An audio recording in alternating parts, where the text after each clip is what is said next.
Alright. Let's see, I just about eyeballed the audio. Haven't really done the leveling yet.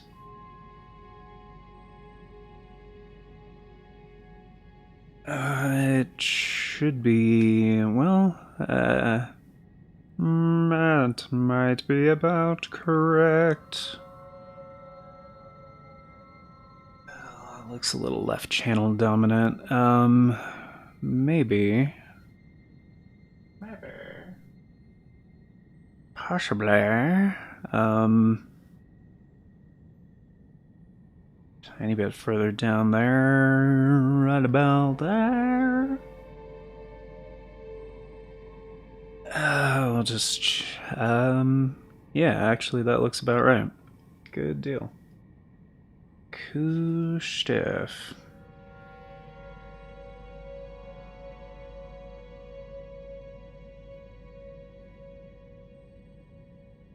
It's kind of. Eh.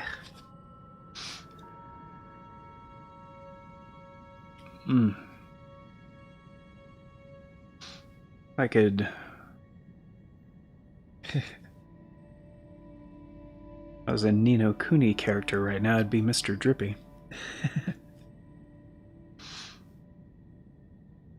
My nose was dripping a little bit. Not that I have a lantern on my nose.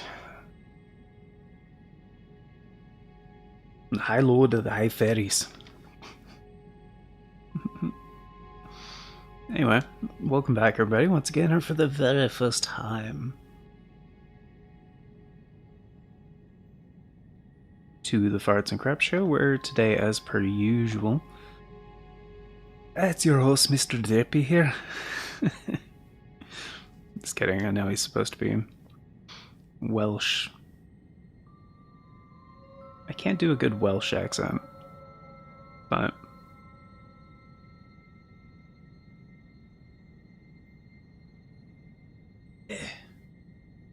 from what I've heard, from what I understand,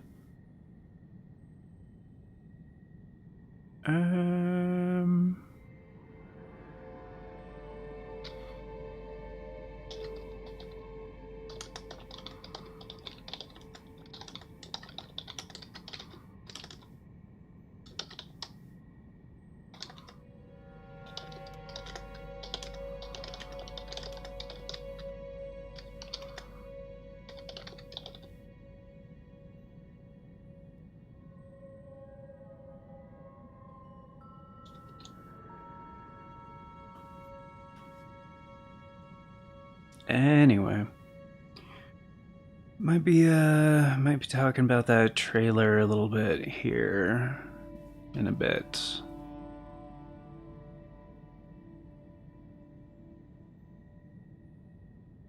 But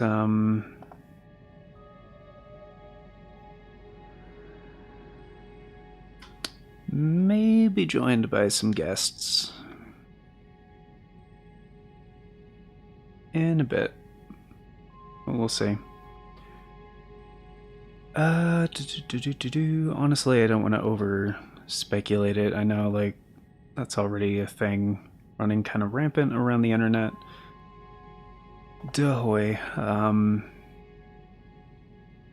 But yeah, it's further Shadow the Erdtree, man. It's further out than I expected. But it now makes sense why they dropped the trailer before Elden Ring Day, which is on the 25th. But I suspect they'll do a pre Shadow the Erdtree like update or whatever.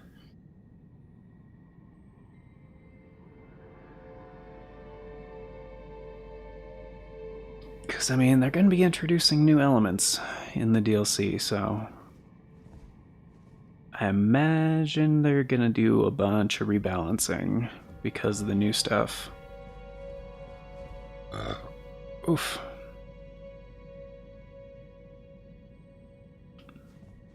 Yeah.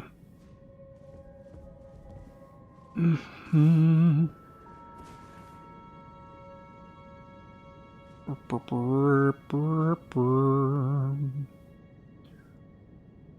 mean, yeah, we're looking at new, not just new weapons, but new weapon types.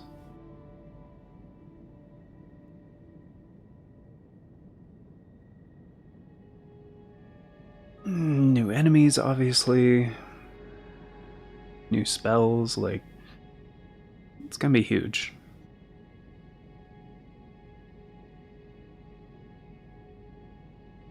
So, inevitably, yep, there's gonna be a new patch. And the last patch was pretty small. That was January 11th, I believe. But like, it's been a while since we've had the last like significant one. I can't remember.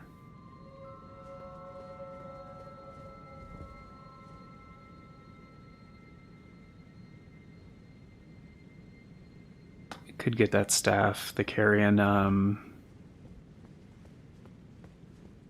sword staff, but it's not on the list, so I don't see a reason to do that.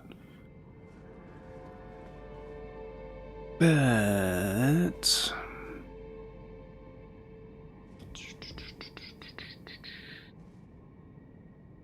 oh yeah.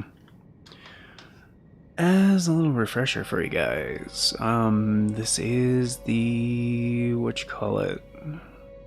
The my Restoration of Death run.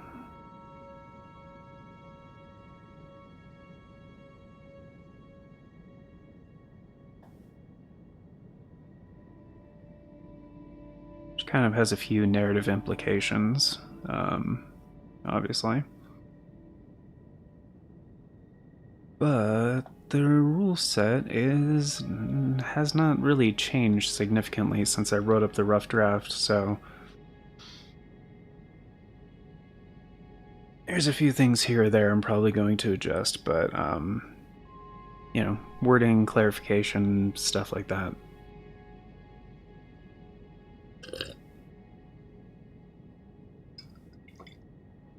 But for the most part, it hasn't changed. So, basically, next up on the list,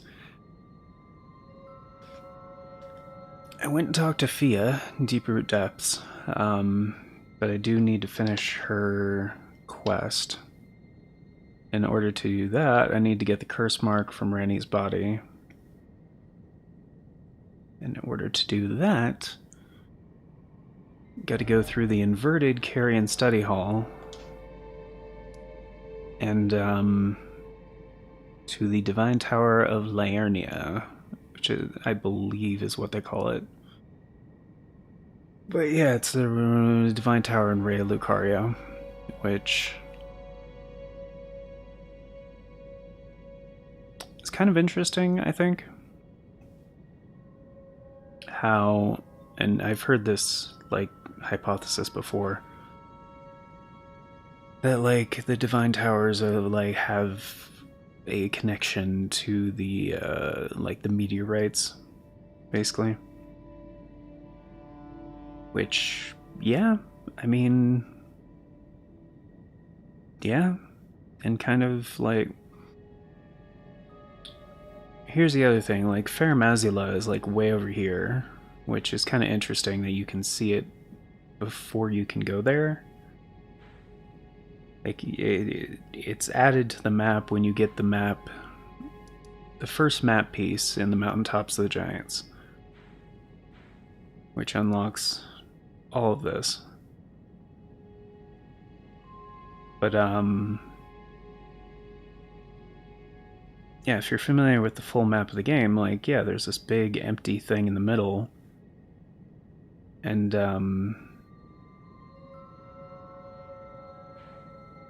just geographically, like, there's a Divine Tower here that kind of stretches out into the water. There's the Divine Tower here that kind of stretches out into the water.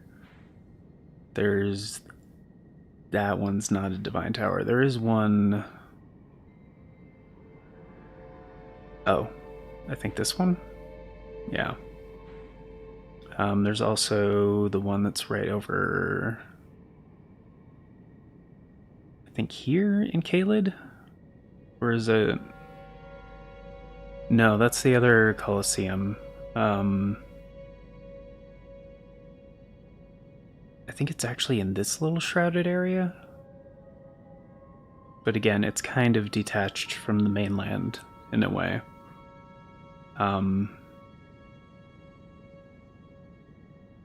So it's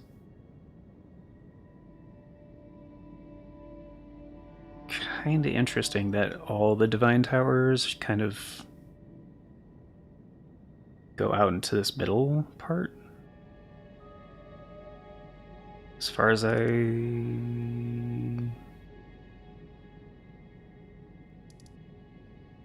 think so.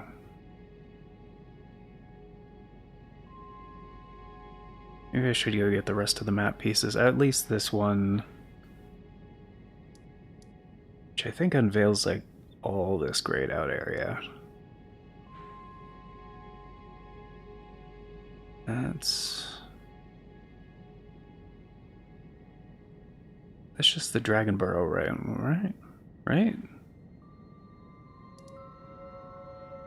Oh, that's not Siofra. Oh. I should probably get the Arsenal Charm anyway.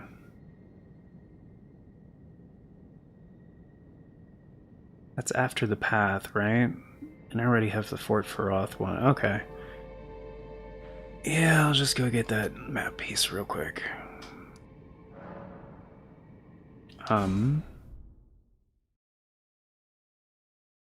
But yeah, I gotta go to the Consecrated Snowfield for one of the Deathrite birds, and before that, there's actually quite a bit to do in the Mountaintops of the Giants.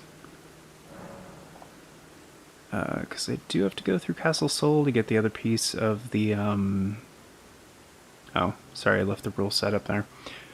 The other piece of the Halig Tree Medallion.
Okay. Alrighty. So I'm pretty sure I just gotta go down the road here. I already took out Grail and...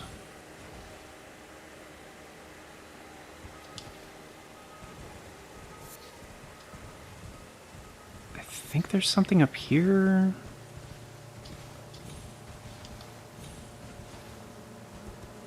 Can't quite remember.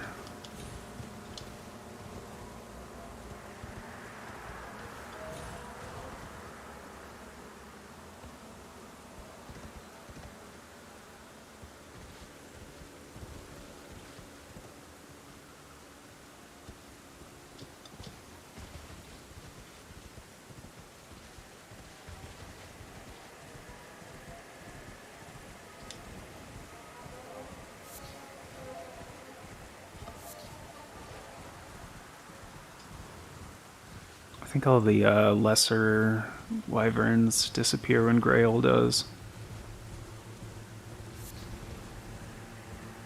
Oh, there's one.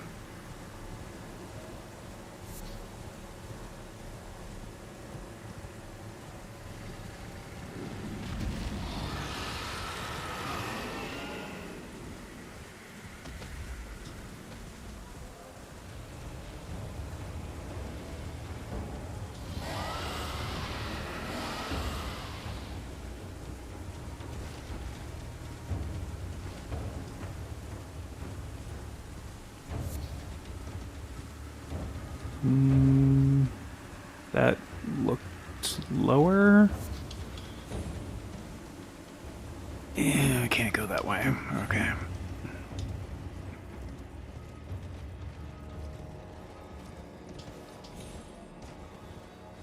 Ooh, pretty.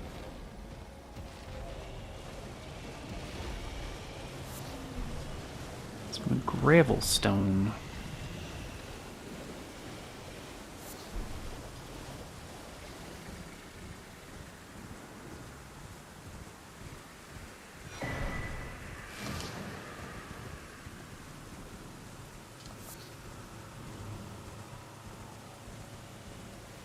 Yeah, that's the other divine tower.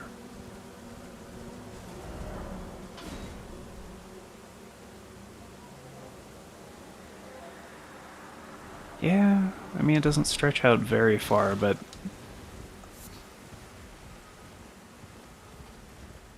it's definitely not directly connected to the mainland. I heard that. Where you at? Where you at? Where you at? Where you at? There you go. There you go. There you go. There it is again. Oh.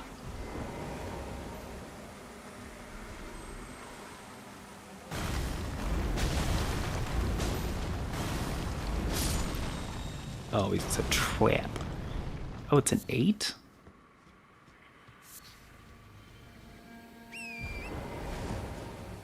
Well, that's cool.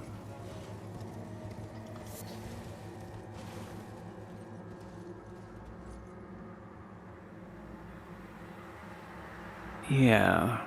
So yeah, it doesn't stretch out very far, but it's also not connected to the mainland. At least.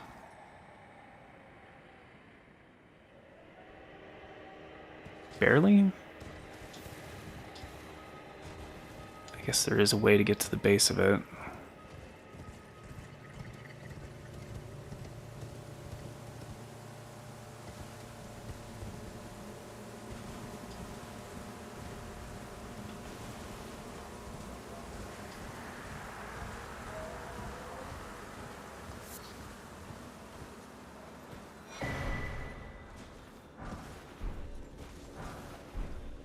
Somber 9?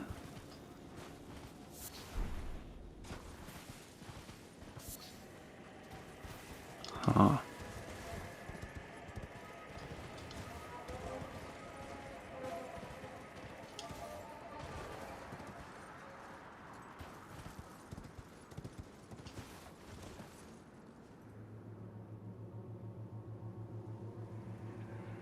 Hmm?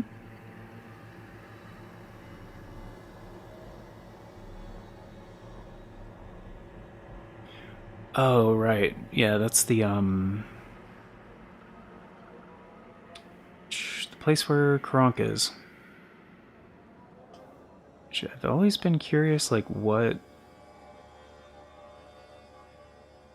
Yeah, what's the deal with, like, the building that's supposedly, like, kind of under? Because it kind of looks like it was a part of something else and then they built on top of it.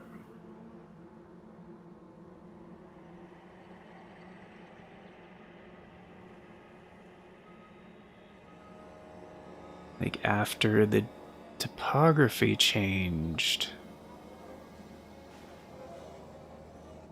Yeah, and that one's definitely out in the middle of nowhere. That is also a divine tower. Oh, can you also see from here? Kind of. Not as clearly, but yeah. You can definitely see it from over there, but yeah, the Erd tree doesn't actually touch the ground. That's the Colosseum. Wait, the giant jar is supposed to be in front of it. Can you just not see it from this angle, or is he just not loaded in? That's strange. I mean, you should be able to see it from this angle.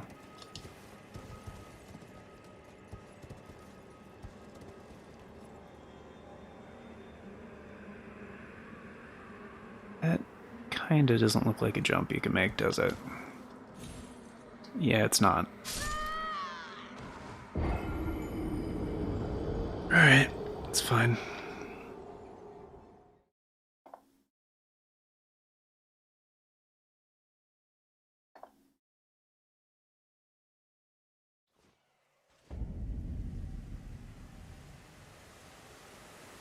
I should take a note of how many souls I actually have. Well, runes, whatever. You know what I mean.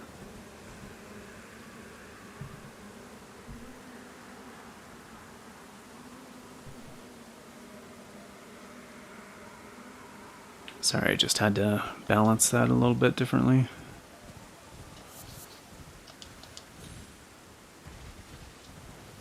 I could turn it back. There we go.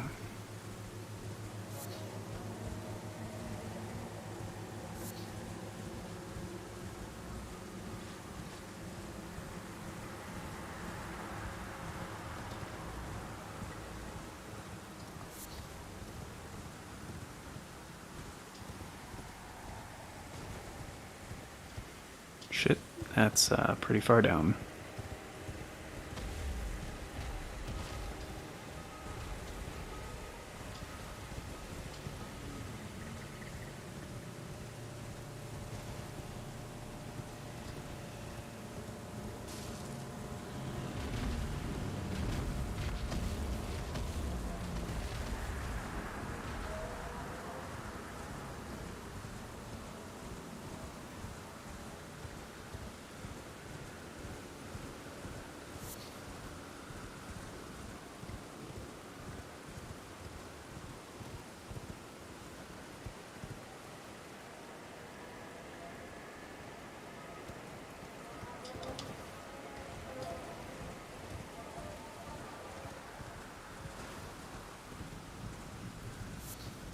Anyway, this is a unique divine tower because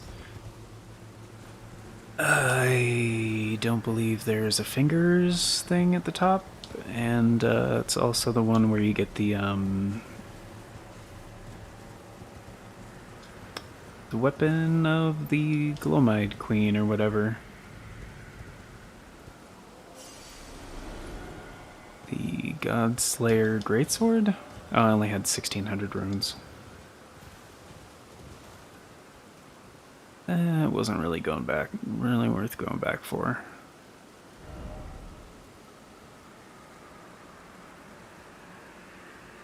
But yeah, I mean, this one, freaking, yeah, and you still have this, like, giant cloud.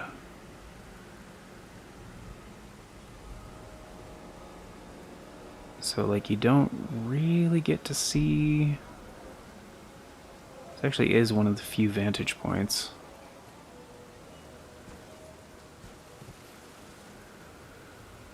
Like, you don't get many.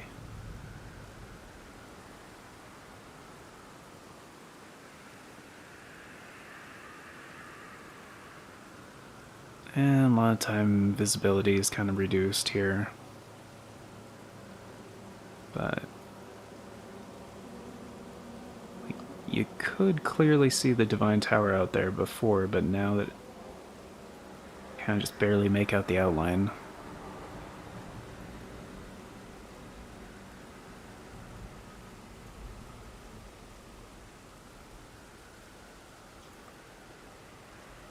Over there, the Colosseum's kind of blocking the way, so But not really, because it should be off to the right.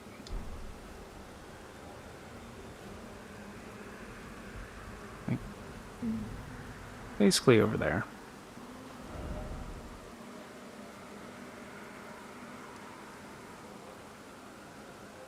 But yeah, topographically there's like some weird stuff going on. It's because like you have this like giant waterfall thing, which you actually can clearly see if you go down the backside of the Bestial Sanctum. Right, that's the name of it. It depends on the weather, it depends on the time of day, but there are times when visibility is a little bit better. But yeah, and then you got Faramazula over here. It's crumbling. So it might have been a lot larger at some point. I mean, supposedly, if it's been crumbling, so maybe it's what was left. Like, you know, this middle section over here.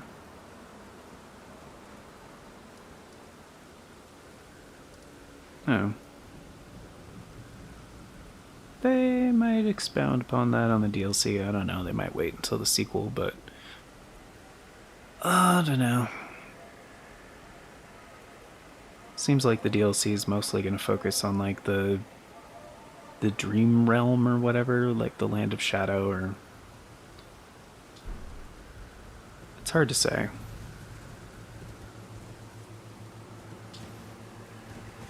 Because like I think that's how it's explained at one point in the game, of like the state that Miquella's in right now.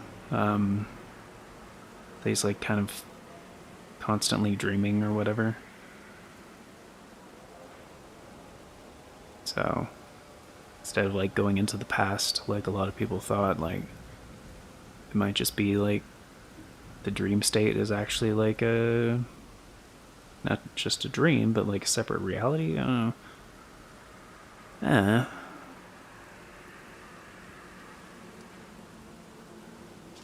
The other thing is too, I don't have the map for any of this, and I think it's because I think you get it pretty early actually if you get on the Siofra well.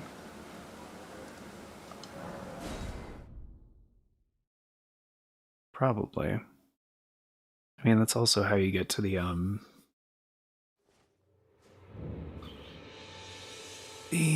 what you call it? That other part in Caelid with the giant jar, the Colosseum.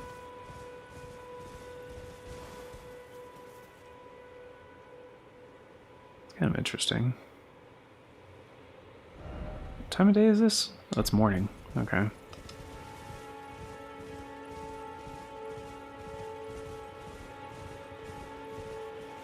Isabor.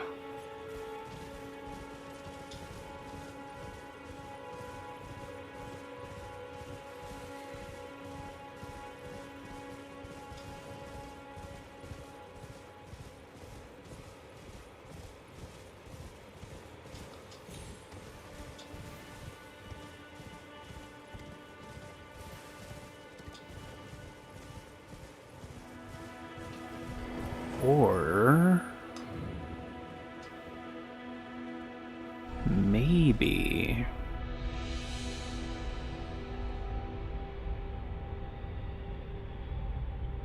they'll go into like kind of how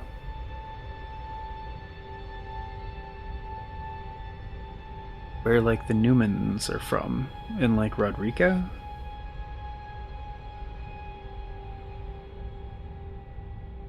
Like, I'm assuming, well, actually, Rodrigo, I think, might be a tarnished.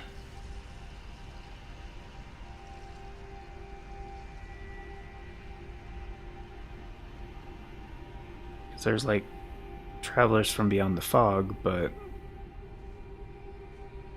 which, again, is kind of like a callback, I think, mostly. Like from Demon Souls, where the player character just literally comes through the fog into the world.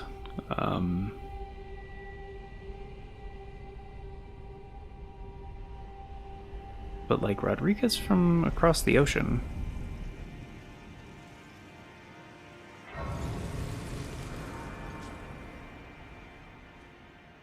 And like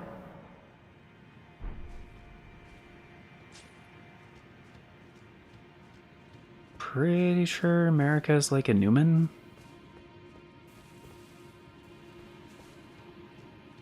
Based on the description in the Newman rune, which I think I kept one of them. Yeah. Said to come from outside the lands between are in fact the same stock as Queen America herself, right? And so yeah, there's been a lot of speculation as to what the Newmans actually are.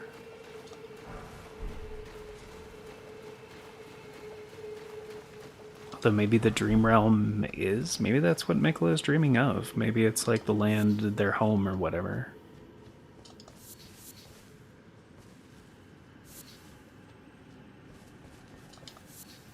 Although, I don't know. I don't know if... I don't see that being like as satisfying. Just be like, go into the Dream Realm and then you know. It's completely, it's like, whoa, completely separate. But, you know. Actually, like...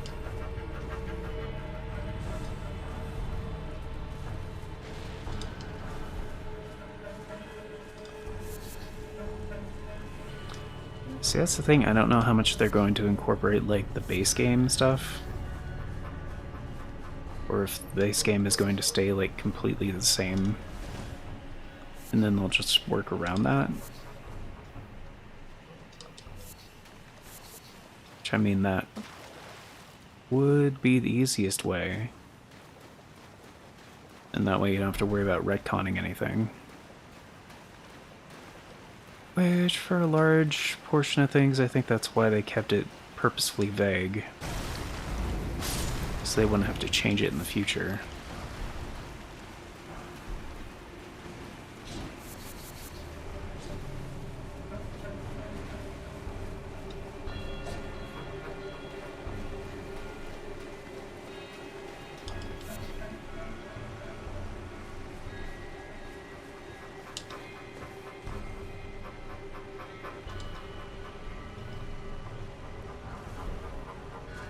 And based on previous DLCs of FromSoft games, I would say that's the most likely. Hey Yogurt, what's up? Yogurt. And guys, if you're first of all, how you doing today, man? Hope you're feeling well. Hope that recovery's going well. And guys, if you're unfamiliar with the Yogurt 5150 games, you really shouldn't be. Check that out. Excellent guy, excellent streamer over there. Still putting out videos even though he's on the mend. And,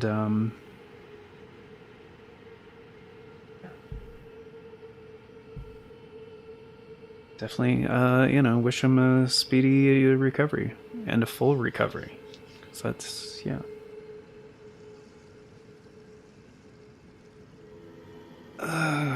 Ba-ba-da-ba.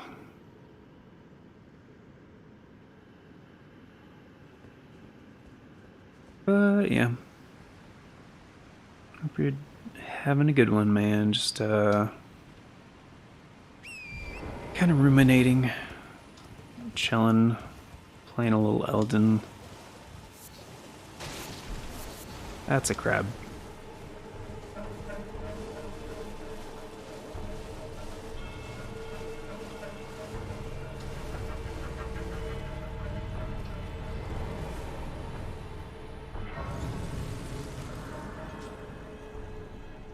I mean, the expansion is still 4 months away, so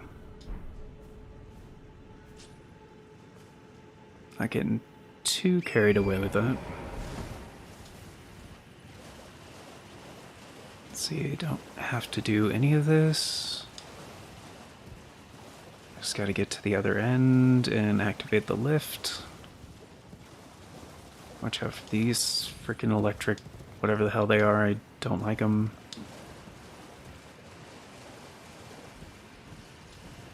Don't mind me, just passing through.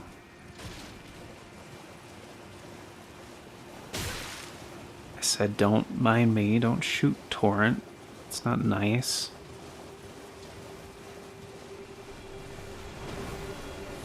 Shit. Stop.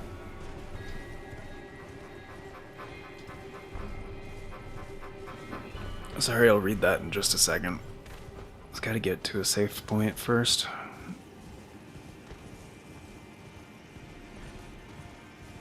Because I'm sure there's guys behind me that are trying to shoot me.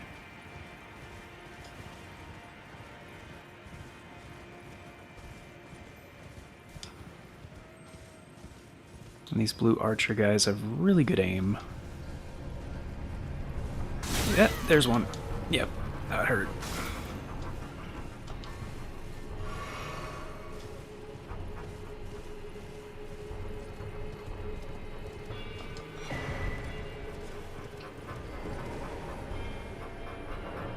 Yes.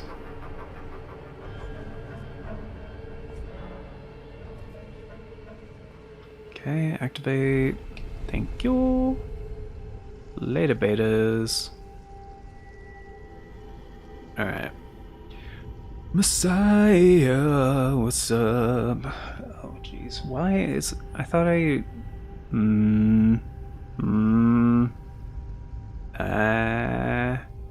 Oh, now it looks even. The left channel looked a little bit higher.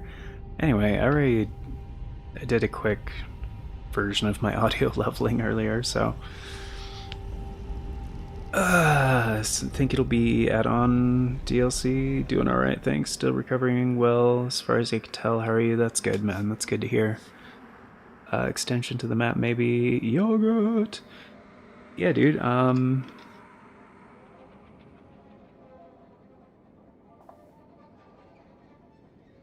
yeah, I put a...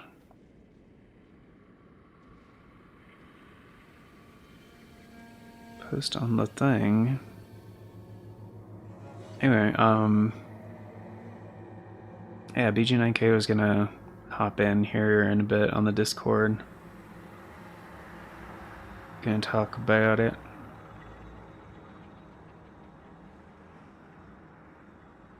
But, yeah, if you want to hop on there, or, you know, if you have time or whatever.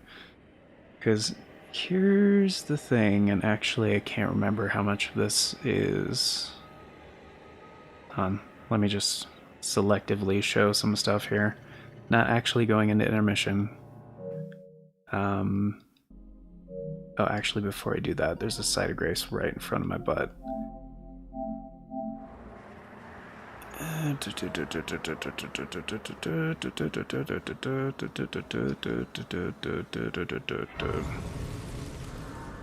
we go, that's the sound of a site of grace being activated. Okay, and... let's see, how do we do this on PS5 again?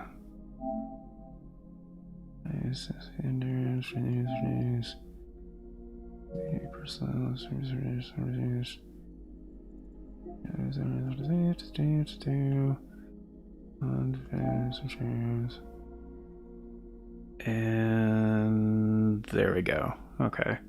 There's a few points I want to talk about here. So this is the current PSN page as viewed on PlayStation,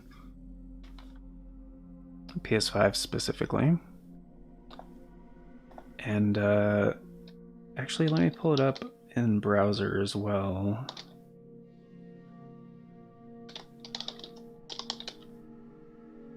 But yeah, there's a few things. I do think it's going to be add-on because it's categorized as a map. So why would they do that if it wasn't like a completely separate map?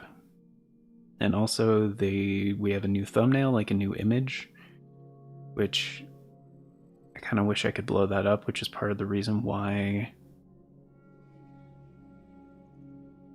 I'm pulling it up in browser. But from what we've seen from the trailer, it appears to be Mikola sitting on a throne with like the drape thing above, which I think is, yeah, also visible on the world map.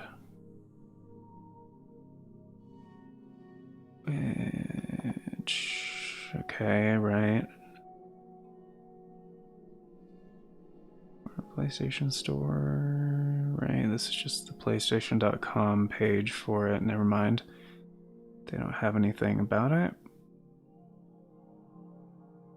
Store with premium bundle.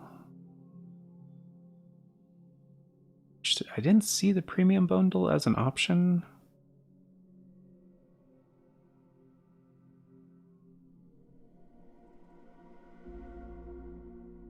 But it comes with the digital art book and the OST. Which is just 10 more bucks. It's 50 instead of 40.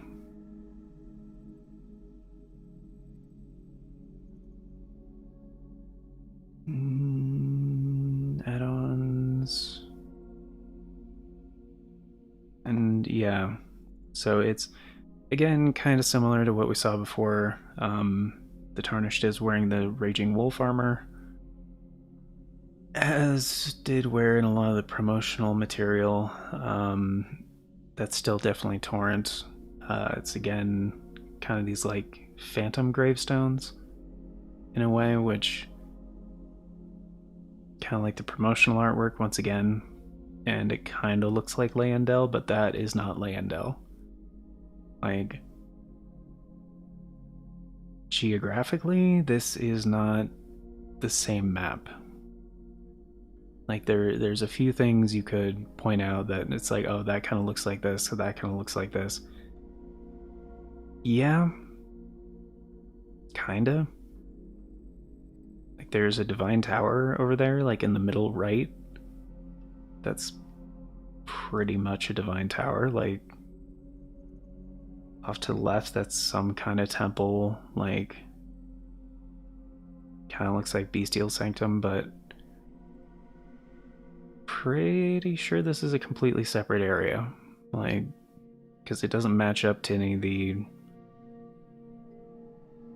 things in the base game. And the other thing too is it says PS5, which initially I was kind of like highly disappointed about because it said it was coming to PS4 and PS5.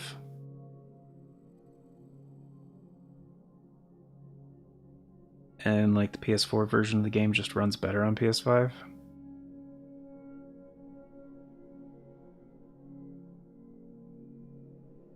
I doubt they would do the expansion just in like PlayStation already confirmed this. They that was the thing that they said.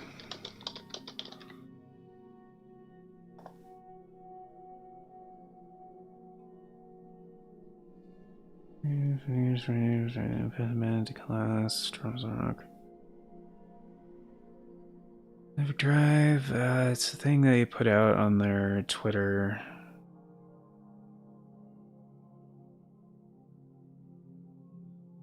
Like yesterday, I think.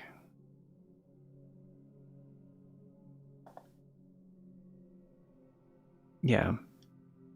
Yeah, they tweeted out Return to the Lands Between when Elden Ring Shadow of the Erdtree hits PS5 and PS4 on June 21st. Right.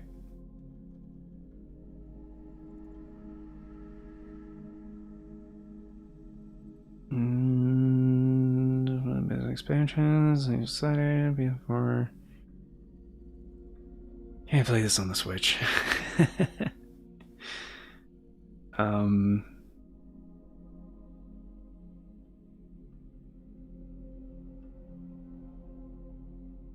Bunch of unrelated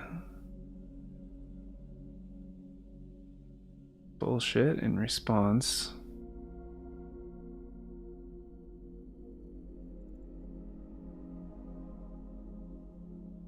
You sure it's also on PS4? Pre-order says there's nothing available for PS4. Is it really going to be available for PS4? Why can't I buy it as an add-on for Elden Ring and only through the new SOTE edition? What's going on? Actual release, beginning pre-order exclusives. Hope it shows up soon. Official trailer says PS4 and PS5. Yeah.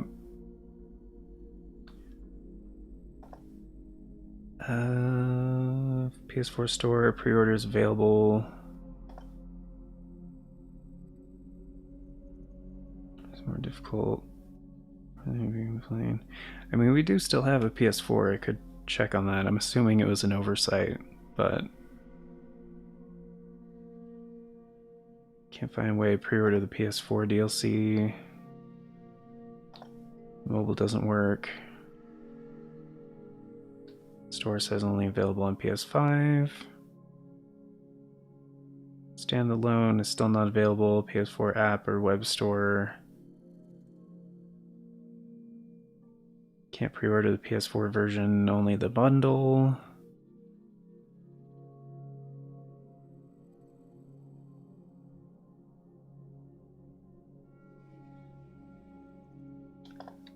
I'll just add mine and say yep.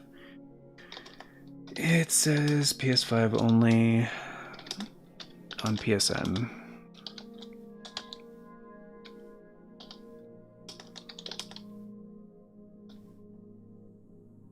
It also says 0 kilobytes, so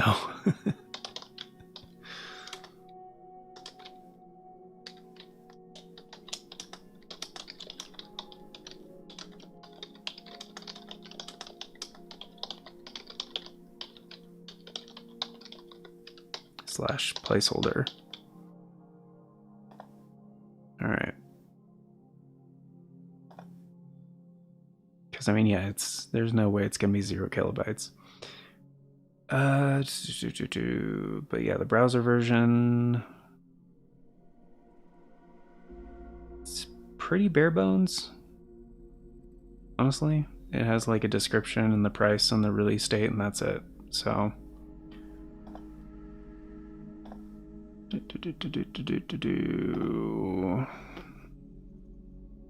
Read that as entry at first. Can't wait. Trailer the name said Mesmir the Impaler. Mesmir. Oh, as far as the character sitting on the throne. Yeah. Very, very possible. It's just the long, gangly hands and stuff kind of reminds me of, Mikola, although they could have been mistaken this whole time. The character in the egg might have not been Mikola. You know?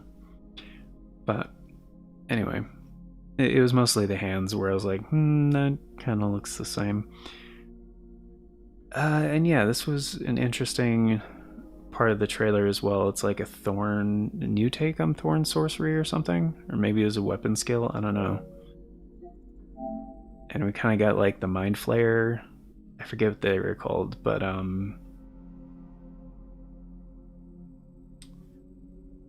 it's like the eye bundle big head things from Bloodborne that would like give you frenzy if they spotted you, so you had to do like a little bit of stealth. Take them out before they saw you, kind of thing. Can't remember what they're called, but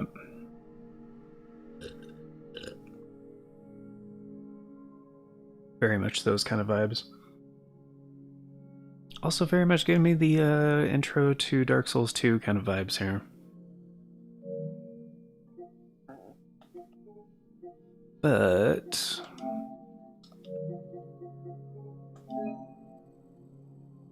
let's see, pre-order bonus content, you get a gesture, cool, like the ring gesture for the base game.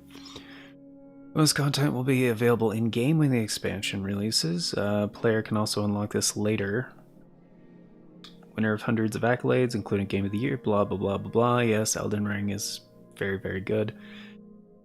Players embark on epic quest, freedom to explore, adventure in their own pace. Right. Shadow of the Erdtree expansion features an all-new story set in the Land of Shadow. So the fact that it's set somewhere else, yeah, I think the map moniker is actually correct. It's going to be a completely separate map. Imbued with mystery, perilous dungeons, all new and new enemies, weapons, and equipment. Right.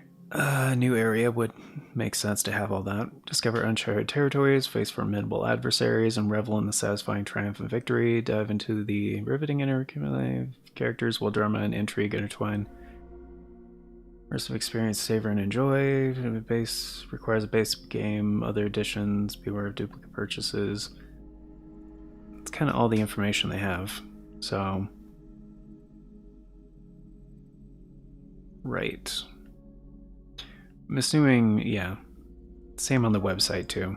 So, kind of bare bones at the moment.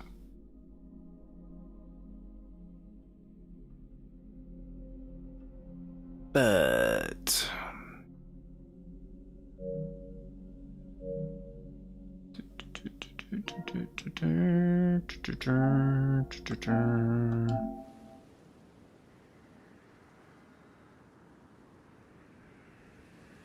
which, and I've heard some other like speculation and stuff, but I'm not sure where people are getting that info specifically. I haven't really heard like sources or anything. I think it's pretty fair to call most of it speculation.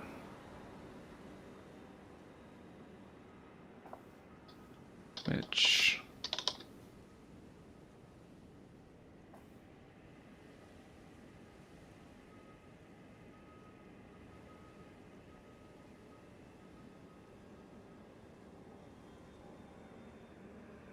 let's see, since the presentation, stripped of the grace of gold will all meet death in Mesmer's flame. Oh, Mesmer the Impaler. Gotcha. Helmet. I see what you mean there.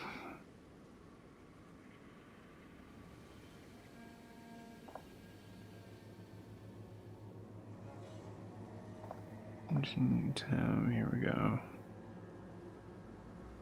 Replica 35, limited to 9,999 units, numbered.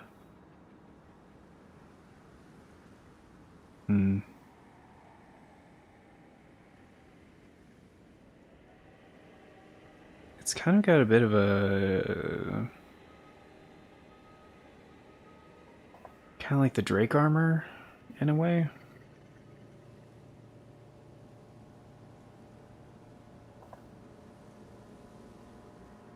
It's definitely got a bit of a dragon design.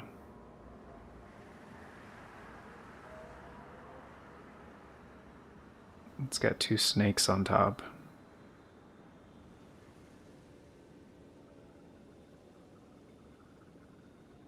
Hmm.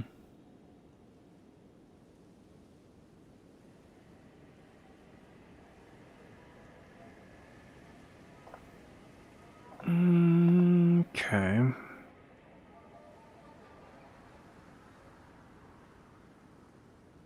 And the collector's edition, right?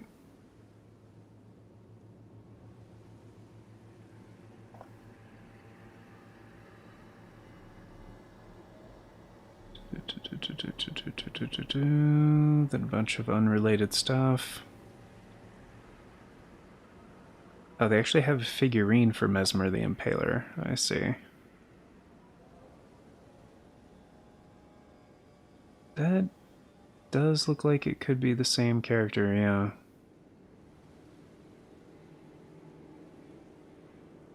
Okay. Yeah. Let's see.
Okay.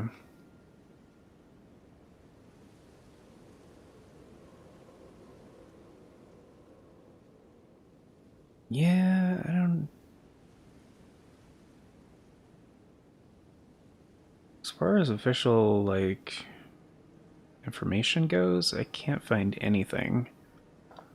So I'm assuming these are, again, like, semi confirmed leaks.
Hmm.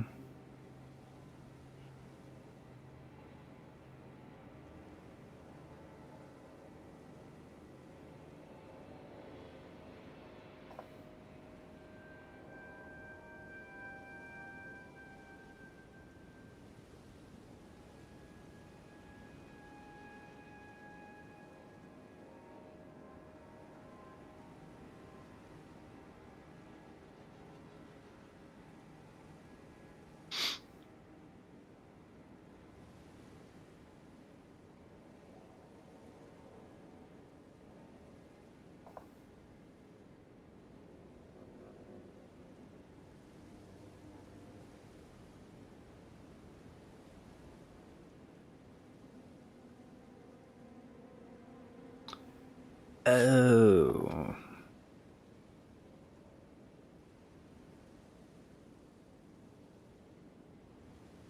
Okay.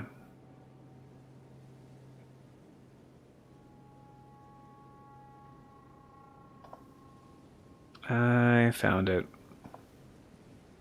So what people were referring to was a recent Miyazaki interview. Okay. I was like, because where? That's what I was wondering. Is like, because I've heard people like regurgitate the information. I was like, what? Where is the source? Like, I've already heard it been parroted like 1,000 times, and like nobody's like saying what. Then you gotta cite your sources, guys. Um, yeah. So it was with. It was with Eurogamer, I guess.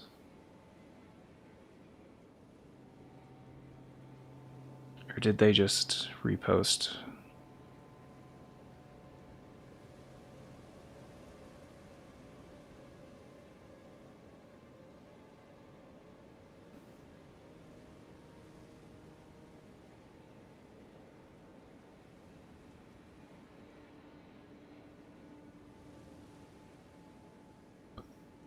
The original story. Okay. Because part. I think parts of this are being taken out of context. And again, it's Miyazaki, so not exactly the most like. This guy that teased like the pendant in Dark Souls for like years and not owning up to it, like. He sees like the biggest trolling opportunity of his career. You don't think he's gonna troll a bit more?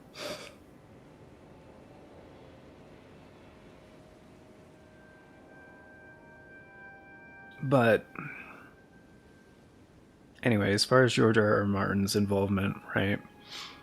He basically says, okay, As for his involvement, essentially, and this is a quote, it is the same as it was with the base game. The DLC Shadow of the Erdtree is based on one part of that original mythos that he penned for us. It is not a brand new mythos that he's written specifically for Shadow of the Erdtree. He has not created something new which informed the design of the DLC. It's simply another part of the original story that we thought fit to tell as a new expansion.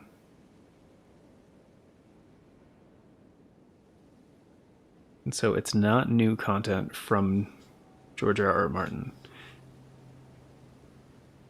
It is based on one part of that original mythos that he penned for us. Based on one part. So some people are taking that as like, oh, we're finally gonna get like the OG, like as it was meant to be, blah blah blah blah. It's like no, he provided the outline for the base game, which FromSoft and like turned into Elden Ring. Like it's not.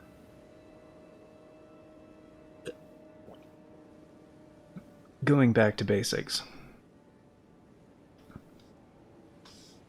it's still based on, I think, and again, some of that's lost in translation. But as somebody that watches a lot of subtitled Japanese stuff and sees how there's a lot of translation issues and stuff and localization issues, which, a lot of journalism places, they're pretty good about that and actually localizing correctly and accurately. I think that's all he's saying, is that it's not based on a new story that George R. R. Martin wrote.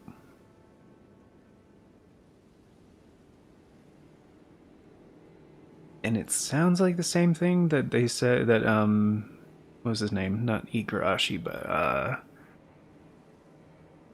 Aonuma said about Tears of the Kingdom. So, like, ideas for the DLC began to form around the end of Elden Ring's development as there were remaining ideas that were clearly not going to fit in and would make more sense as DLC. Right. Which is almost word for word what Aonuma said about Tears of the Kingdom as an expansion for Breath of the Wild. And then it's like, well, eventually there's too many ideas and it had to be its own game. Development then began around the same time. Patches, the update began to settle down, right? Compared to previous games, said the DLC is our largest expansion to date in terms of overall volume.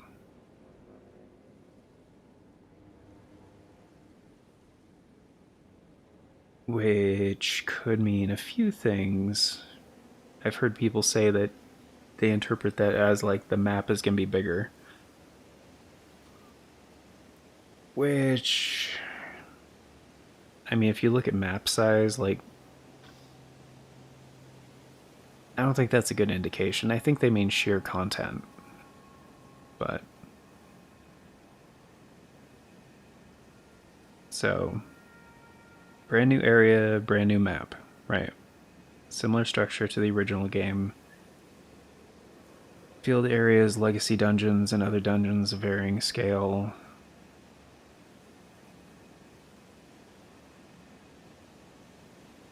I feel really.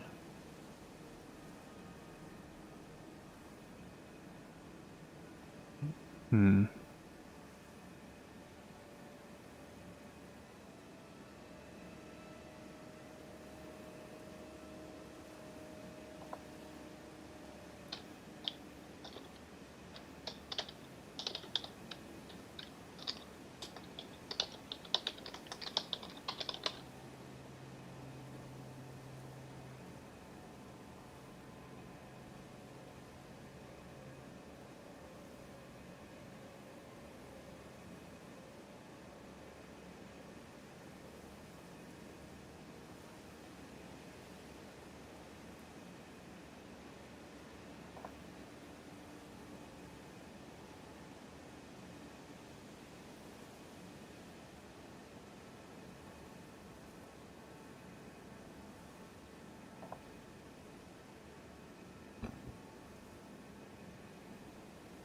I guess he also did an interview with IGN.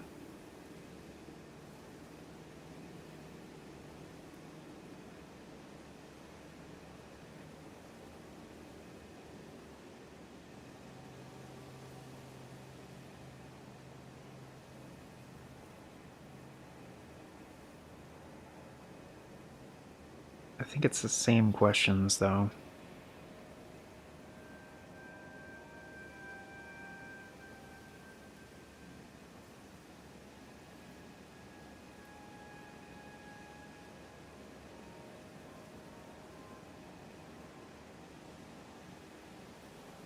And, YouTube is sometimes weird about outside links, but I'll post the links to both the interviews in Farts and Crap Show Discord.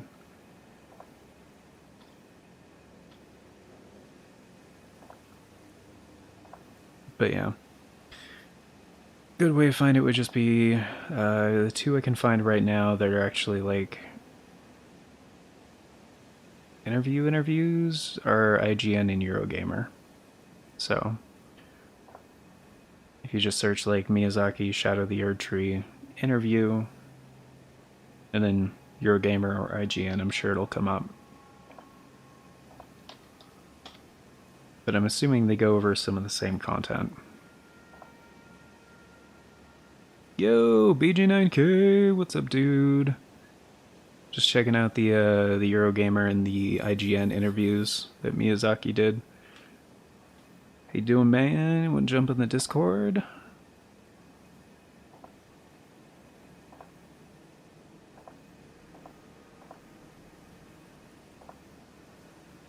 Let's see, I was just skimming through the IGN one to see.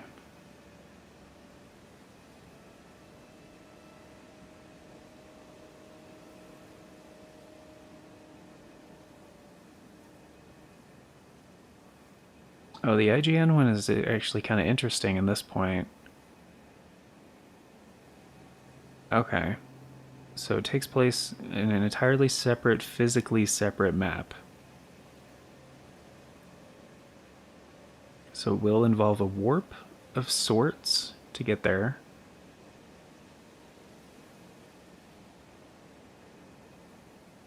Technically occupies the same space as the lands between, the same universe. But due to something story related that we won't reveal today, this has become physically disconnected.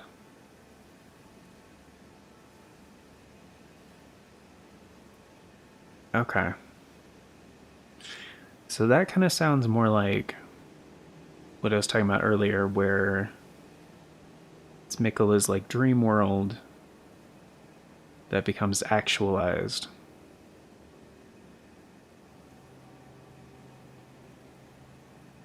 Rather than a place that's already physically separate. So they might do more of a Tears of the Kingdom approach where it is the same, maybe layout. It might be the same size as the base map, but like severely altered.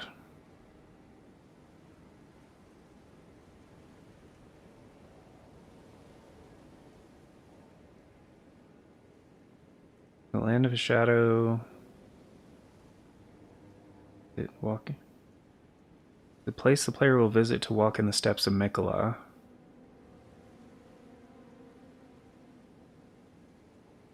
Okay. The steps of Mikkola? Okay. So maybe they do mean shadow in that sense, where it's like how you kind of see in the base game those like ghosts that like will like lead you to certain things. Like if there's like a catacombs nearby or like a cave or something and you see one of those posts and then it's like they just kind of walk slowly towards it. So maybe it's like shadow in the sense of like you can see the shadows of the past.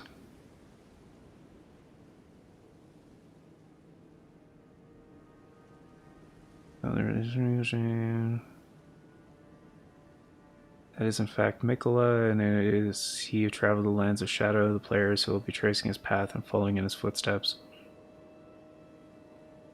Trying to see what he's going to do there, okay.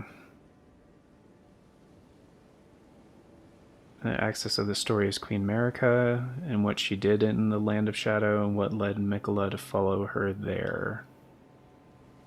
Oh.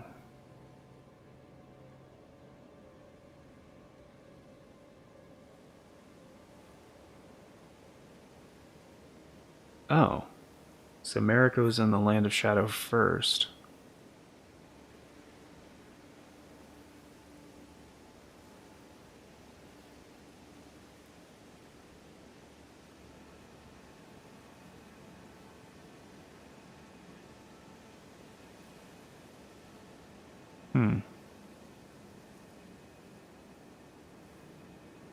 I mean, they're both in the base game. They're both, like, basically in a stasis.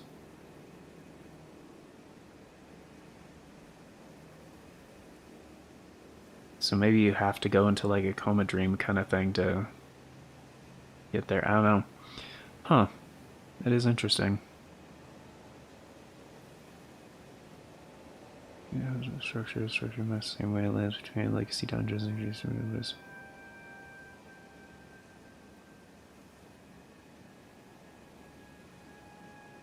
Structured in a similar way, open field maps, large scale legacy dungeons.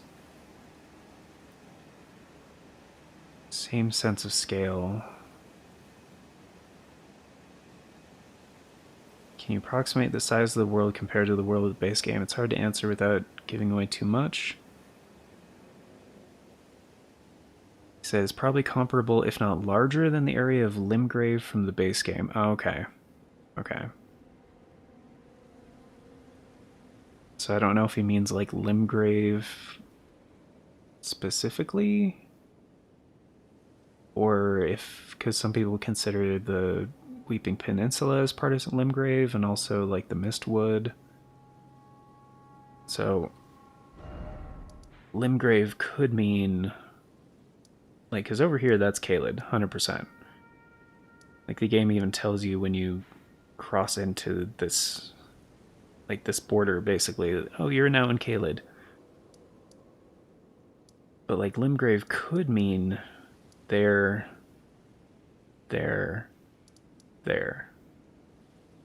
Although some people consider Limgrave just to be there and down without the Weeping Peninsula or any of this other stuff, and then, you know, I mean, I would consider Stormvale as part of Limgrave, but I mean, the map is kind of color-coded in a way. So, like, how Ray Lucaria is, like, brown. You have, like, Limgrave is green, Caelid is red. Yeah, Altus Plateau, which is kind of like that orange, like, goldish color. At least that's kind of all the way I've always looked at it. Because, I mean, if you look at the labels, too, like, they're also color-coded. Like, Limgrave's label is also, like, a green ribbon banner thing. Caelid's is red. Same as the earth color. Like, Liurnia is blue, but I think that's because of the, you know, the lake that covers most of the area. Where is the Altus Plateau one? Is it supposed to be up here, or... Anyway, Mountaintops is mostly white and, like, basically same... Yeah. Anyway. So I would consider it all the green area, basically.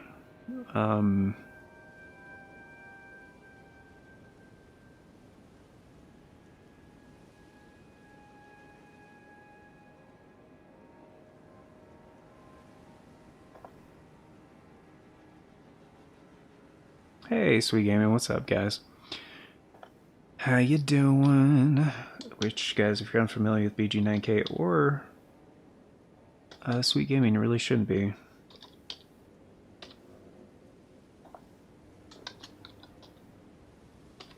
Whoops.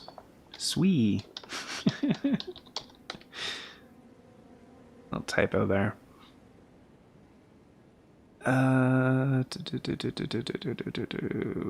So, check those. Not tonight, fam. Tomorrow for sure. For real. For sure. Hype levels have reached dangerous levels, like phasing into a different plane of existence, which exists in the same place. My mom is in the base game. My mom is in the base game. Sorry. it's good. You made me giggle, man. Doing good. About to work out. Just got home from work. DLC trailer is awesome. Yeah. For sure, for sure.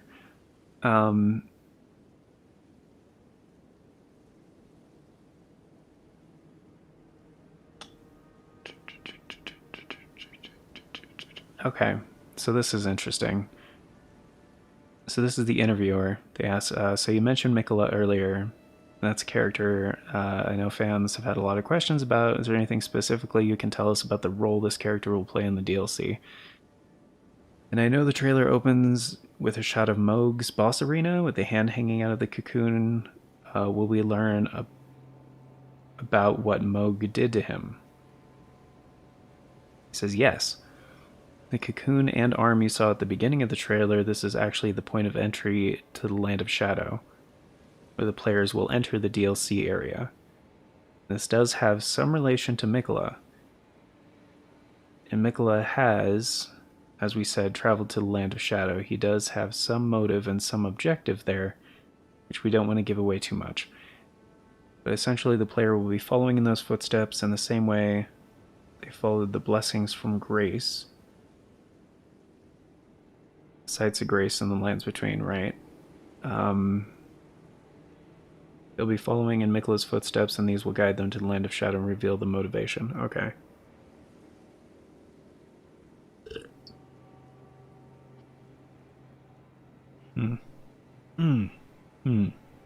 Huh.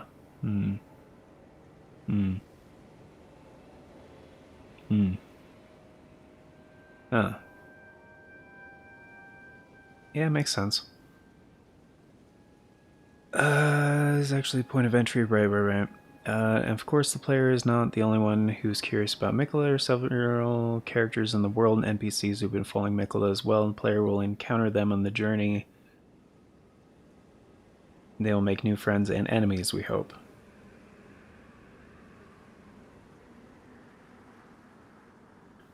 Oh. Okay, there are several characters in the world and NPCs who have been following Mikola as well. They'll make new friends and enemies, we hope. Huh.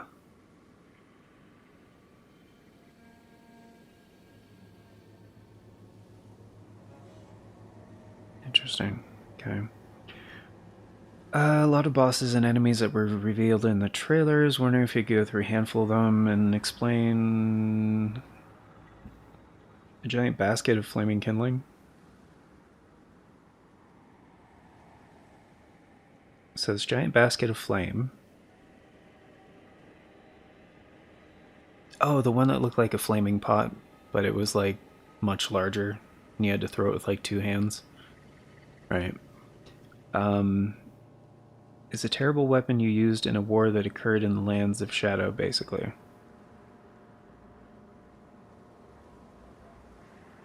It's a gruesome weapon that was used. And the kindling that you see is actually the remains of bodies that were put in there to burn. Oh. So it is like a flaming pot. Okay.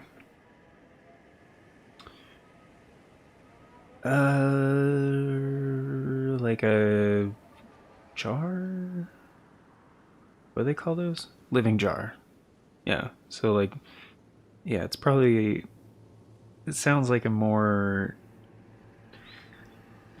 Because I tried doing a run with that at one point, just using jars to beat the game. It sucks. It's not. It's not good. Um, well, at least on like Journey 20 something, but it might be more viable if like on a fresh character. But my point is they become obsolete Like none of them are up to snuff. I tried all of them, and so they're probably going to introduce like living jar weaponry. It's like actually powerful. I don't know. It's probably one of the weapon types. So the terrifying worm thing with arms that eats people. Miyazaki's like, yeah, I don't really want to talk about these enemies without spoiling anything. There's a significant connection between these enemies, the way they are in the Lands of Shadow, right? The man in red with snakes and flames, that's kind of like the focal point of the DLC trailer, right? Yeah, he's like, yeah. He's a key figure in the DLC, right? The Impaler. Officially revealed to be Mesmer by the time the trailer goes live, right? A key figure in the DLC, important information shows, a key theme throughout the DLC as well. Seen at the end of the trailer, there's this place of key art where it shows Mesmer sat on a throne-like chair. People who've played the game may recognize the throne to be one from the boss room where you battle Morgott. It's very similar, yeah. This represents the thrones at the base of the Erd Tree, Ryan. What is thy business with these thrones, Ryan? It's supposed to symbolize that Mesmer stands on equal footing the demigods, right? Children of America sat around these thrones and held the rooms in the Erd Tree, right? So, not a child of America. Equal footing to other demigods.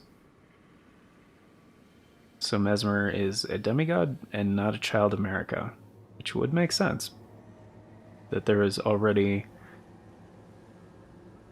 some kind of lord of the Land of Shadow, like obviously before America goes there. But an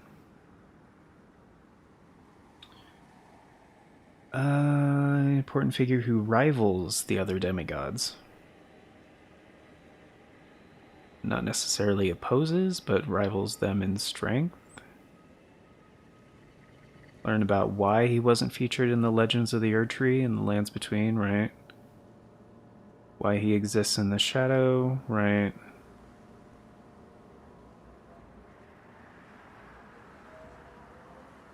The scenario is written by George R. R. Martin, planning the Shadow of the Erd Tree, right? Incorporated is the same as it was in Based on Elden Ring. To avoid misunderstanding there, I want to point out that he hasn't written anything exclusively or new for the sake of the DLC, right? Involving the creation Shadow of the Erd Tree the same way, and the reason making the base game of Elden Ring took the mythos, one part of it, part of the creative Elden Ring, and created the world and wanted to envision Shadow of the Erd Tree is yet another part of the original mythos that he wrote and was inspired to create the Shadow of the DLC. As for your second question, Mr. Martin and I have at least exchanged emails since the release of Elden Ring, but unfortunately I haven't been able to meet and speak in person. Something I wanted to do since the release and talk to him again and share the joy of the game, hopefully, and unfortunately he's just been so busy. I haven't had that chance yet. Been looking for an opportunity. Found the best gear, fought the hardest bosses, right? Such high levels meant it would be difficult to come up with content that provided a challenge for those hardcore fans. Being it too hard for some more casual Elden Ring players. With all that said, how do you approach difficulty with DLC such as this, right? General approach has not changed. Create a challenging experience that tests the players and gives them a feeling of satisfaction and accomplishment when they get through the struggles. Do want to stress that there's still a freedom of approach and a breadth of strategy to these encounters, right? Means both how you approach them if you want to face these challenges or come back to them later and circumvent them. Find another way around and come back when you're ready. That philosophy is taken Shadow of the Erd Tree, and again, there are more hardcore players who find optional bosses and turned into a similar way to like some Melania were not crucial. Oh, okay. So the approach to difficulty is the same, which makes total sense. And there's going to be optional bosses that are way harder, similar to Melania, but kind of stressing strategy again. Like, you can make it more difficult for yourself, but you know, you can also like prepare, make it easier on yourself.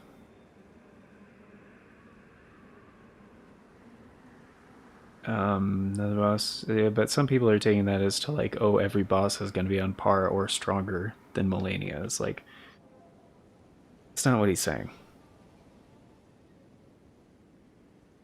So inclined, maybe another boss exactly on the same level as Melania, but I feel. Wait, there may not be another boss on exactly the same level as Melania, but we feel like this is somewhere we paid close attention to this level of challenge and offering the same level of freedom. We hope the players are able to blossom in the Lands of Shadow in the same way that they were into in the Lands Between. It's like, actually, I want to redress that. It's not the fact that it's only a lesser level. Wait, it's not the fact that it's only a lesser level to Melania.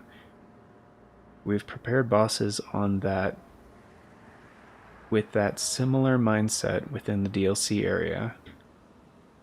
Ones that will challenge the player and hopefully be as memorable as Melania was. Okay.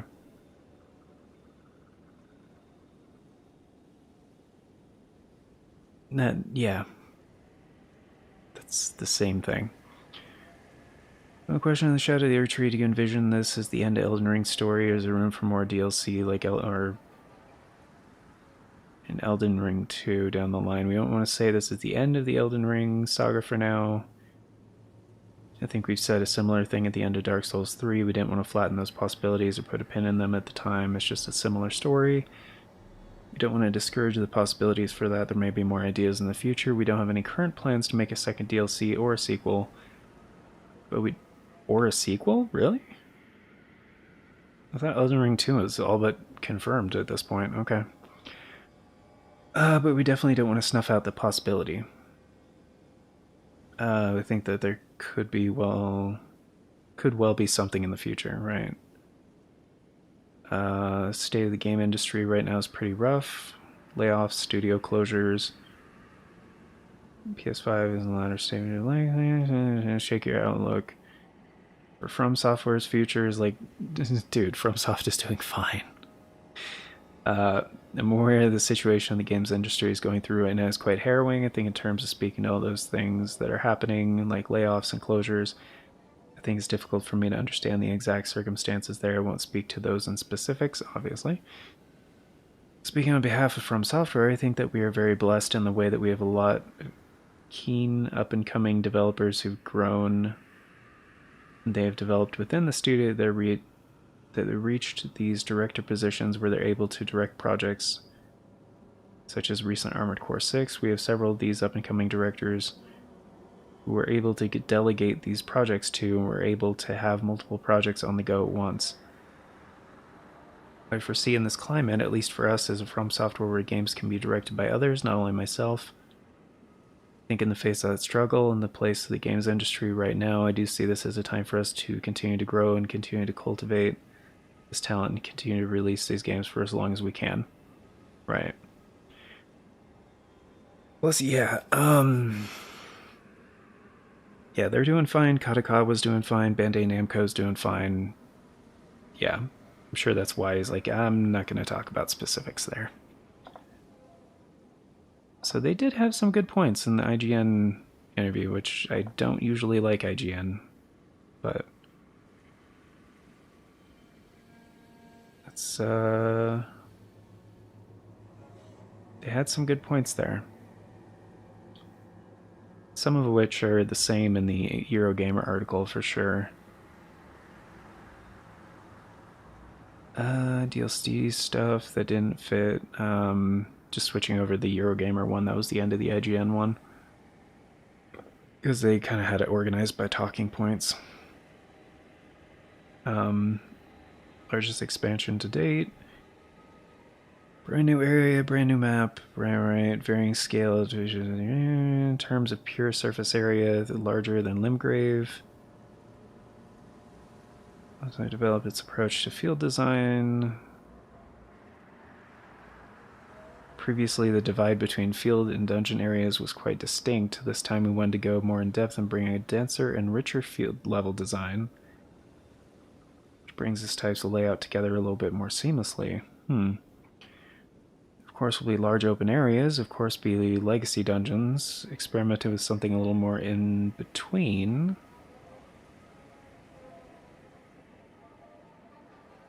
To bring a more diverse gameplay experience.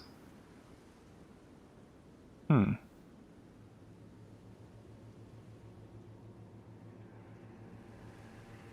me read that again. There, of course, will be large open areas, and there, of course, will be legacy dungeons, but we also experimented with something a little more in between these as well to bring a more diverse gameplay experience. Huh. Interesting. Especially in the context of like how Elden Ring world design works. Further, there will be over 10 new boss fights. Oh, actually putting numbers to shit. Wow, okay. There's plenty of new weapons, equipment, and skills to find. 8 new weapon categories. Right, so that's something I was talking about yesterday. And I've seen this a couple different places on the internet. People are taking this number and just being like, there's 8 new things. And it's like 8 new types. New weapon categories. To account for new weapon types. So essentially,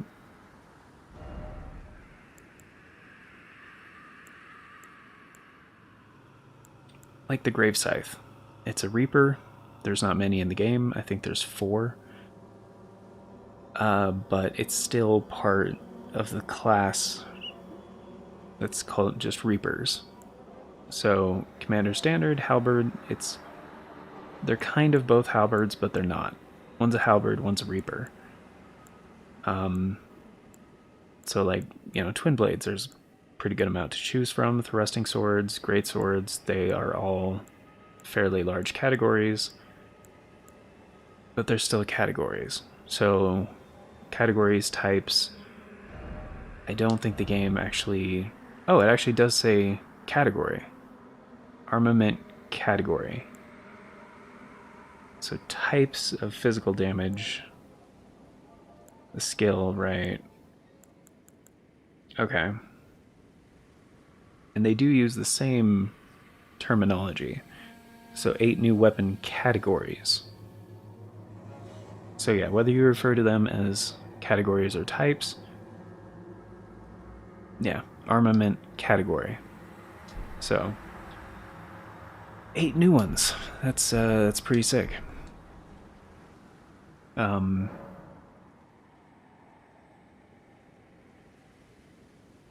Because there was definitely some unfamiliar looking attacks in that trailer.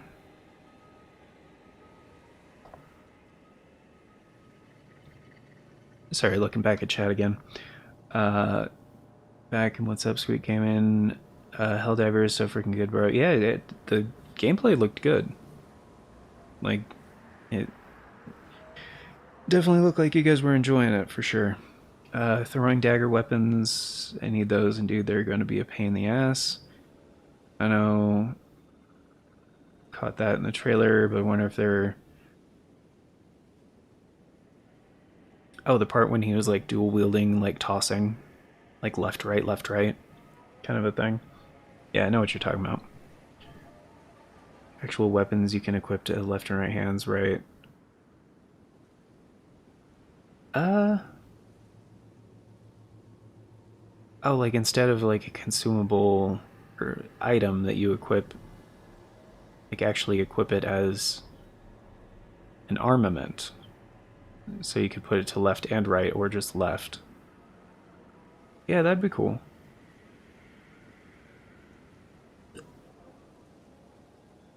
It could open up some options. Or like kind of in Dark Souls 3, how there was the in the Ashes of Ariandel. It like the claw daggers or whatever they were called. The crow daggers, I think. It was like in the crow village. crow fan. It's kind of like the fan daggers, but it was like...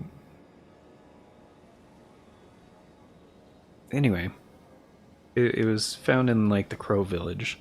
But yeah, it was like the weapon skill was like throwing like fan daggers basically. But it was a piece of equipment, which was pretty different. Love making retrospective DLC, right? Possible butterfly effects. Oh, butterfly effects, as in. For which part?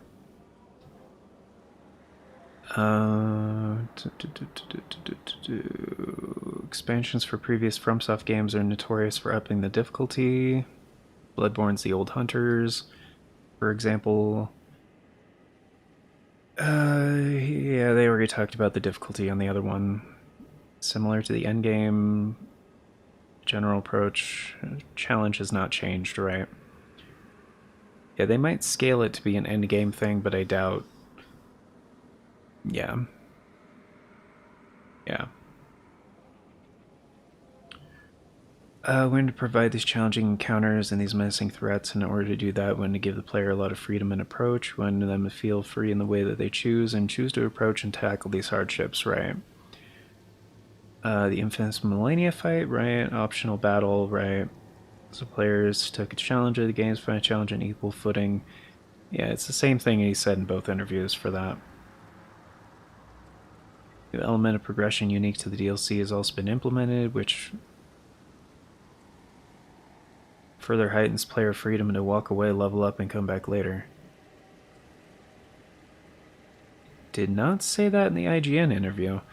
A new element of progression unique to this DLC has also been implemented, which further heightens player freedom to walk away, level up, and come back later. So a new way to get stronger? A new element of progression.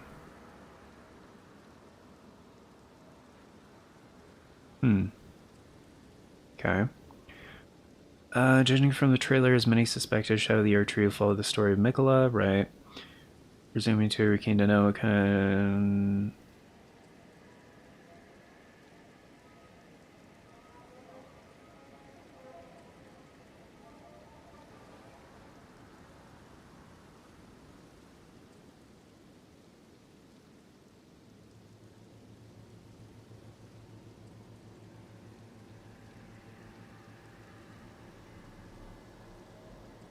Okay, new environments, haunted grasslands, fiery caverns, mystical ruins.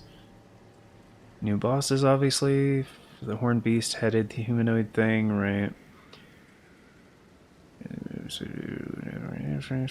Of course, they'll have a new poison swamp. Doi. Usually, a point of introspection for me after creating the base game. It was only after creating it that I realized I really like to create poison swamps.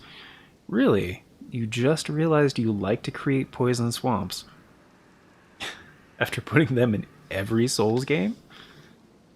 I'm not even counting Demon Souls, which also had a poison swamp, but Miyazaki was not the director of that, so. But yeah, every Souls game has one.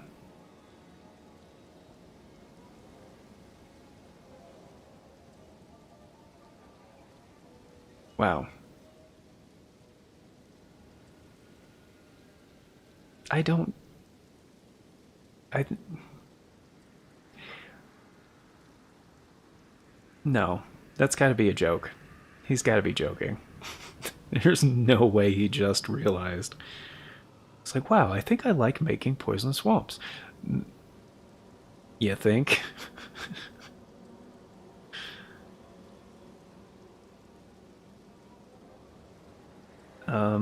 And that's actually all that they talked about. Okay. So there actually was more information in the IGN interview. But slightly different, more compact information in the Eurogamer one.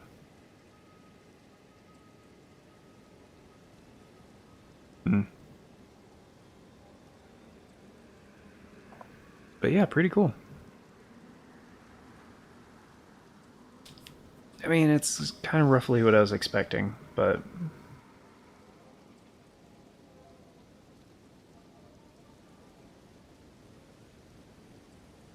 and yeah, I definitely want to watch the trailer a few more times because I really only watched it once so far.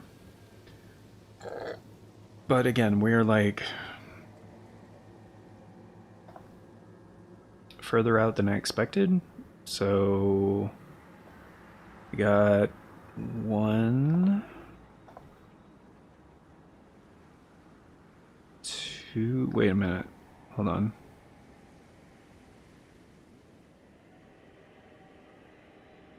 One, two. Yeah, we basically have 4 months until the DLC drops, so kind of way further than I originally thought.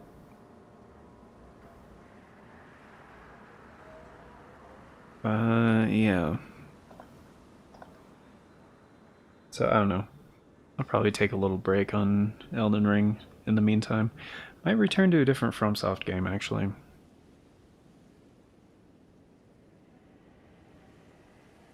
Probably try to figure out which one it's been the longest amount of time for. Or I might just keep making challenge runs for Elden Ring, I don't know. What was the other thing I needed to... Oh, Deathrite Birds, right. My least favorite enemies in the game.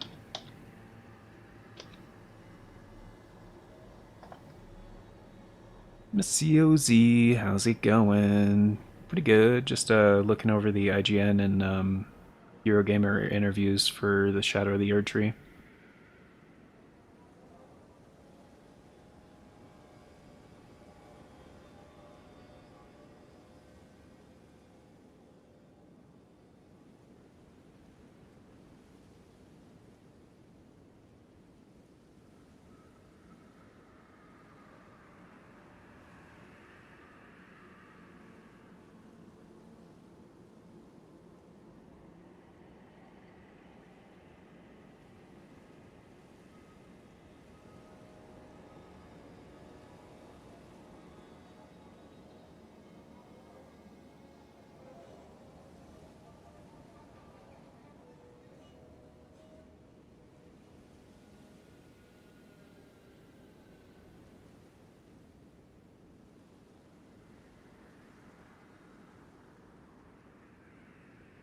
Okay. Yeah, now I know the one that they're talking about. So, if you guys remember, um, in the Consecrated Snowfield, you have to go through the liturgical town to do the puzzle there in the Evergale. I'm still calling it Evergale. I know it's Everjail, but fuck it. To finish Latena's quest, though, you have to go to the west of that town.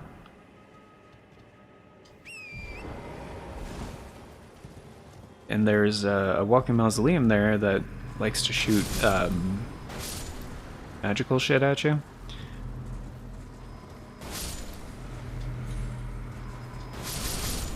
And beyond that, there's a building, and just to the east of the building at night, a Deathrite bird shows up. And apparently the place is called Apostate Derelict.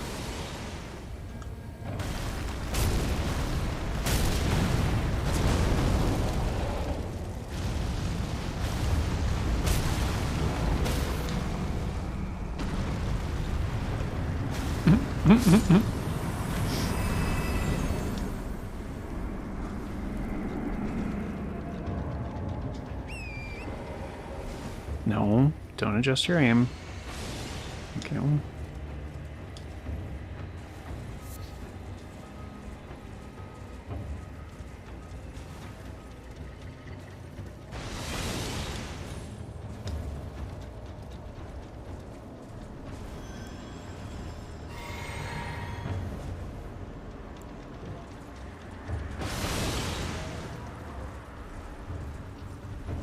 His weak point's in his hands. And the chest, I guess?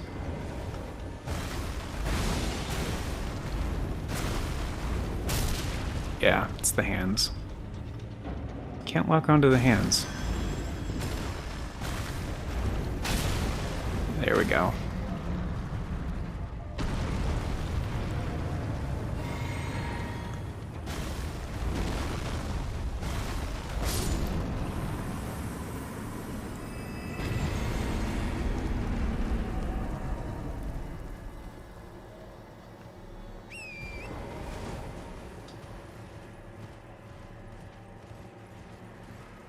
Yeah, that's kind of weird.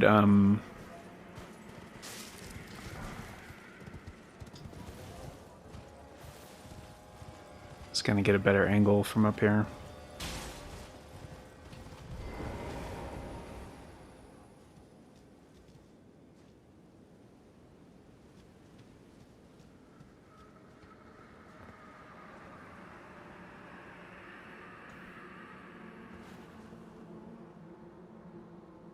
No.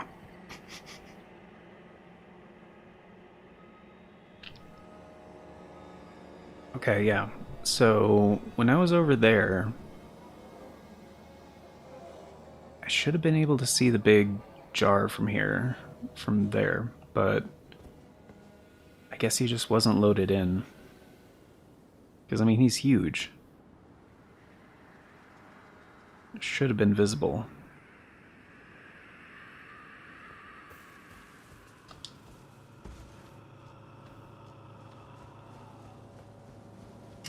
There's no way to see around, is there?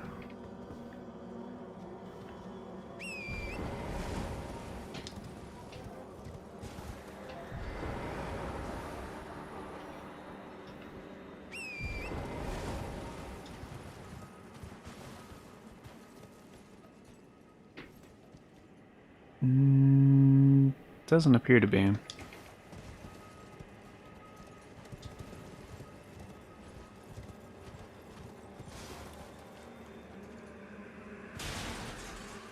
I mean, from the inside, there's no...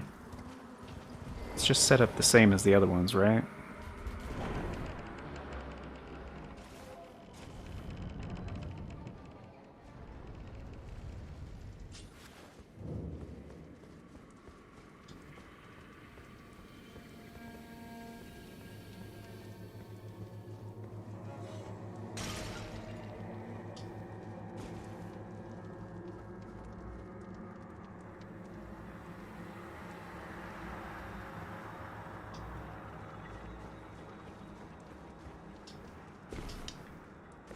Yeah.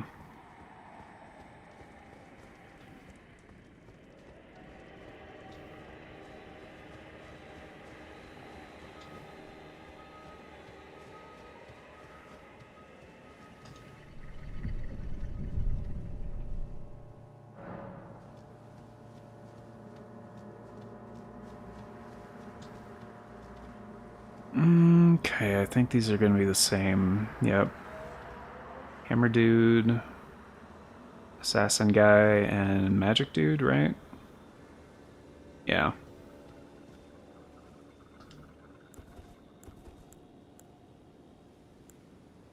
Oh, and I got my FP back. Okay, cool. This setup should be fine.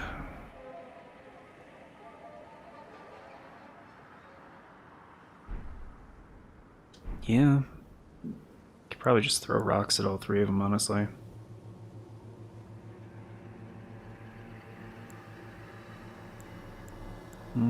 Probably a mix of that and Ancient Death Rancor.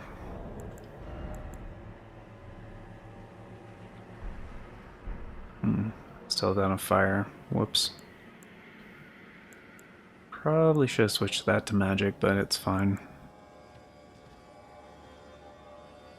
I mean, they start... Yeah, it takes them a second to load in, so I could just, like, run back.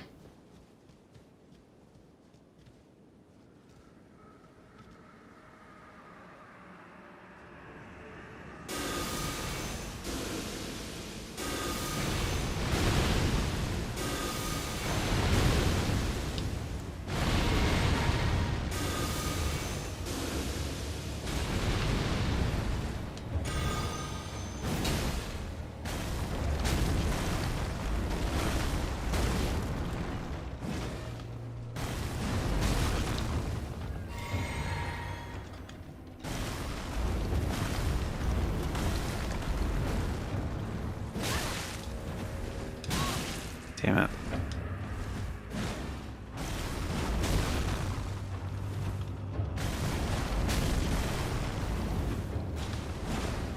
Shit. Yeah.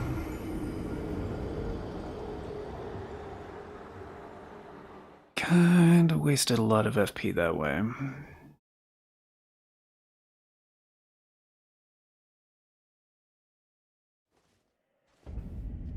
I had a feeling that would be the hardest one for this kind of setup. Let's see. Should probably. I don't really have the specs to do other stuff right now. I wasn't doing nearly as much as I was hoping for.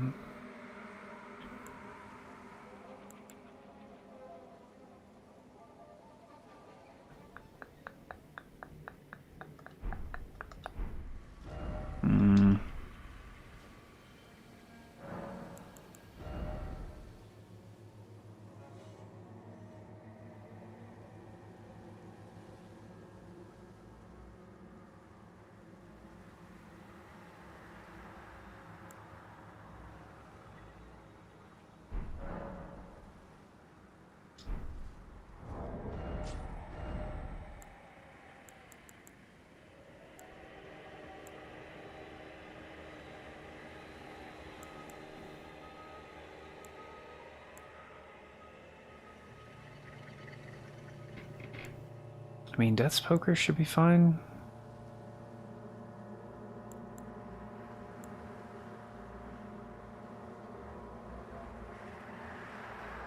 Arrow's Greatsword does have Vacuum Slice. That should be quite effective, actually.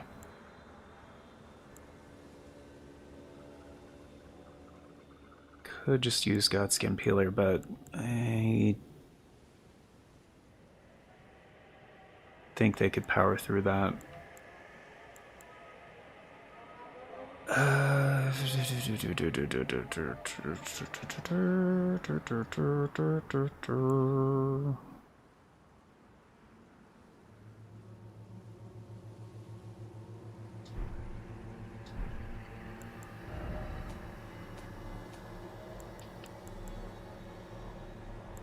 do have 2 6s.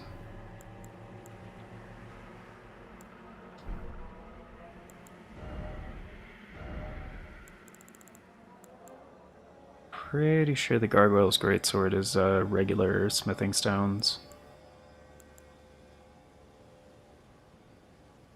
It's mostly strength. Which would be nice, I wouldn't have to split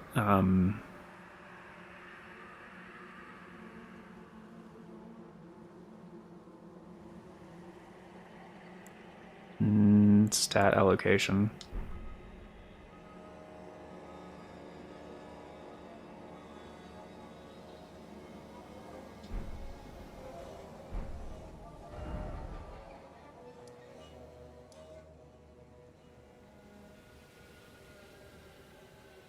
I mean, Death's Poker also does Frost, which is pretty great.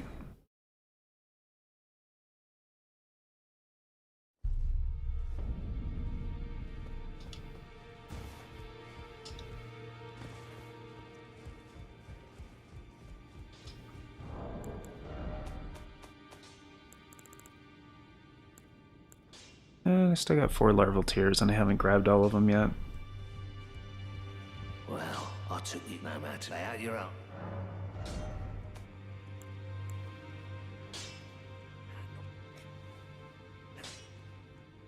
Yeah, so I could upgrade that.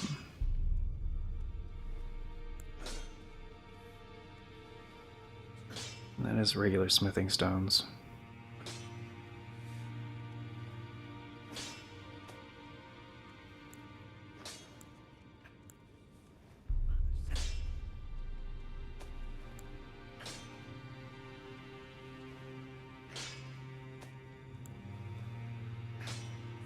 Wait, don't I have access to 6 now, or no?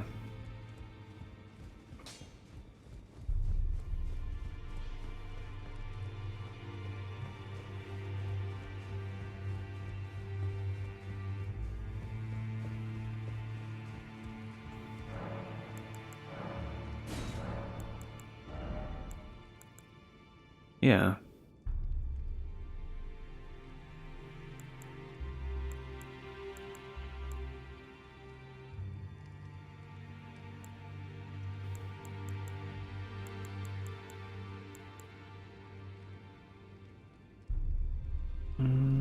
Yeah, so I could upgrade it quite a bit.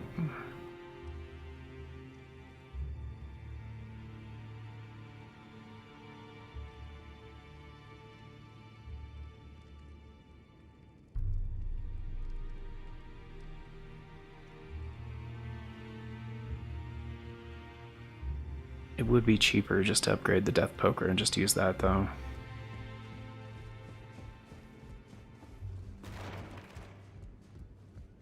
And I dare say it might be better.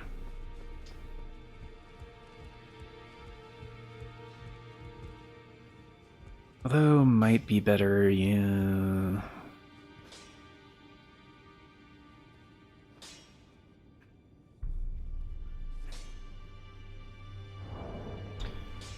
Back already, no matter. Do I have enough runes?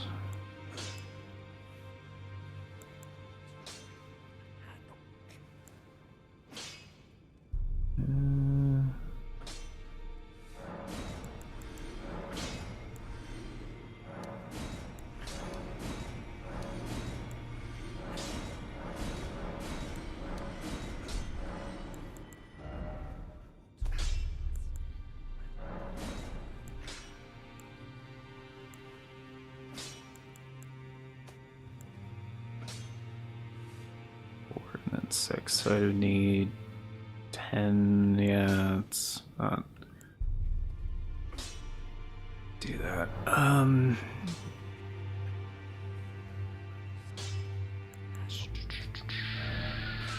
could probably get good damage out of it. I do kind of like I could just focus on strength if I use the gargoyle sword, though.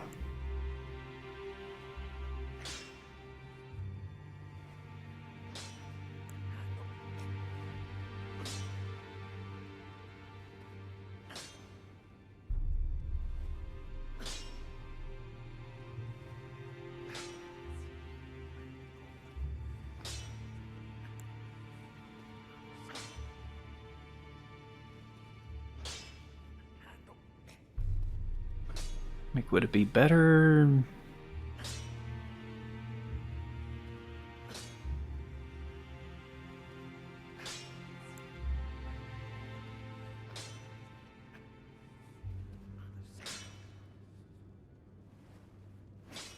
Maybe, but for battling NPCs 1 and V1, I don't think so. And it would be kind of expensive. I guess next time I have like extra runes I could do it, but... And I should probably get rid of the stuff I can't use, honestly.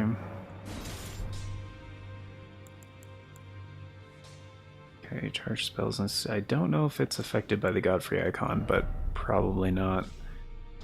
Probably keep the Flout Canvas Talisman on just because the stat requirements are pretty low. Clawmark Seal, I could upgrade this one. Back over, no matter. Because it is pretty good for when I don't want to invest in Faith. So 5 and 6 I haven't upgraded at all.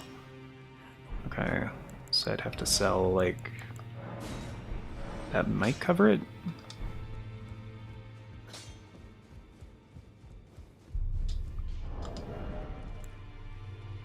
Yeah, because it only requires 10, and I think Stone of Kronk is only 14, 13, something like that.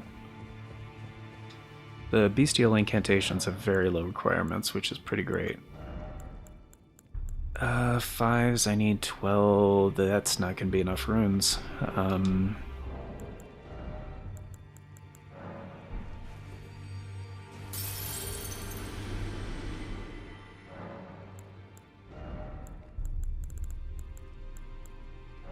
Okay, so I need 12 of these and 12 6s. So that's not going to be enough either. Oops.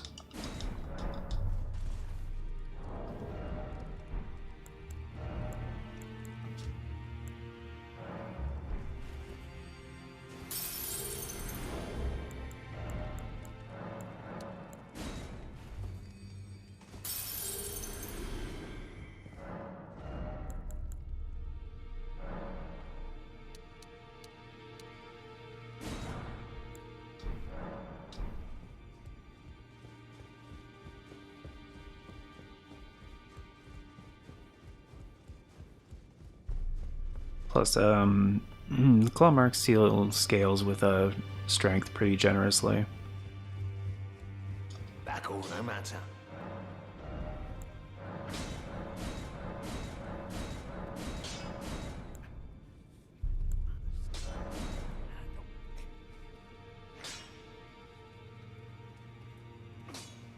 Yeah, B&B, that's not bad.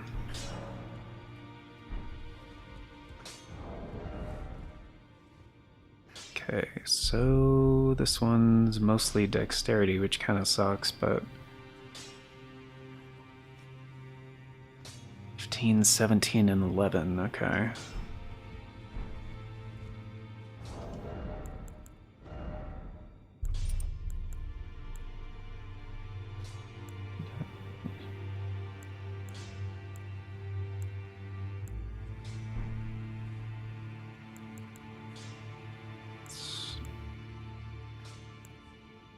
Yeah, that'll be fine.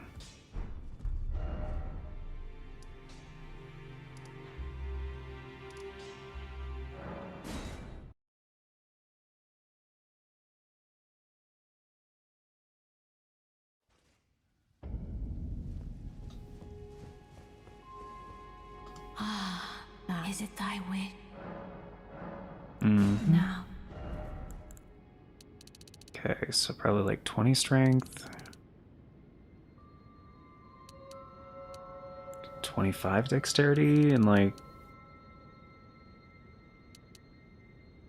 20 intelligence, maybe, and like 15 faith,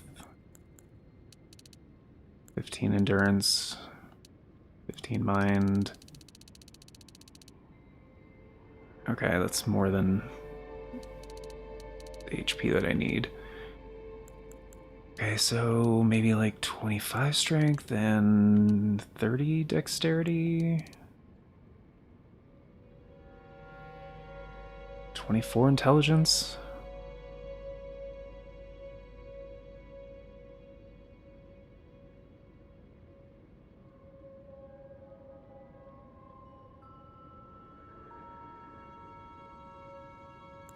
Get that to 29. Alright, so 25 strength and intelligence and 29 dexterity and 15 faith. That should be fine. I just don't really like this as much because I'm having to split my levels like all over the place.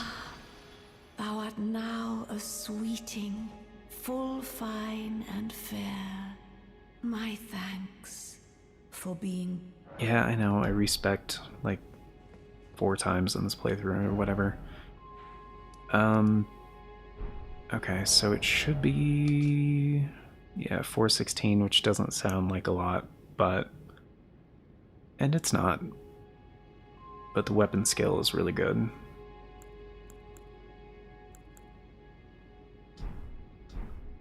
Arc and... let's get rid of these two, because I can't use them. Could still use Rancor Call, but... eh. Don't really care as much. I could put Beast Claw in there, though.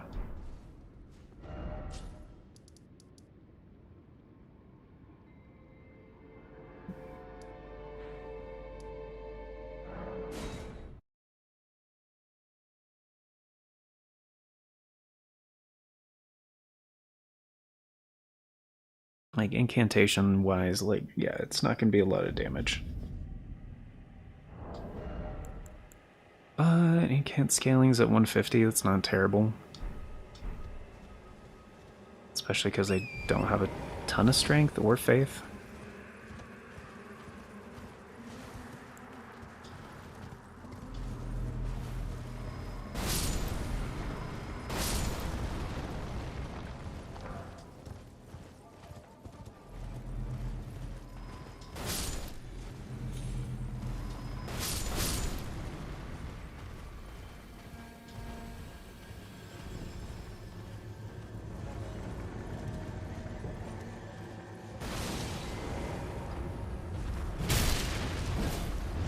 It's not bad.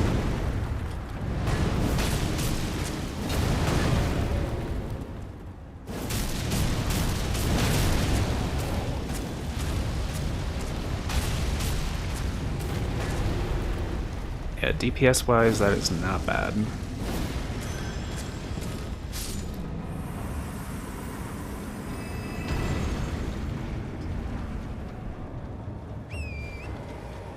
It's pretty sick. That's like the rare drop. Can't use it, but it's a good bow.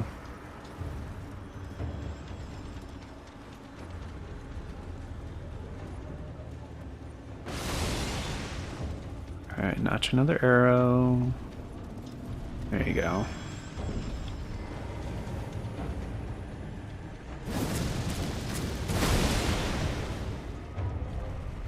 Oops.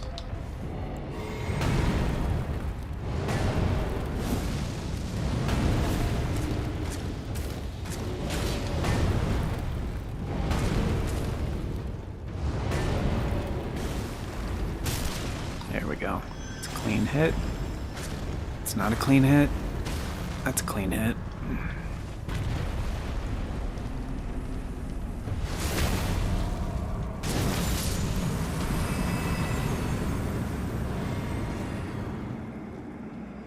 Damn, got two of them?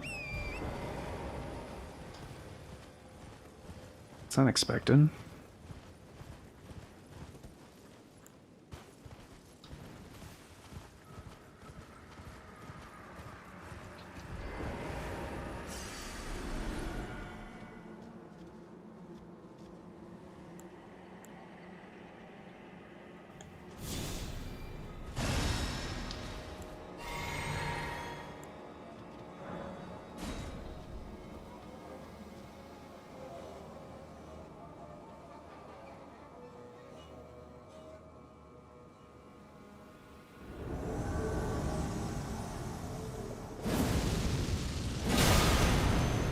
That's not bad.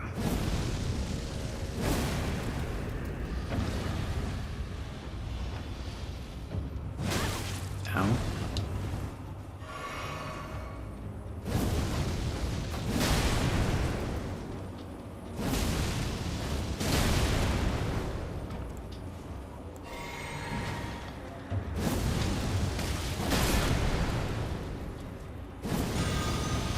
Shit.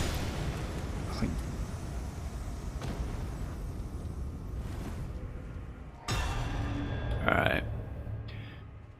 Should be smooth sailing now. And I forgot to use this, which that would have been smart.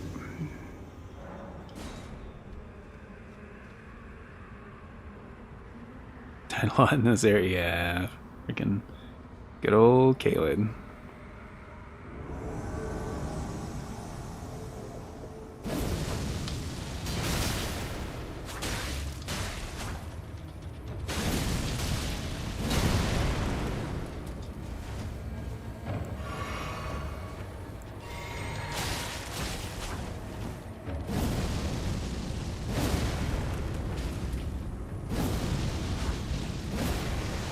Damn it.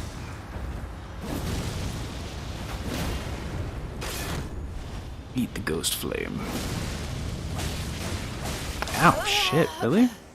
Oh.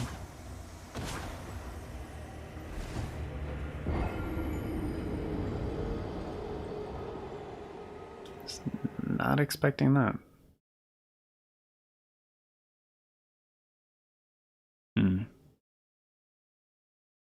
I think that's the right idea, though. Just lay down Ghost Flame, and but I should probably pepper him with like regular attacks.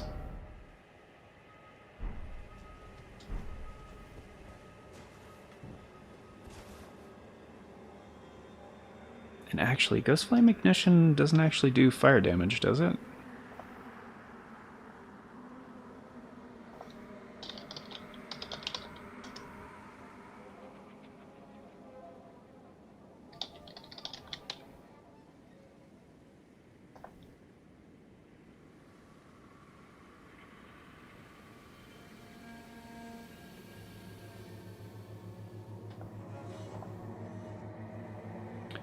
Oh.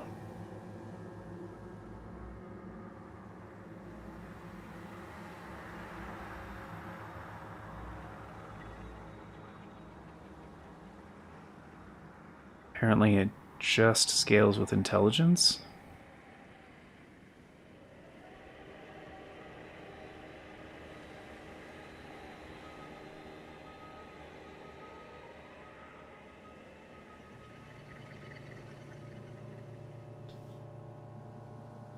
Okay.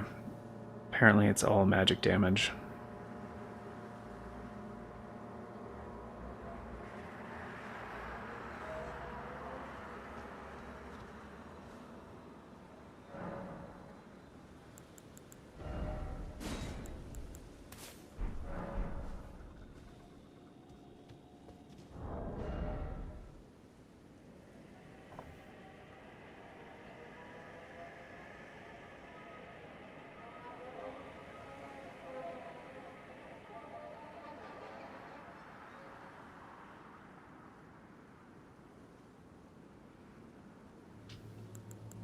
Okay, Godfrey icon does not strengthen it.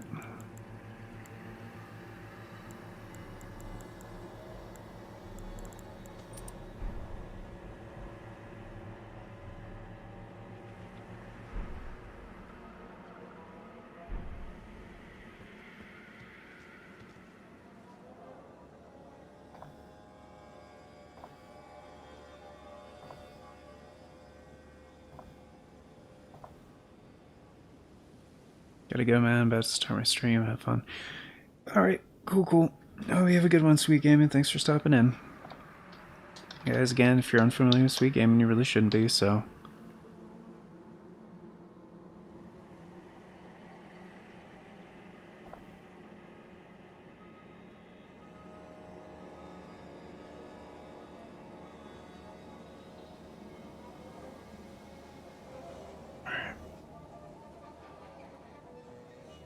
It's actually starting to get kind of warm in here, so I'm gonna crack a window a little bit.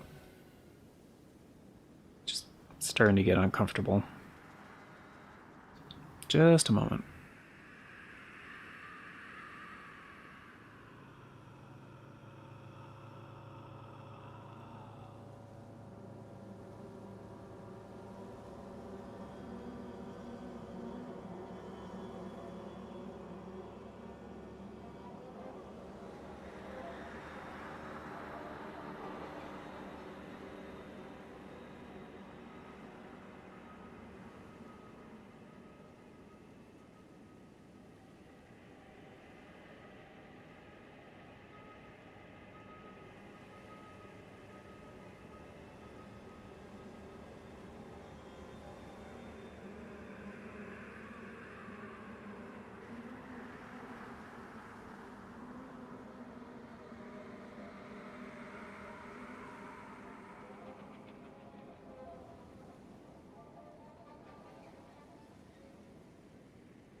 Alright, there we go. And I also grabbed a,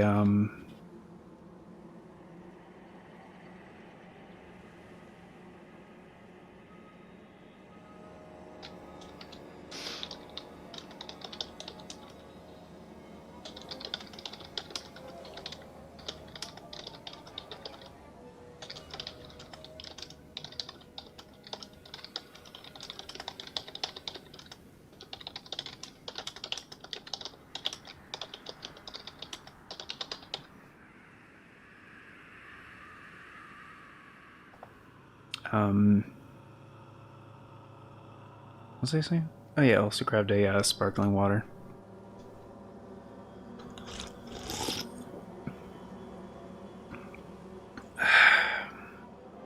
Help the old tum-tum.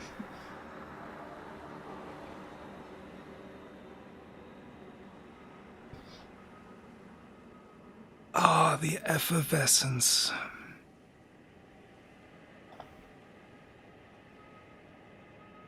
Which, oh man, 5 likes. Thank you guys so much. Very appreciated. Sanko.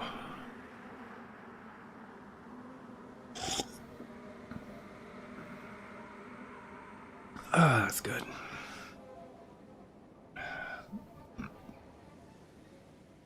This one's just like a lemon lime one.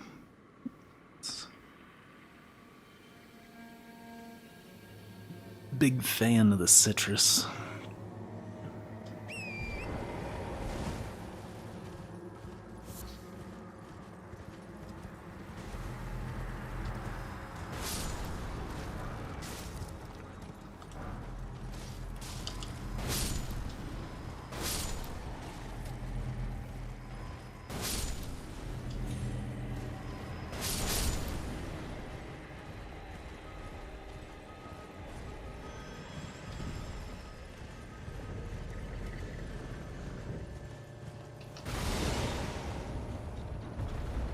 Oops.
Oh, right.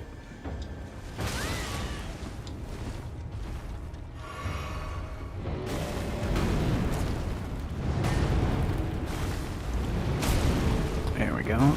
Clean hit. Clean. That should have been a clean hit. There we go.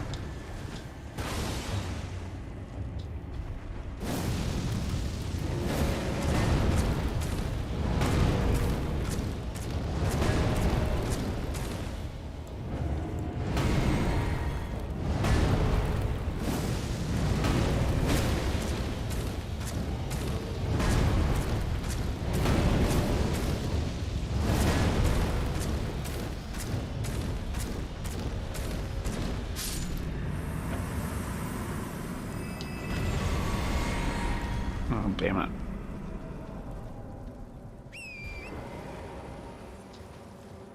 Didn't do it fast enough.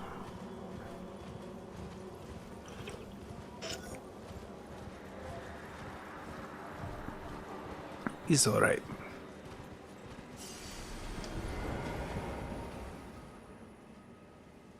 Alright, I got this guy figured out, so I'll probably just start with the middle guy.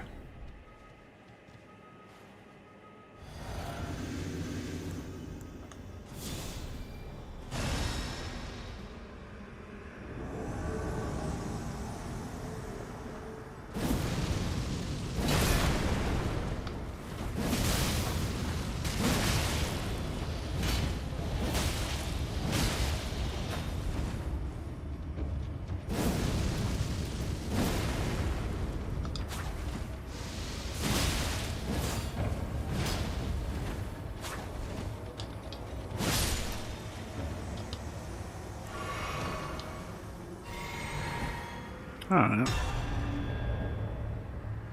No big, no big. Alright, let's do the next one.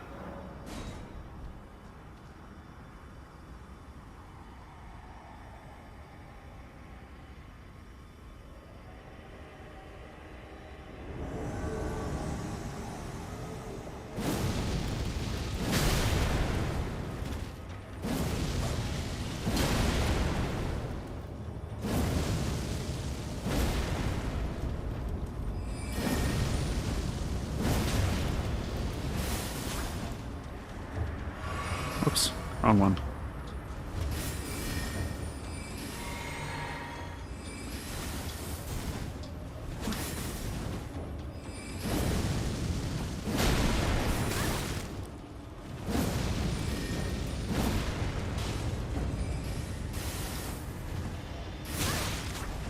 How the...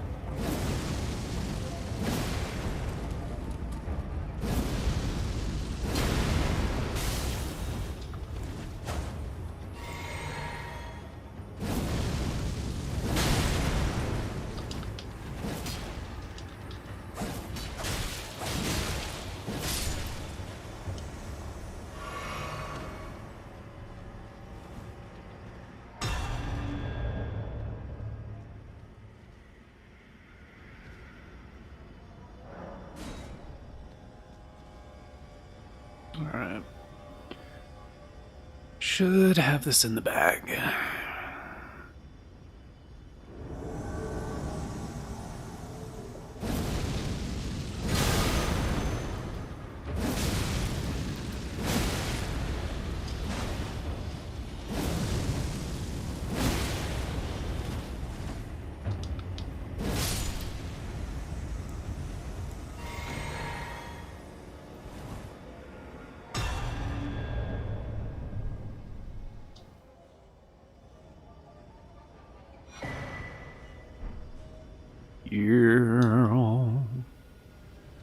Sick. Alright. That is one of the most helpful talismans in the game.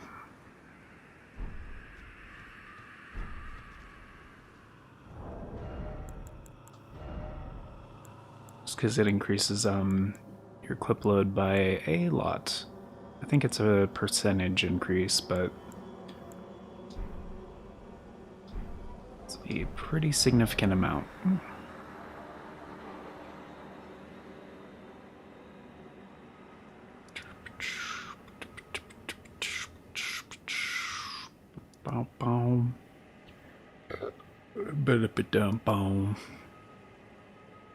Alright. Although, with all this respecking I'm doing, I should probably go to Noxtella and figure out how many larval tears I actually have, or will have. Because that would be smart. Also, I didn't see the map fragment when I went down there. Did I not?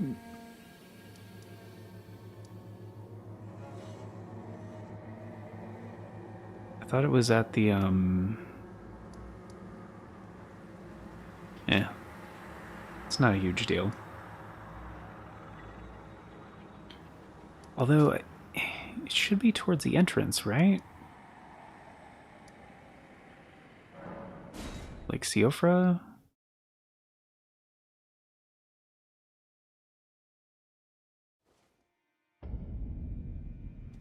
Is it not?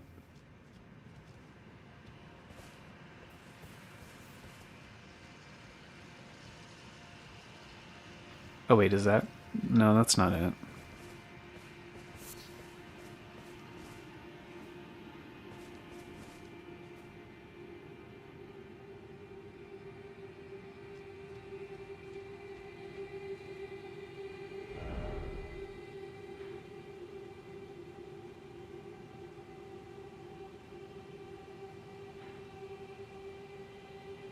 Hmm.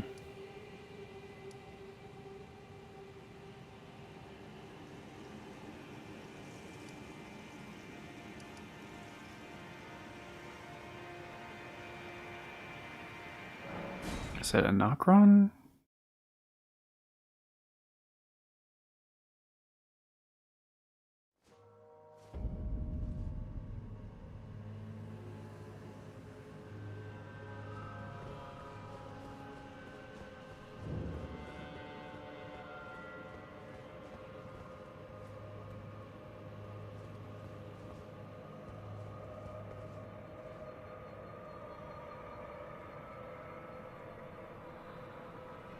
really thought it was like towards the entrance.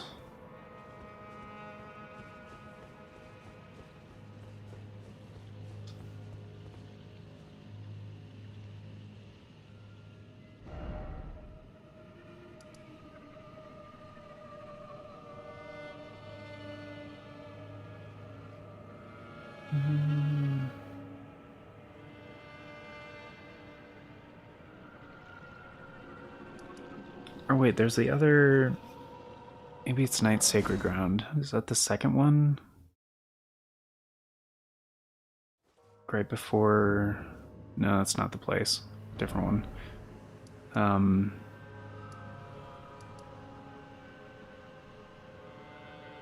It's not Ancestral Wood. It might be CO for Riverbank.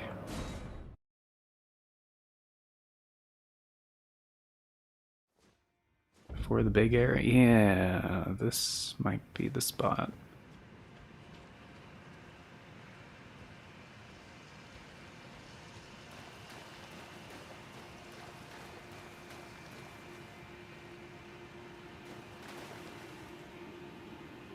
Up there?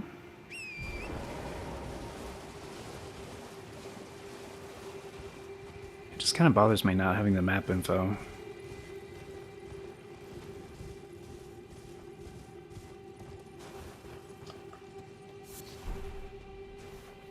That's not it. Oh, jeez. Stop. Stop.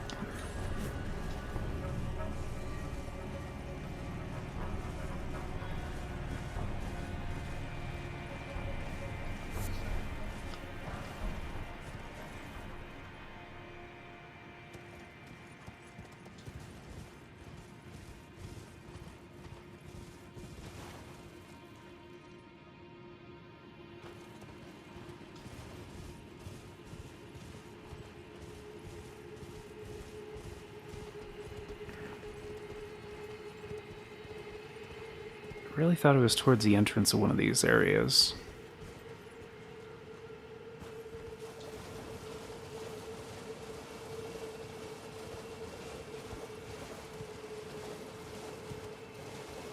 It's before the Site of Grace, or...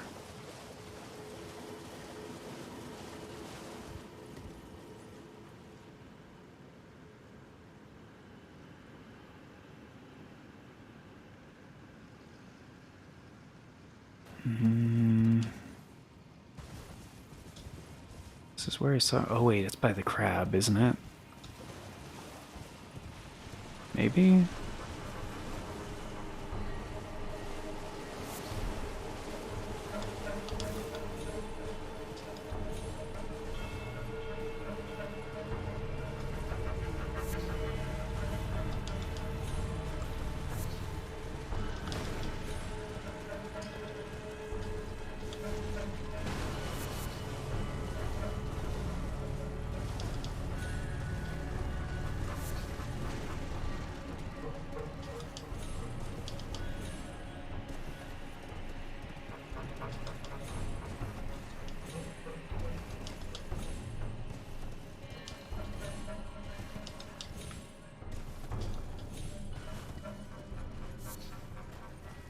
How would you ordinarily get... Oh, hey, there's a thing. I'm sure that's not the intended way to get up here. Oh. It just connects over here.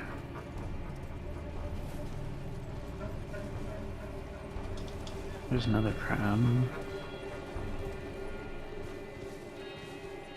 Oh, wait, is this it?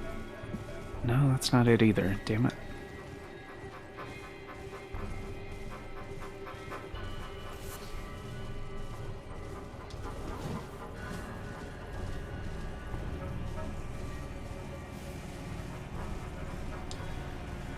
No, that's just one of the torches.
Oh.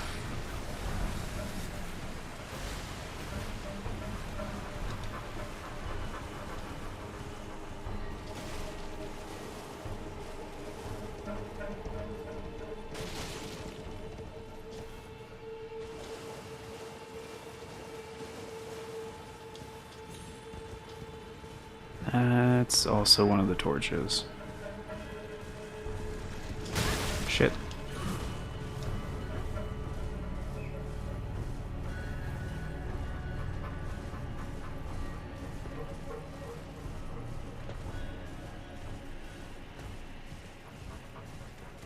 Is the map info really not here?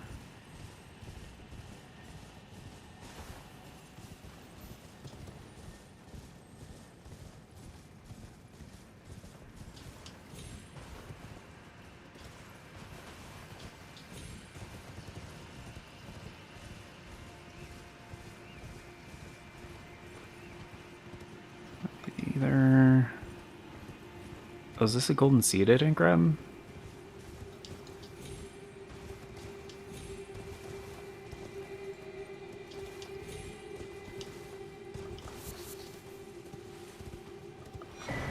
Uh-huh. Very nice, very nice.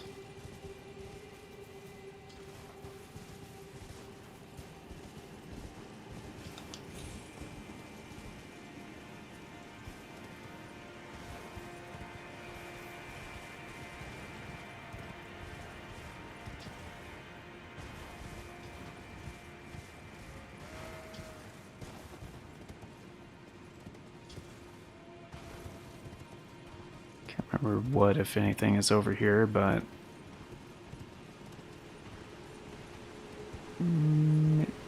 it's something.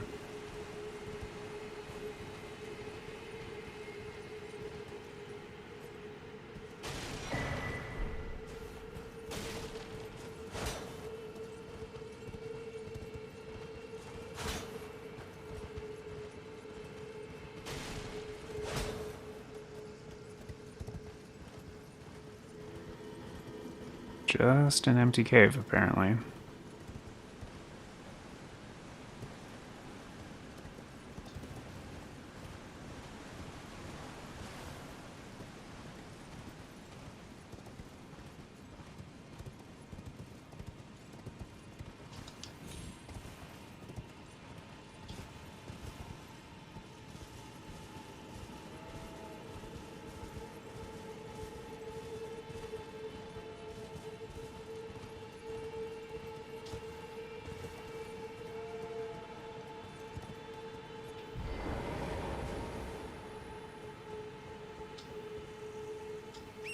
I need torrent for this jump, right? Yeah.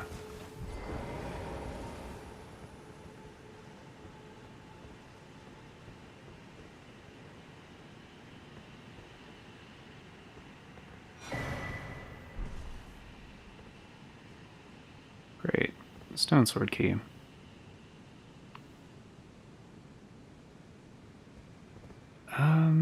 Hmm.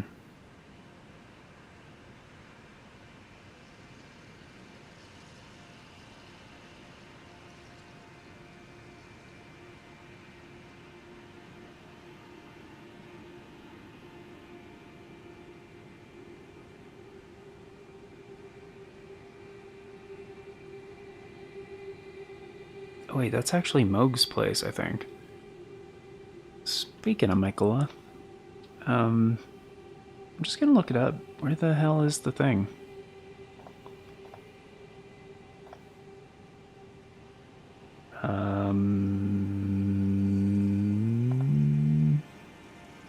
Nokron map fragment?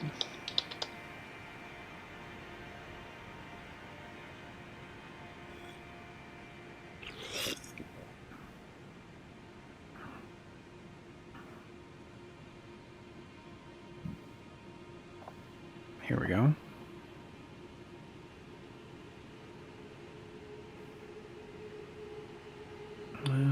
Right by the pillar entrance of Hollowhorn Grounds.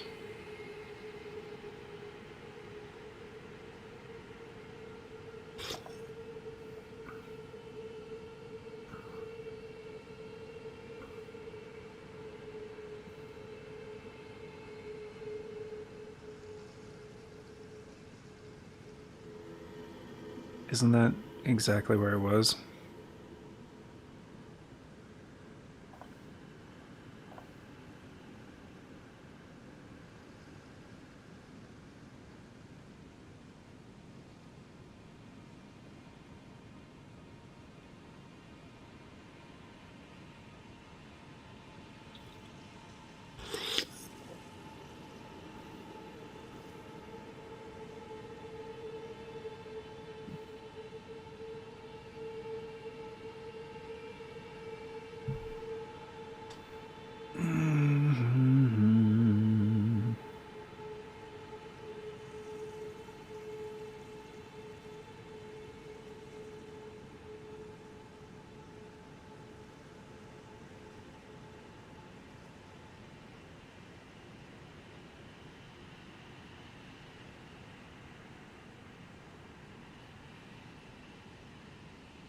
Yeah, but there's Southern Hollowhorn Grounds and the other one.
That's where it was.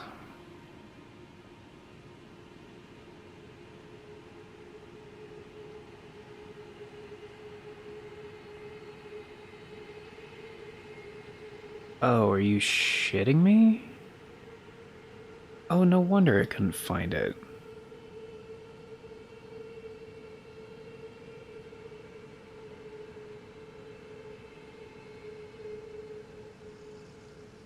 Okay, that's really dumb. Alright, so I'm gonna have to fast travel to do this anyway, but typically, if part of the map is grayed out, it'll like show you where it is, kind of. And then you go to that location and it's right. It's always indicated by a certain type of like monolith. It's like right next to it. So you can usually kind of see it from a distance. It's one of those statues, basically.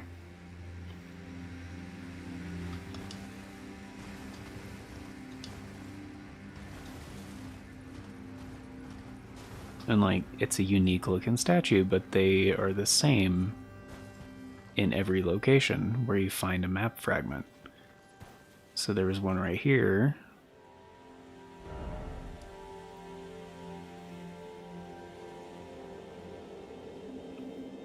And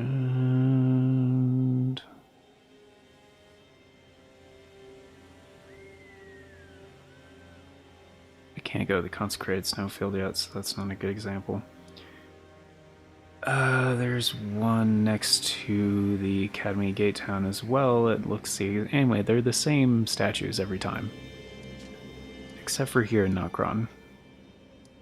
Where, yeah, it's kind of just above Siofra River, so you just have to go to Siofra River. The bank, I believe. So I did go to the right spot. I just didn't see it because they have a couple of different types of statues here. And it's not at the usual map statue. Like I said, there's these statues, which these are for the torches, but these are different. Like, clearly a different type of structure. And they light those. All 8 of them. And one of them has a corpse with like purple items. So it's like, oh, that's a more important item because it's like kind of purple. It's the map. Which, as far as I know, the only one in the game that's not next to one of those map statues. And also not indicated by like the outline of the thing. So yeah, kind of fucking stupid.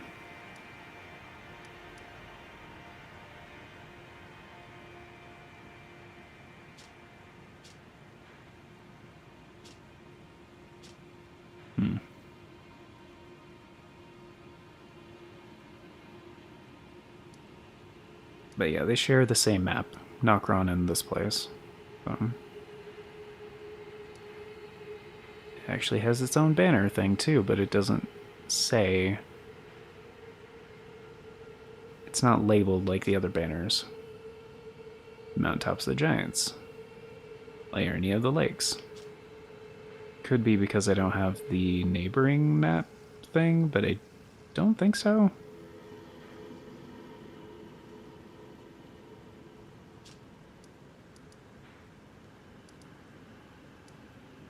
Anyway, the whole point was not even here, it's Noxtella, but...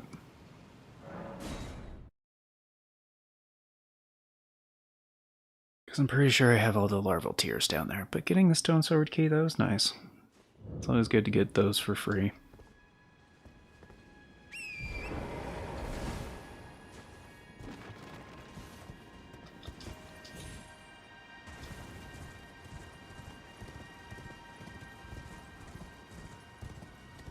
I do not want to aggro Agila right now, just because...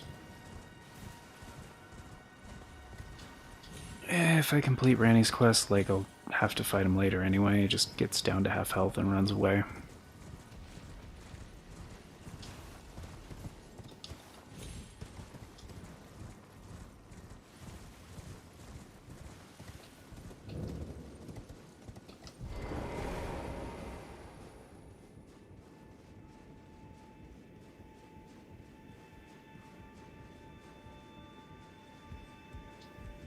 Still lurking here, but you just need to chat. Hey, no worries, man.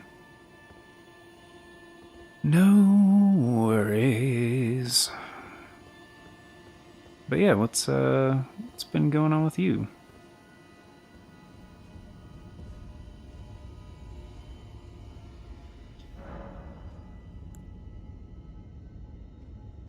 What has been up?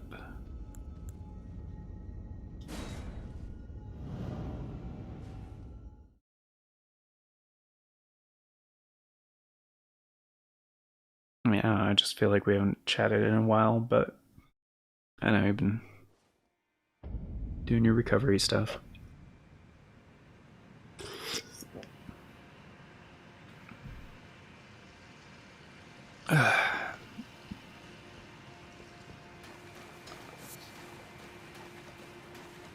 Which I always thought this was interesting that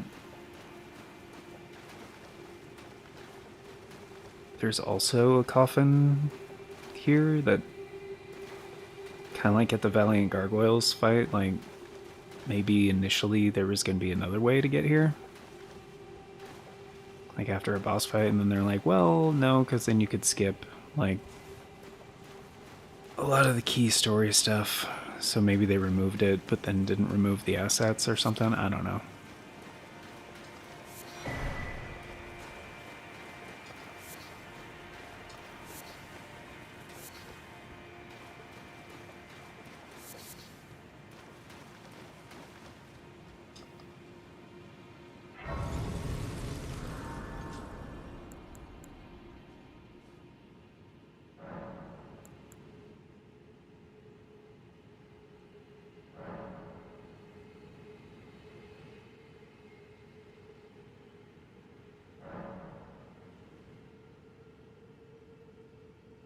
Oh, a dogged fellow, aren't we?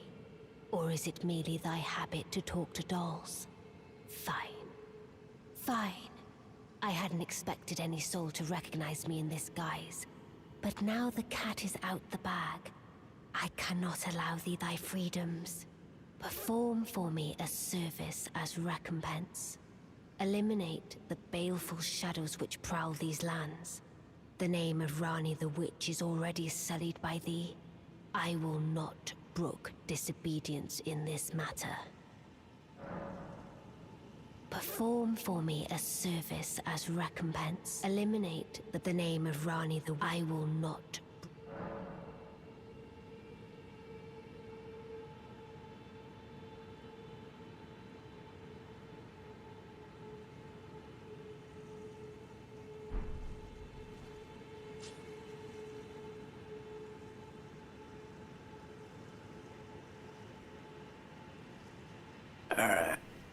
Alright. We could do that.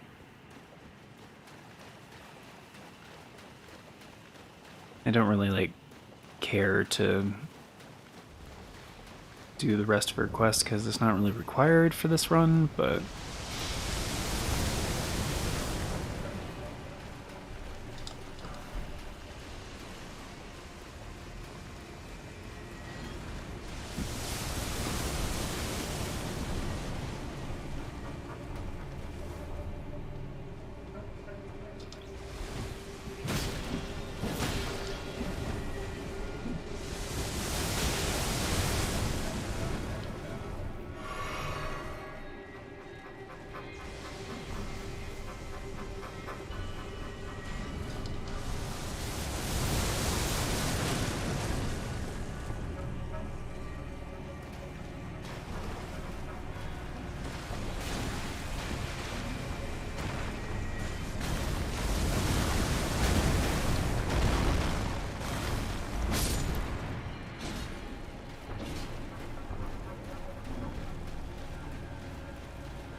Let us speak of the past a while.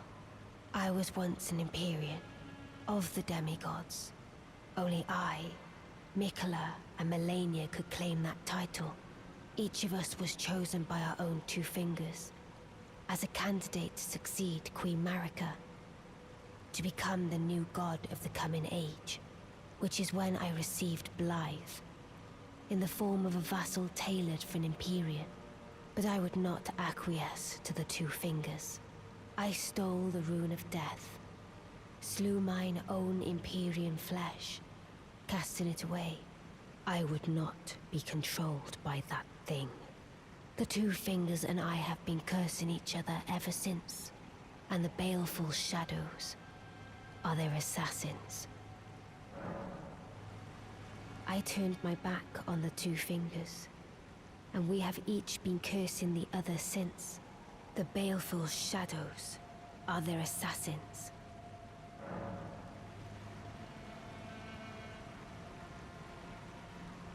All right.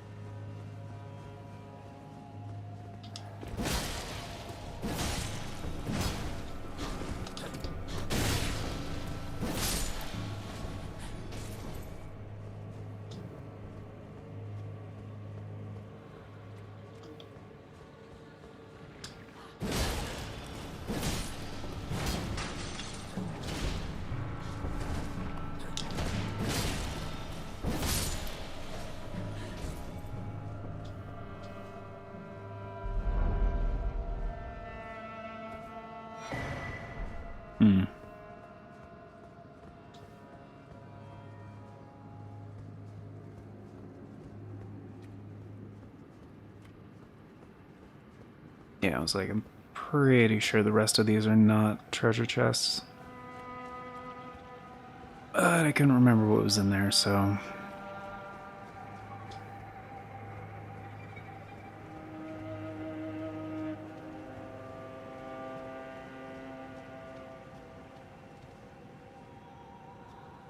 So I don't specifically remember what's down here, but can't call torrent, so... I don't think it's anything that important, honestly.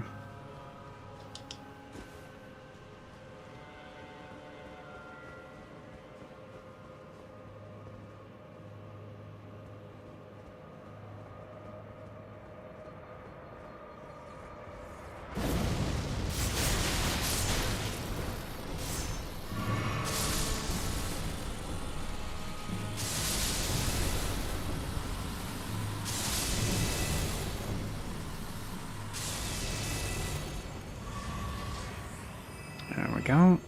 Got our flasks back.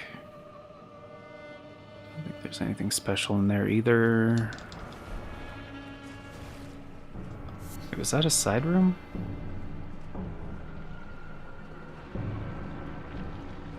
Oh shit. Damn. It's different.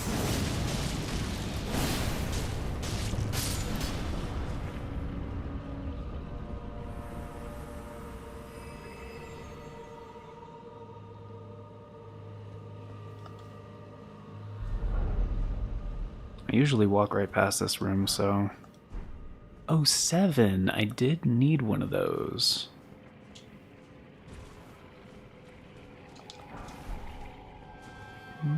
Okay.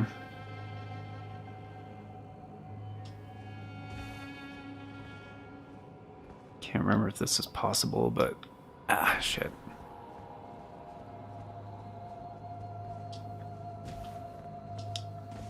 There we go.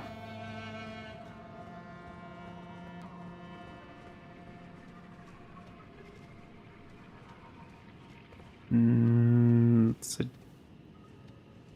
jump you're not supposed to make, but I guess they have a fog gate on both sides, so that's fine. Whatever.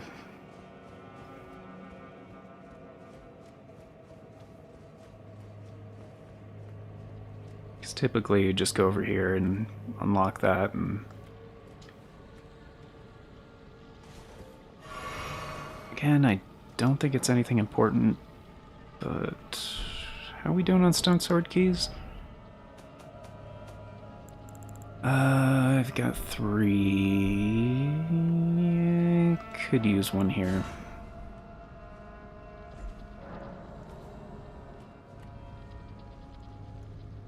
I think there's like 2. Yeah, there's 2 of them in here.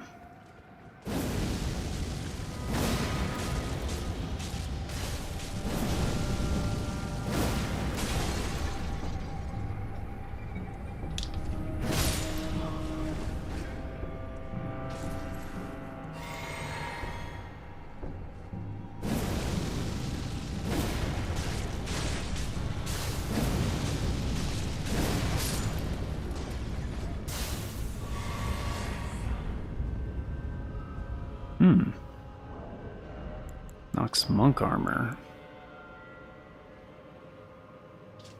That one's a little bit different.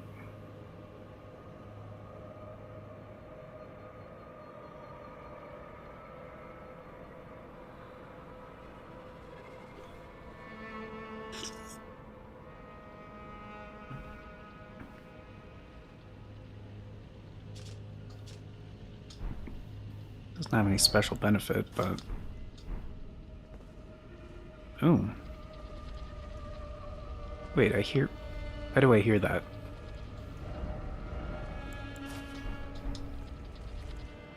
Is it... Oh, it's already over here. Oh, that's not great.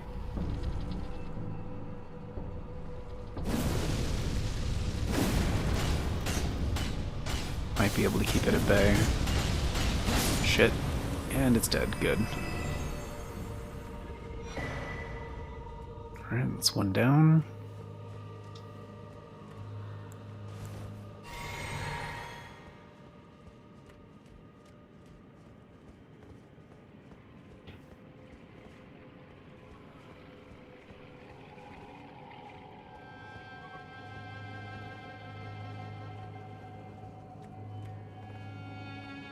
Yeah, it's just this middle one.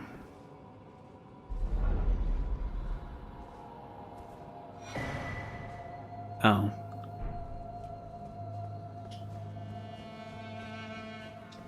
It's pretty good. It's a pretty good puppet, but I'm not using Ashes of War, or not Ashes of War. Spirit Ashes, so...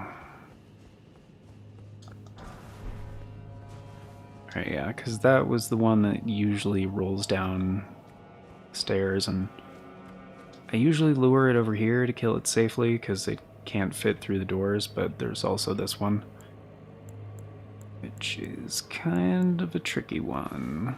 But since I have this, yep.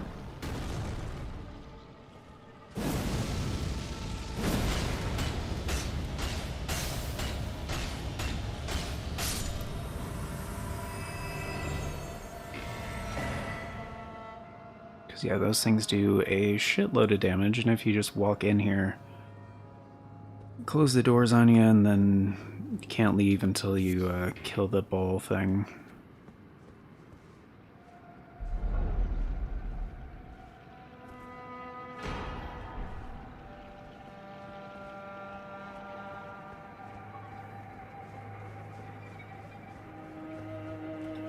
But the trap doesn't activate if you kill it preemptively, so...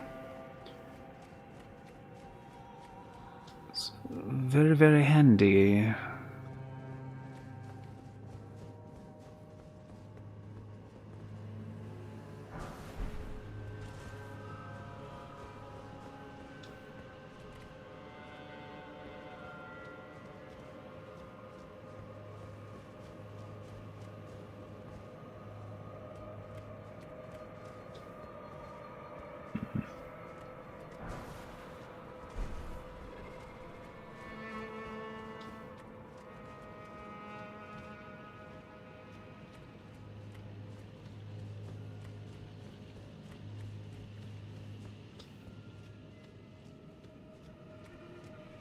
Yeah, I don't remember where all the loot is, which is why I'm not really optimizing this, but another one. Yeah, there it is. That one does not come down though for a hot minute, so...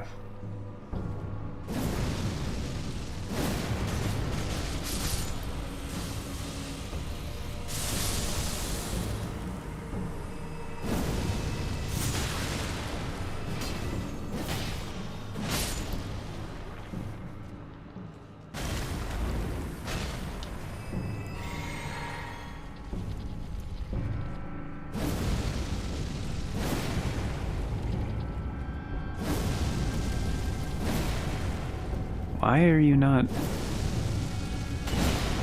There.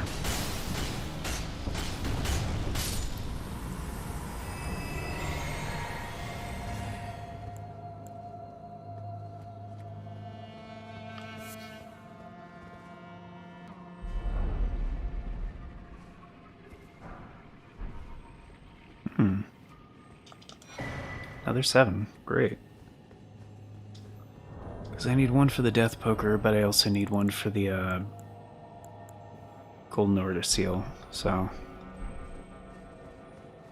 Where's this one? There it is.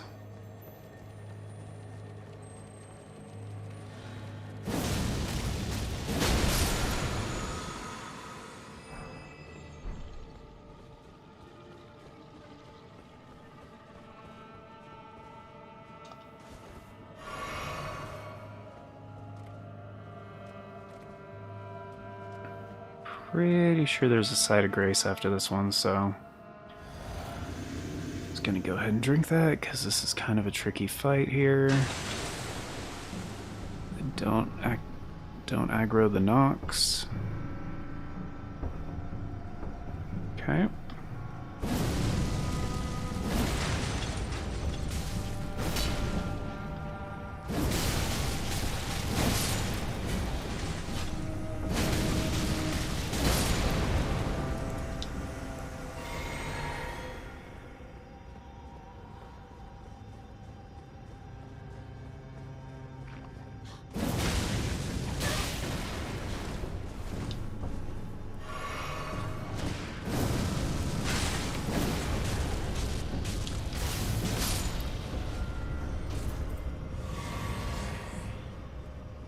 Oh, got our flasks. Flasks back once again.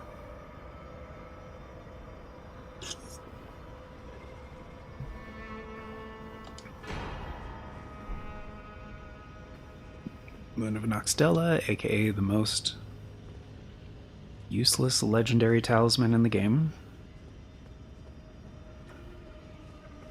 Oh, and I think there's another golden seed down here.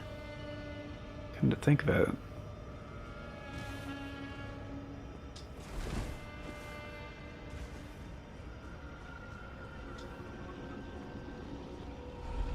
Yeah, I'm pretty sure this last flask upgrade is the final one. But still, it would be nice to have another, there it is. Drinky drink.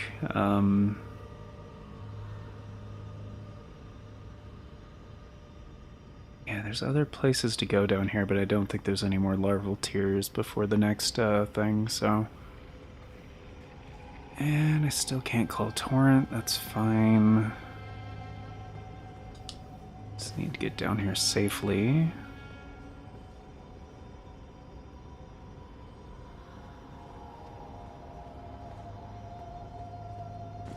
That looks promising.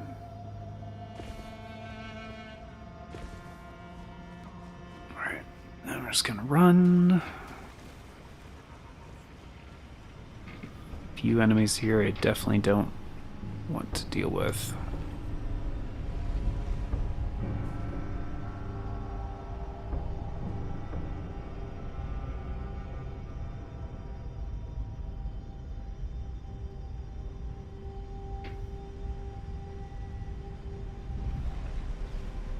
Or with which I would rather not deal.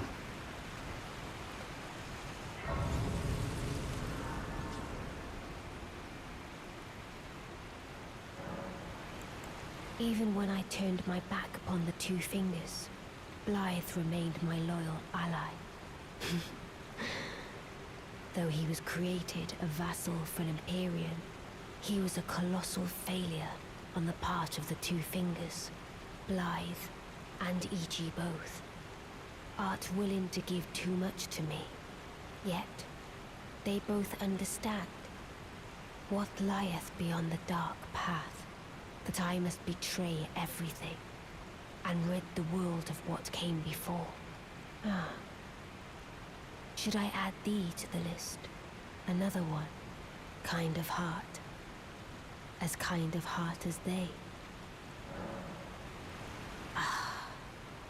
This form hath loosened my tongue. I've let slip too much. Forget what thou'st heard. Forget.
O Shadow, thou art the last.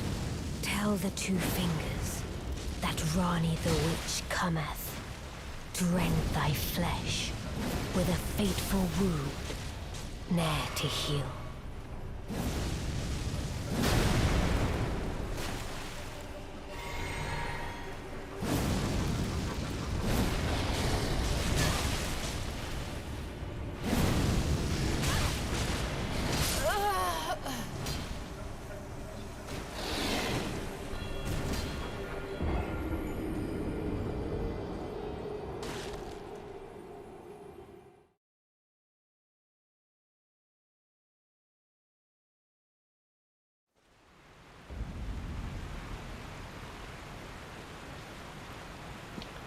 I should have leveled up. Yeah. It's alright. I'll get the runes back. I'm just gonna run through the basilisks this time.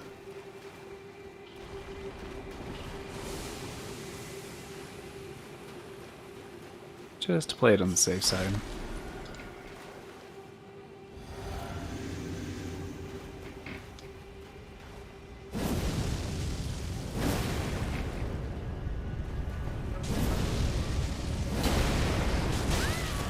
Damn it.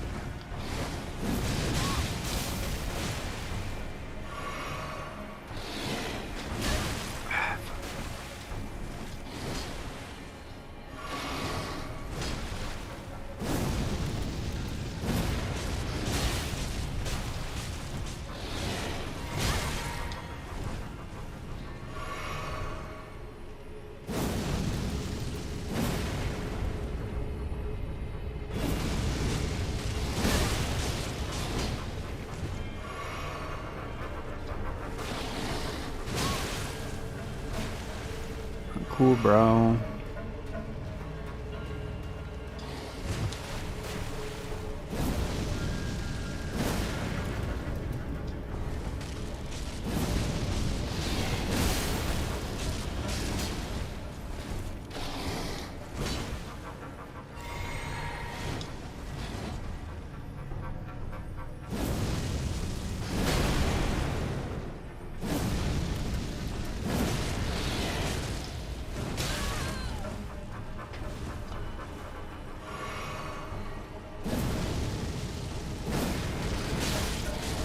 Beautifully fought.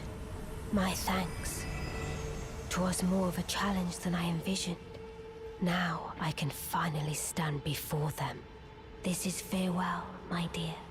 Tell Blythe and Iji I love them.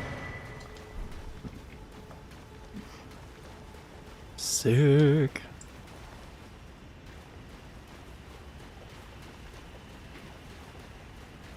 Yeah, I don't think I've noticed before, but he has an HP draining effect, like when you take damage. So seems like whatever weapon that was, like it's imbued with destined death.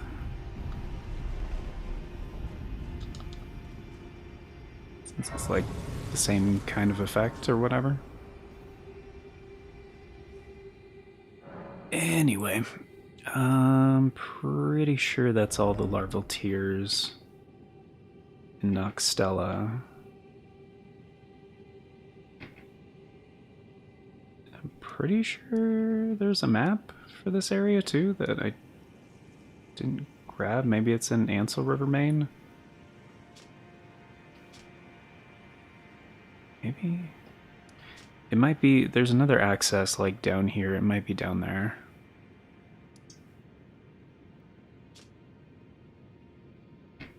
There's definitely a map fragment for this area.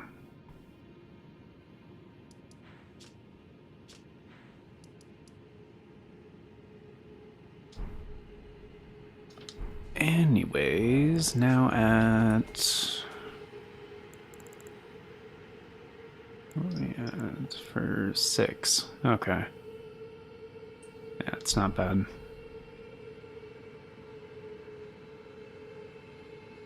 But I now have plenty.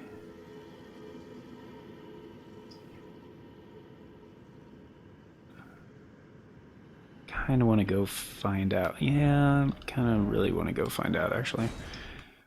Because I'm pretty sure that the gargoyle sword would be pretty sick if I upgraded it and put it into thing. Plus, I think it's the only thing on the approved list that has... Hello? Oh, hello. I've not seen you here before. I am Nefeli Lu, warrior, here by decree of my father. The pleasure's mine, as a fellow tarnished, guided by grace to the Round Table Hold.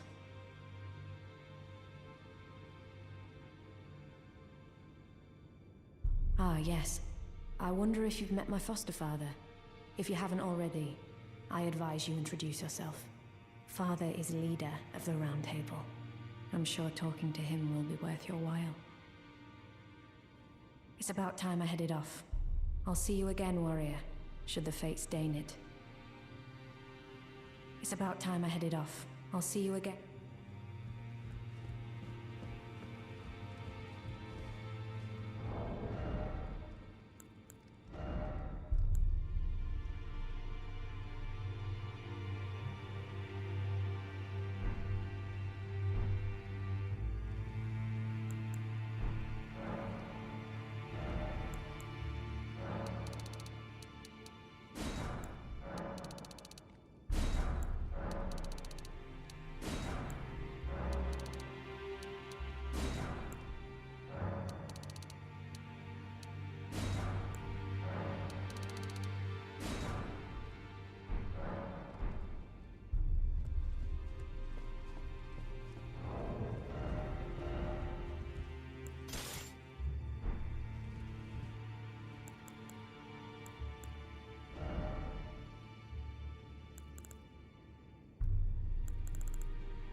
Well, I took youth no man to lay out your own.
Back all no matter.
Ah, is it time?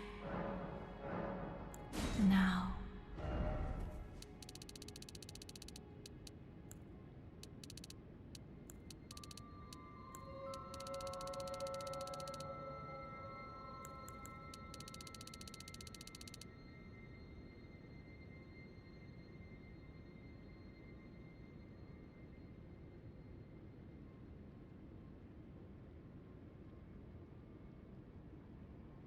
Wait a sec.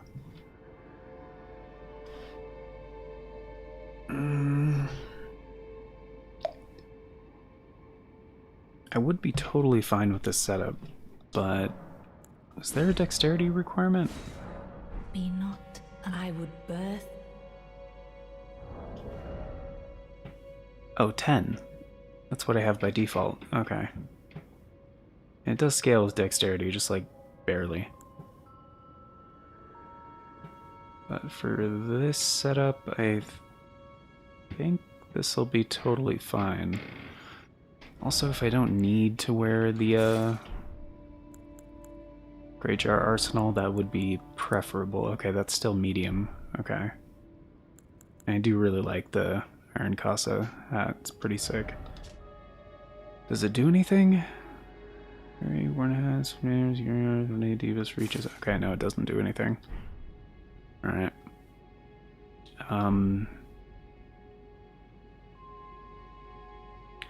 Oh, I missed picking up Rennie's shit. Her outfit. Now. Crap. It's fine. It's in Rena's Rise. I just didn't turn around and grab it. Okay, so 37 strength and 37 faith. Although I don't need that much faith, to be honest. It would be better for the Clawmark seal, but... Actually... Yeah, sorry, cancel again. Be not. Yeah, spells. Spells. Memorize. We'll go 13, 8. That's fine. Beast Claw is kind of useless. Scouring Black Flame is 28. Black Flame is 20. Leave Proper Death does have an intelligence requirement. Order's Blade also has an intelligence requirement. Which, that would be helpful for the Deathrite Bird. Gold. 32? I don't think it'd be that helpful though. As long as I can use Order's Blades, so I need 13 intelligence. I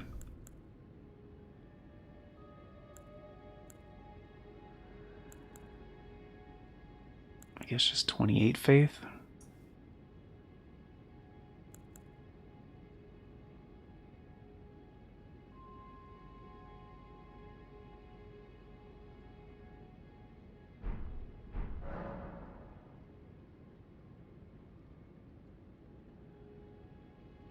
There is that other... How did I put it on the rule set?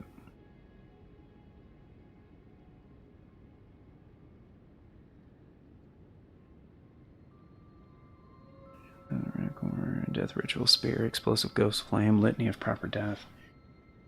Any Black Flame or Bestial Incantation. Okay, so I could get Black Flame Ritual, which is not the best, but it would be an option. It's just, I mean, I don't have it yet, so it doesn't really matter as far as respeccing right now, so I guess just like 28 faith and 13 intelligence. Which is fine, that's just 3 points. Ah, is it thy... Now. Okay, so 30, 15, 15. Let's... Should be able to do 40 strength. 10 dexterity is fine. 3... So yeah, 13 intelligence and 31 faith.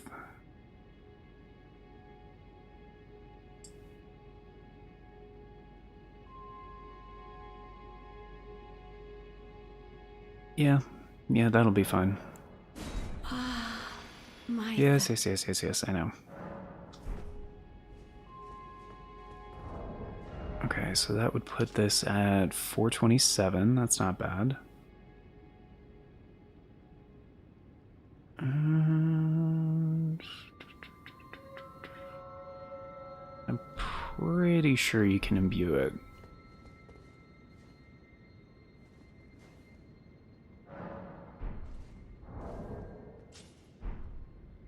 Which, I mean, if I'm going this way, then... I guess... Holy?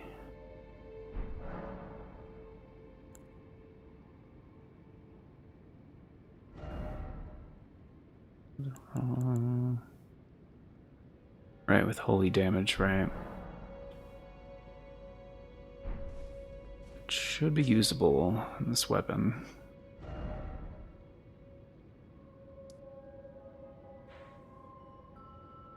Okay, so back to Rena's Rise real quick.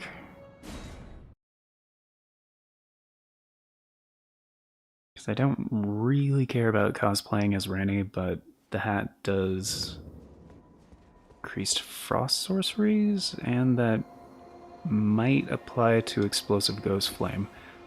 I don't know. Or, sorry, Ghost Flame Ignition.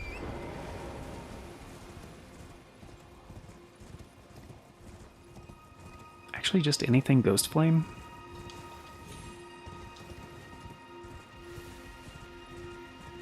Since they do frost buildup, but... Alright, it's the next one.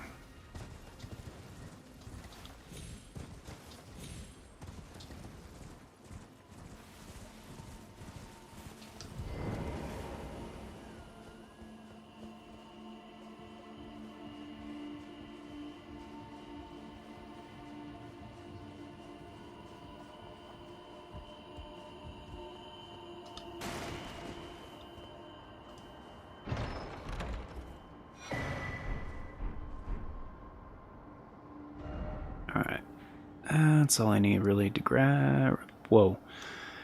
That was a sentence. That was all I really needed to grab here, so,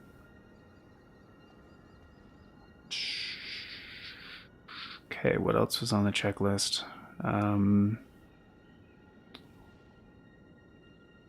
Oh, right, what I said, like, way earlier. You gotta do the Carrion Study Hall. Duh. Ahoy. Because I didn't get the curse mark. Which I need for Fia's quest, so...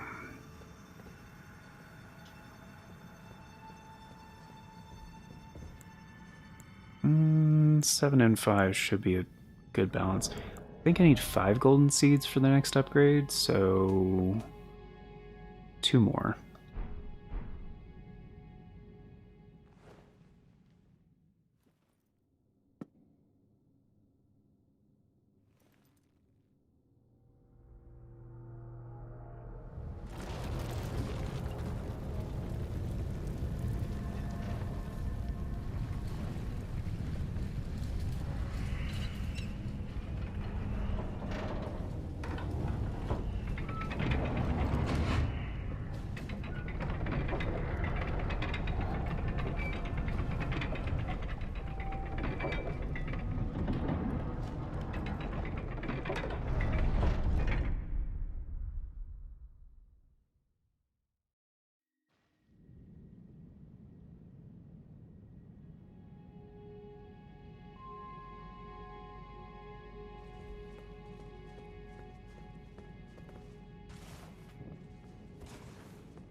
And yes, I did skip a good portion of that.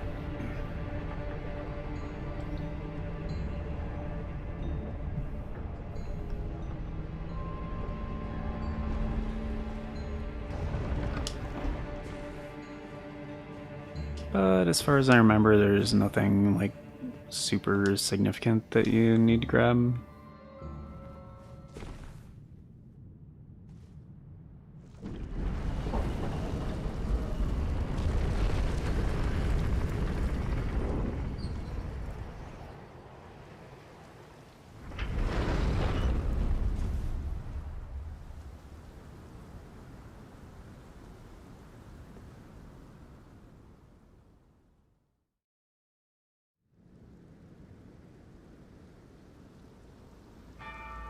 That's interesting.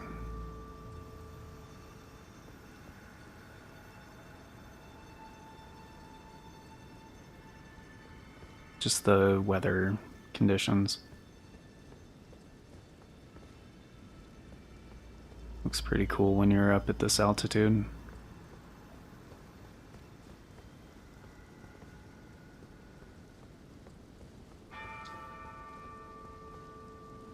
Because if you stand on your head, then the floor is the ceiling, and the ceiling is the floor. You dig?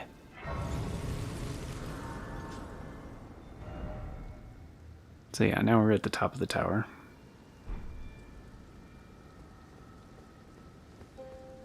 And there's gonna be one piece of shit that's gonna try to stop me.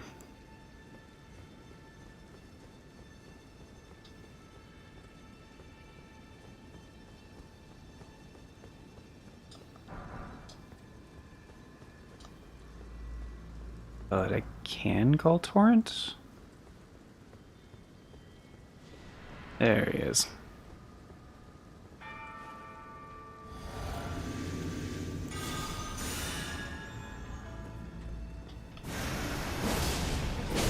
That's not bad.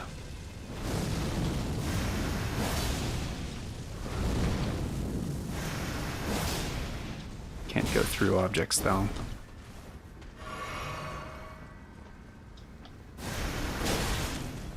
Nope, not super armor.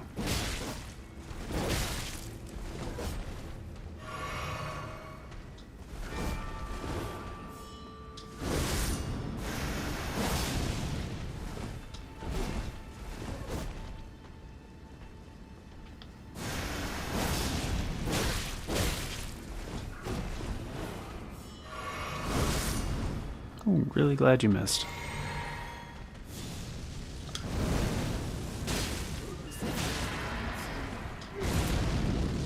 It's gonna suck.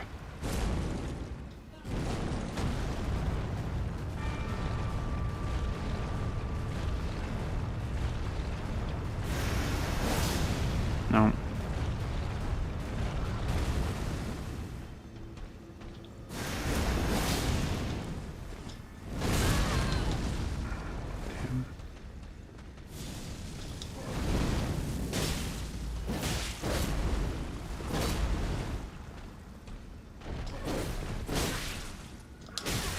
Whoops.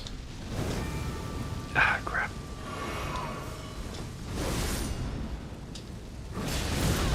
Ow.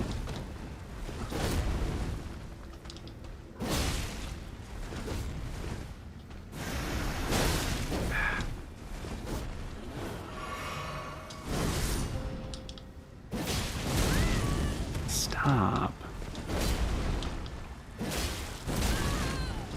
Oh, crap. Nope.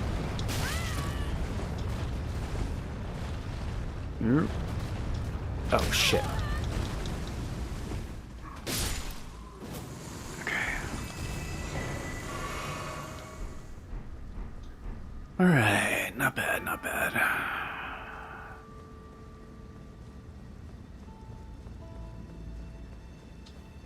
Actually, wait, I think there's no other enemies here, so...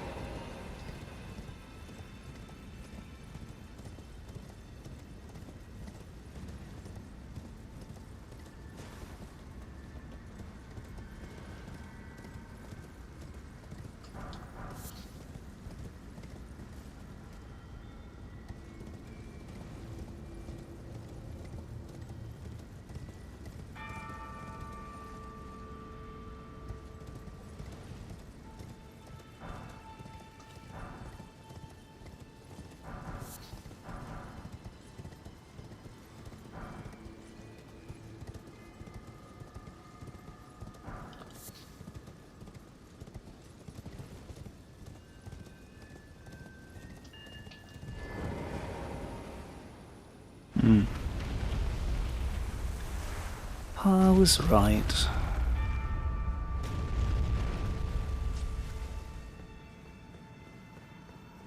Like, Divine Tower of Liurnia being the name of the place.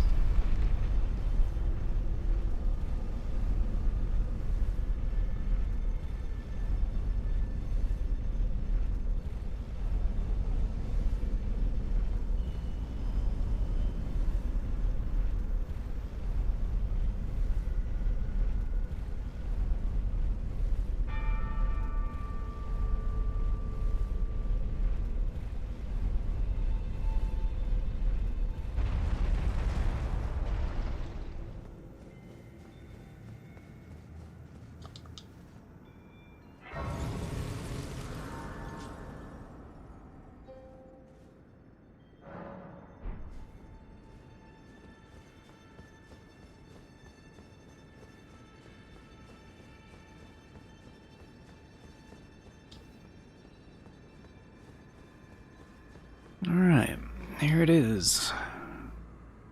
Corpse of Ranny.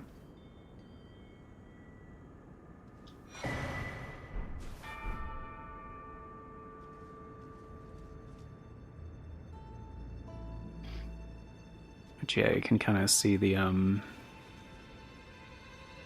same curse mark on her back as Godwin has.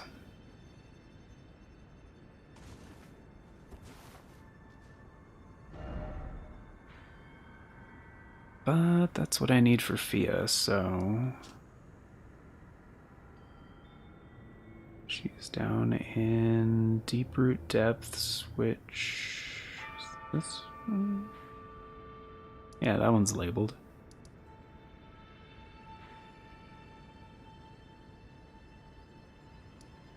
Across the Roots would be the closest one, yeah.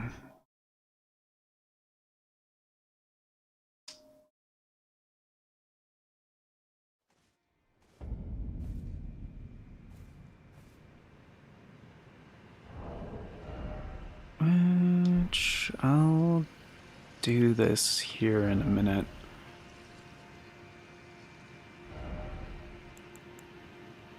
Oh, those are still a plus 13. Well, I haven't used them in a bit, so it doesn't really matter.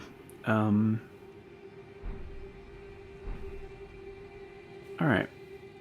First things first, I really have to pee, so I'm gonna go do that. So yeah, if you guys need a little bathroom break or grab a snack or some water or whatever, I'll be back in a few.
Alright, and we're back.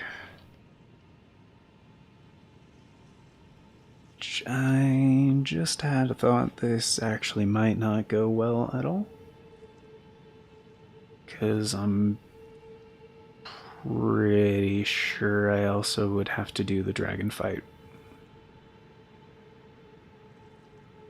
Which might be pretty rough, and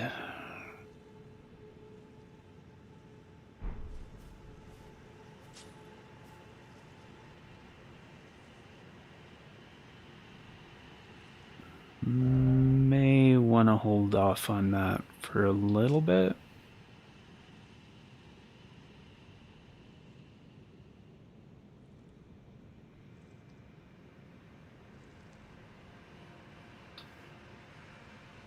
I mean, it's either that or like the Tibia Mariner and the Deathrite Bird, and those would also not be great. I mean, it would be fine for this build.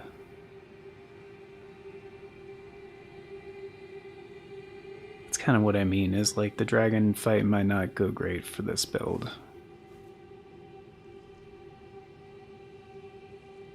But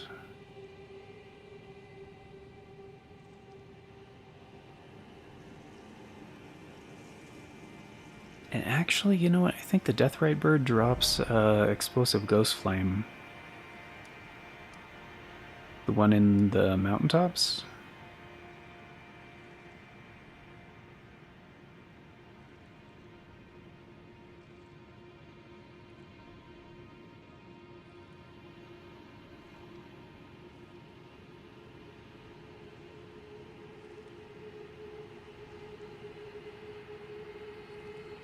No, never mind. That's the one in Consecrated Snowfield over here, which can't even get to until I beat Castle Soul, so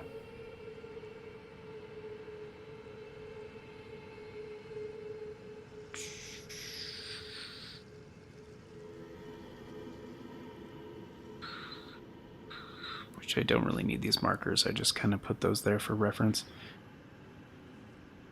The markers were there because that's where the Tibia Mariner is right there and the Deathrite Bird is like right there. So, I may as well try this now. It's just...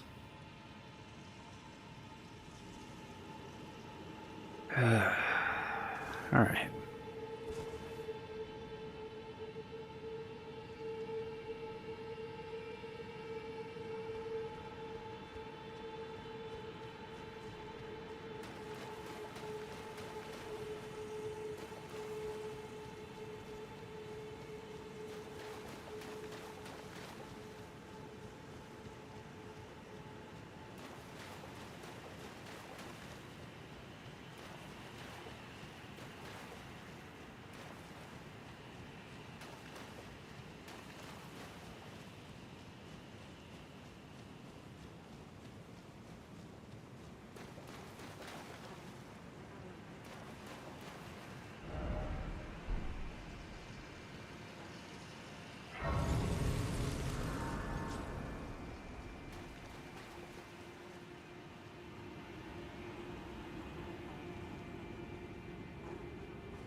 This is the other Hallowbrand.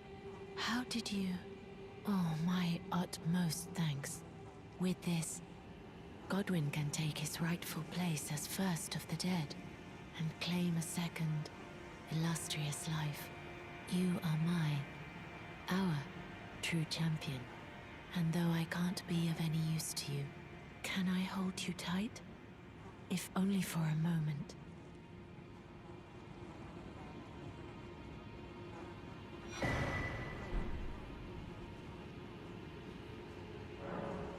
I will soon lay with Godwyn, and it will surely stir within me the new life of the Golden Prince, and first dead of the demigods, as the rune of those who live in death. Please, Do one thing for me. Brandish this child, my rune, and take for yourself the throne.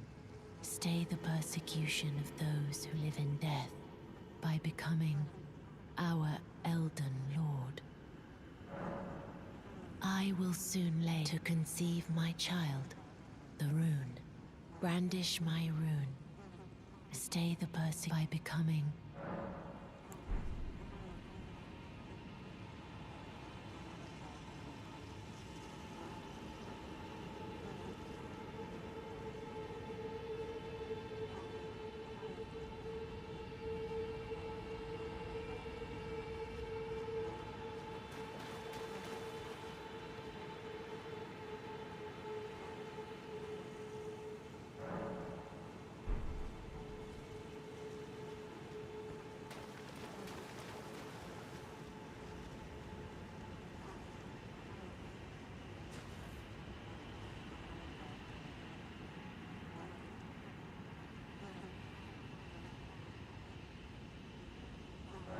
This is goodbye, my dear, but I am satisfied. I choose to lie with Godwyn of my own will, not the remains of one chosen for me, and I will bear a child who will inherit your warmth too. What greater blessing could there be but to be born a deathbed companion? This is good, but I choose, and I will who will inherit. What great.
Okay.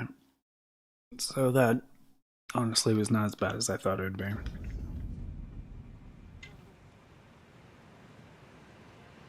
Like, he was taking damage pretty well.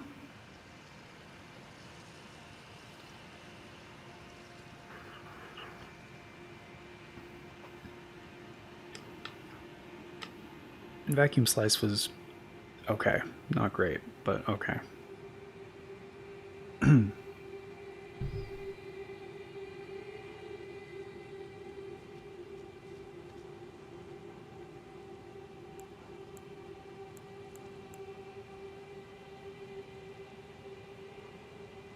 Black Flame was pretty decent, though.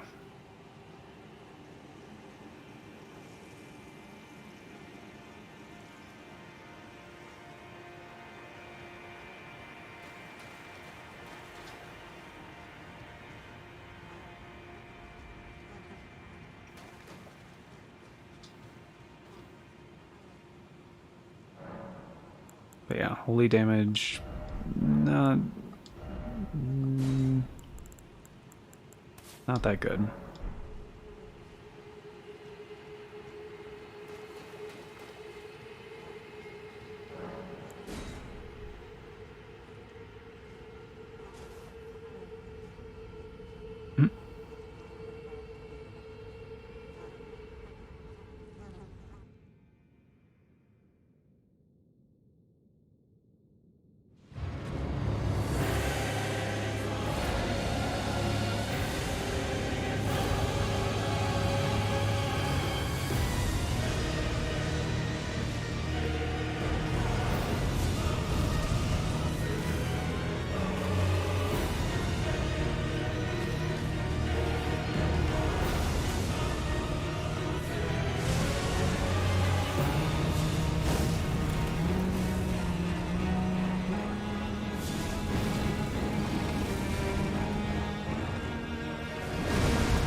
Where are my runes? Oh, there they are. Shit.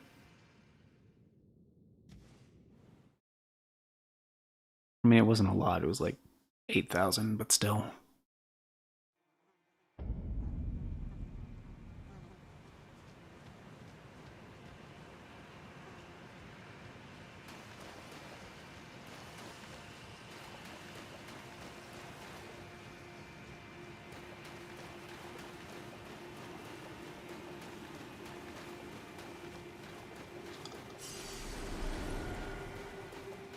$90K. Wow, that's not bad.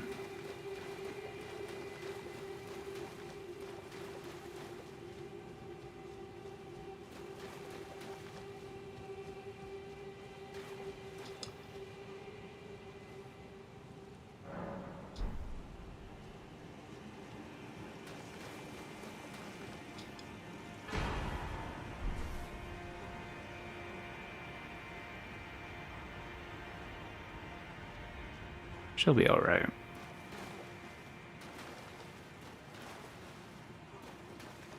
I thought, Dee's brother is supposed to be here or something?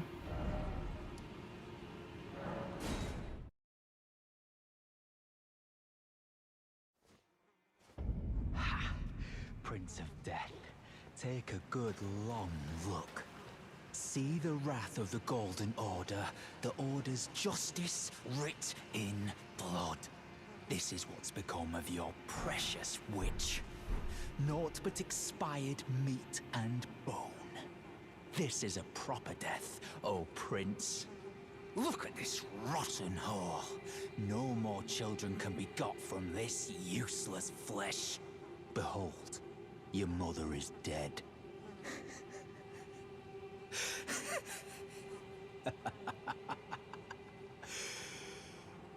This is revenge, you witch, and you ghoul.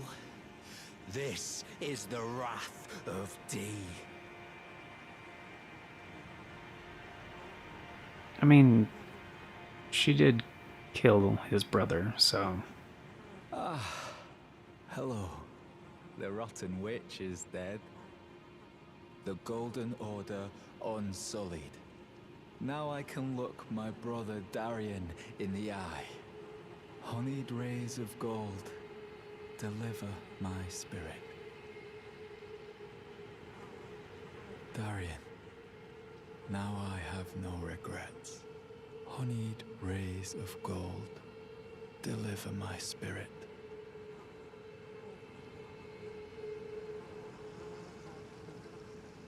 Am I supposed to attack him? I literally don't remember. Darian, honeyed.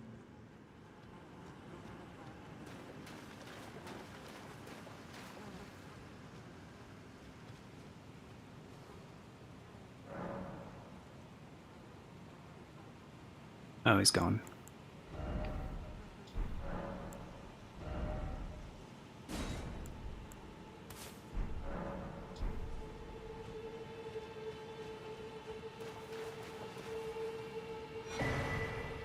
There we go.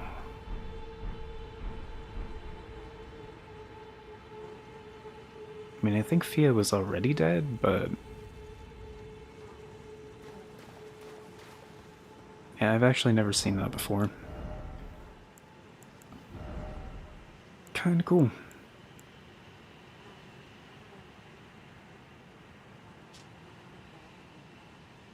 Pounding silver and gold. Sacred weapon hunt those who live in death. Deals holy damage. Inseparable twins found solace on the Golden Order, and the only institution not to revile them is cursed beings. Holy essence and fires off golden blade projectile. Retains only essence for a while.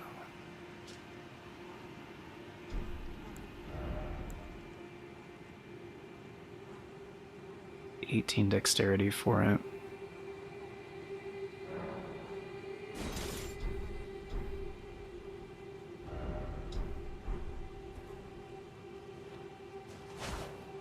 Yeah, which means I also can't use the weapon skill.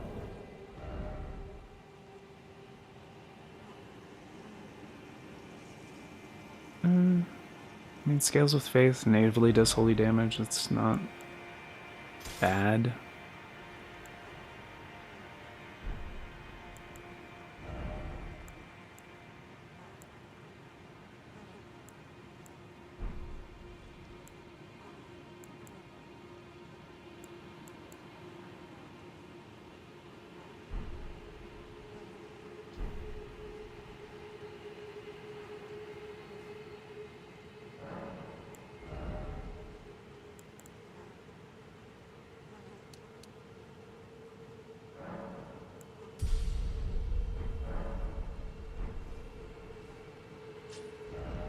Alright. So, got the Mending Rune of Death, that's good. Fia's quest is now done, as is Dee's. And Roger, so now the only one left is Karonk, which I just need to get him the rest of the Death Root.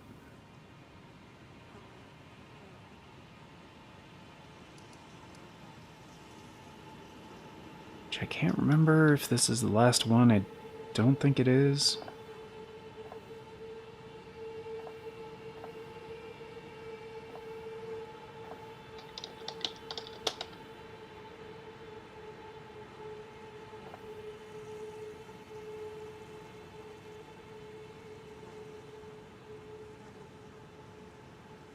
Let's see. Run with Champion Gelmir's Hero Grave, to be a Mariner at Wyndham. Yeah, alright.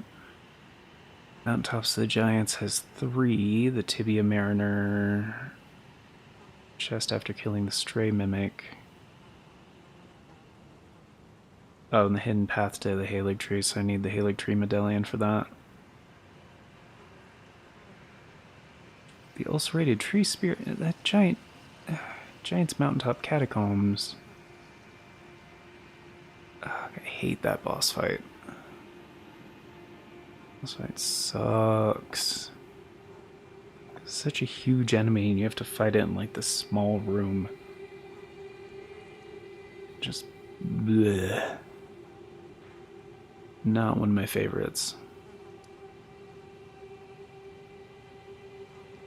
Which I believe is the one that's right over... No, that's not right. Here?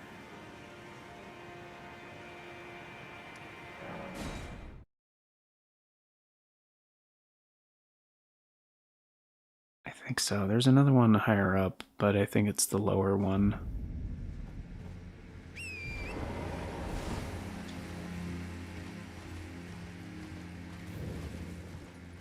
And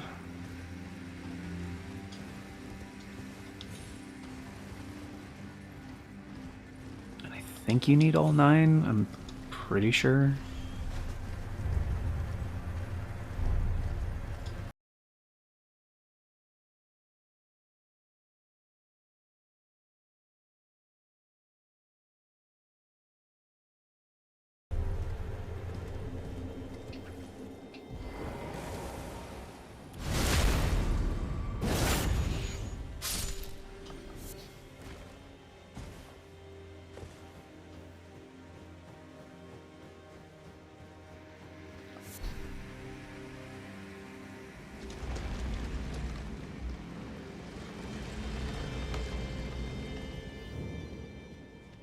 Giant's Mountaintop Catacombs, yeah. I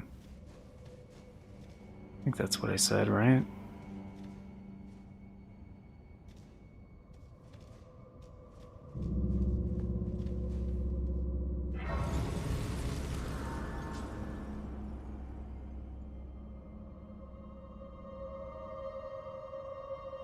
Yeah, this is the right place.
Yeah, I mean,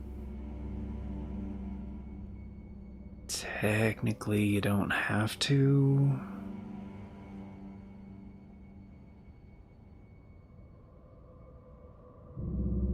But yeah, in order to finish this quest line, you do have to give him all the death root.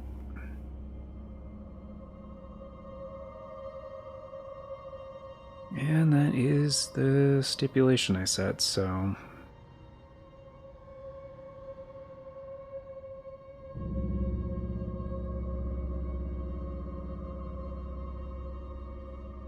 I would just really rather not. But I believe the Tibia Mariners also drop something.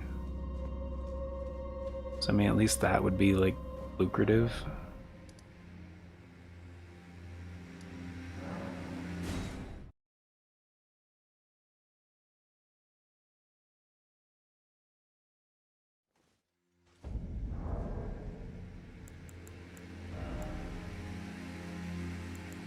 Oh yeah, I should get rid of these. BDD, what's up, homie? I haven't talked to you in a while. How you doing? Probably gonna be hopping off here pretty soon, but, you know, we'll see. Isn't this... Oh, this is Freezing Lake, yeah. This is the right spot. Been busy, yeah. Yeah, no worries, man. I get it, stuff happens.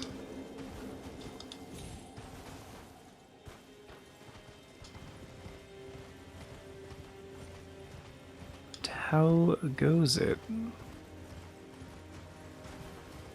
What is up?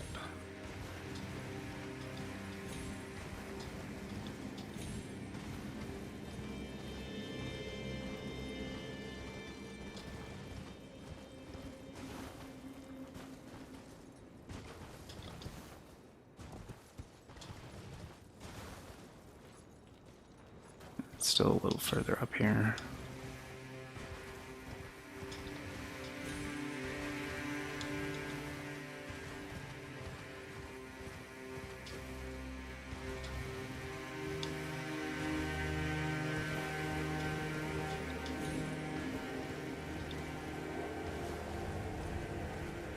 Oh. I think I just saw it. It's right over there.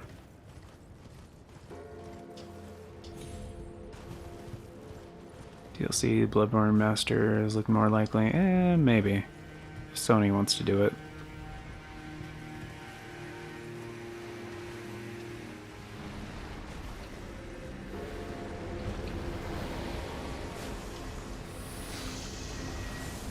Oh. Whoops.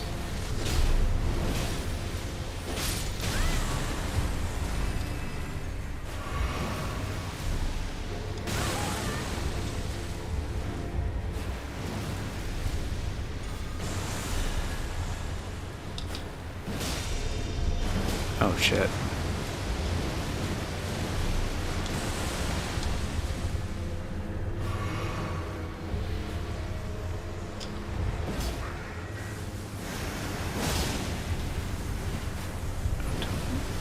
Don't. Okay.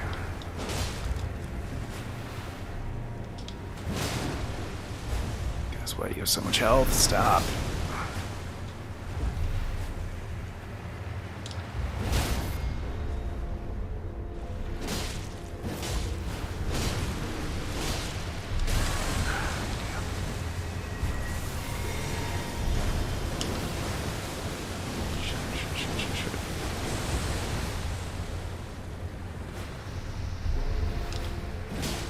Where's the other one?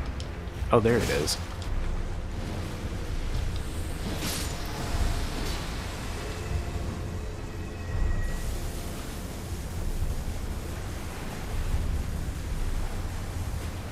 Trying to avoid the Kamehameha bullshit. Oh, wait. Okay, there we go.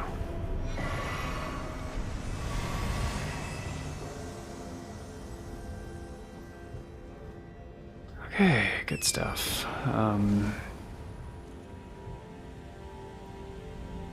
Dragon Ball Z, Budokai Tenkaichi 3 for PS2. It's a rare find. Nice, man. All Pokemon, right?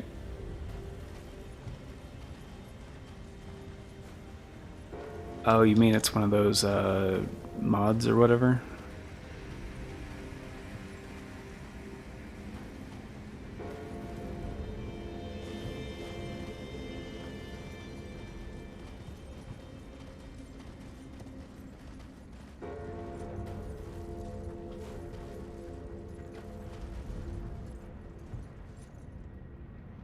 Yeah. Yeah, I saw that. I saw that one.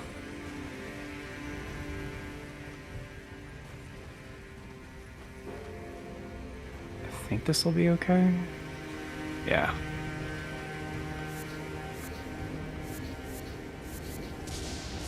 Oh wait, it's not nighttime, right? Yeah, it's not nighttime anyway.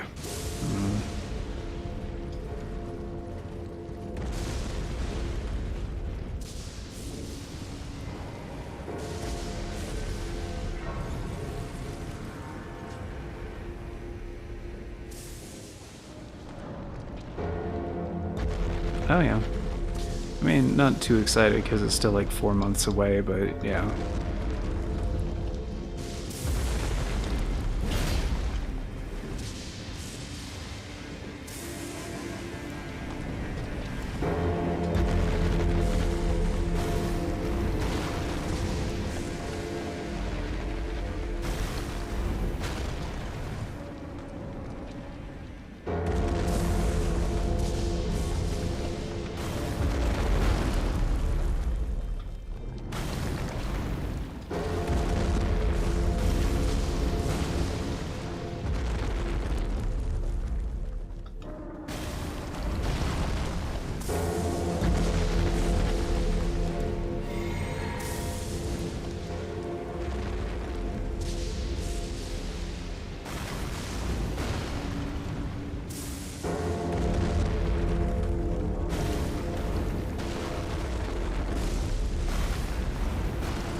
There he goes.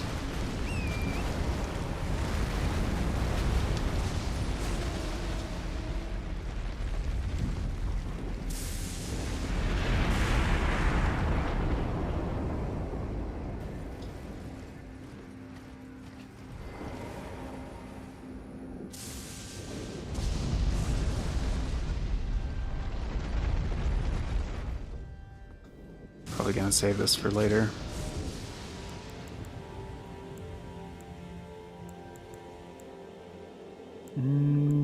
Maybe. Well, can't remember how much Leech Dragon Remembrance is, but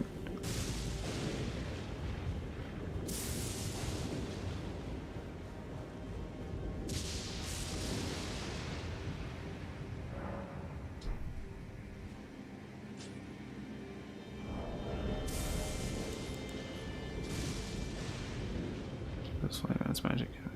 Better Cold Blade, right? Yeah, it's not that great of a weapon. It's okay, but Deathspoker's better.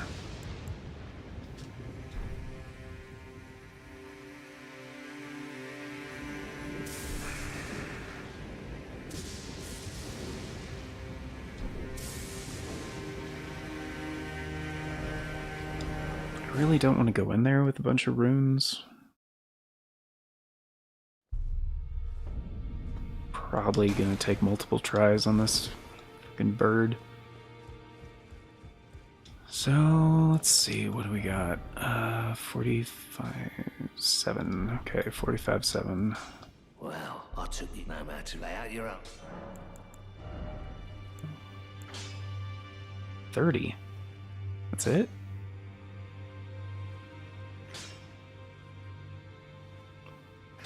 Oh, that'll almost be enough though.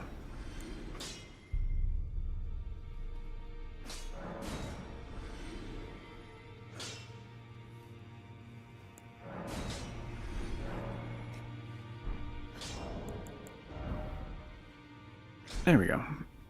Perfect.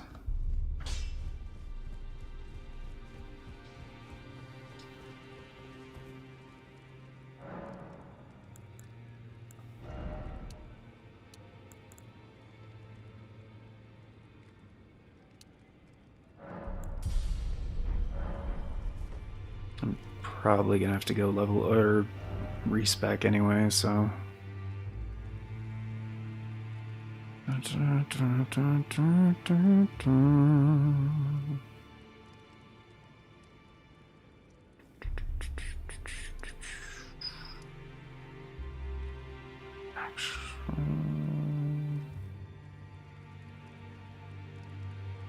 Actually, let me go and deliver that death root first.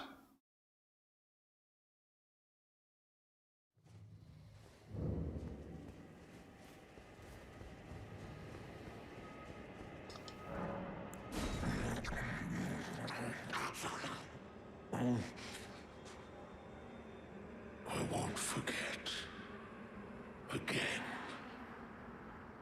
Mine appetite. My sin. I must have more. I must consume more.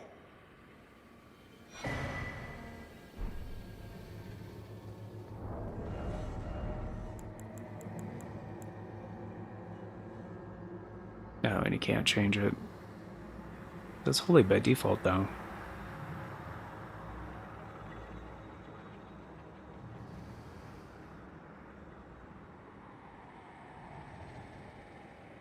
And like Regal Beast Claw, it's pretty good. It's not bad. Could fight this guy right now.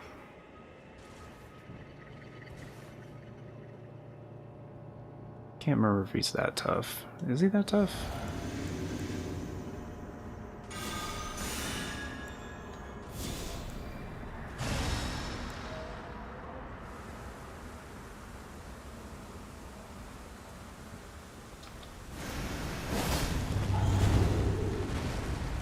It's not that bad.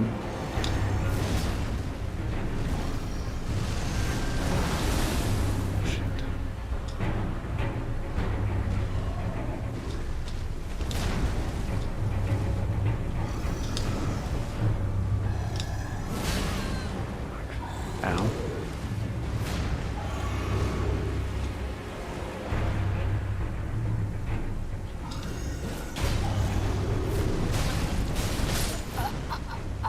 Damn.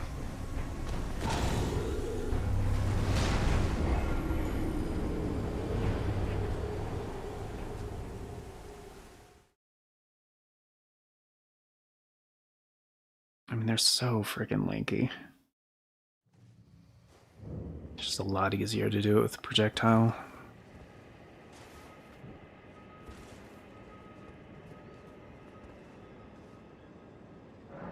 So, I'm gonna try Black Flame, see how that do.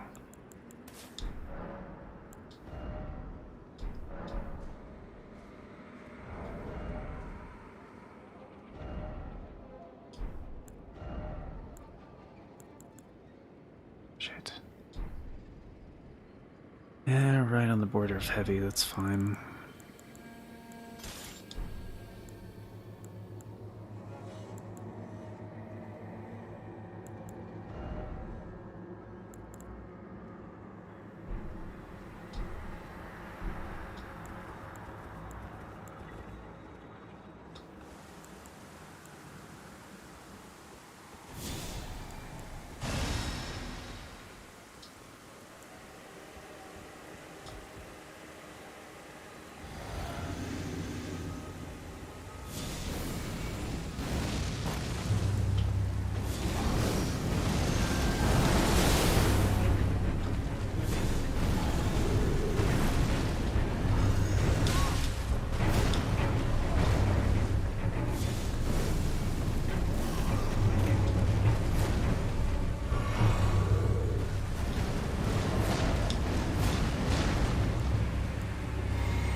That's so great.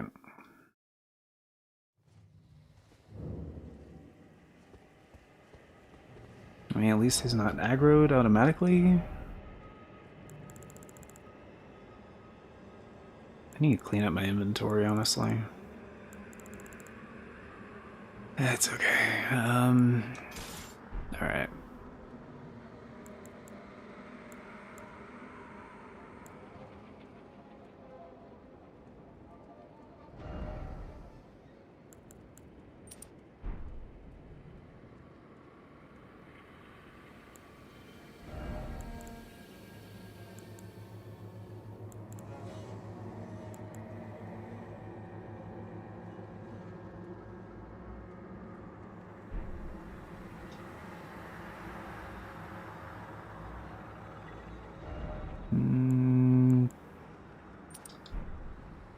Might be worth it.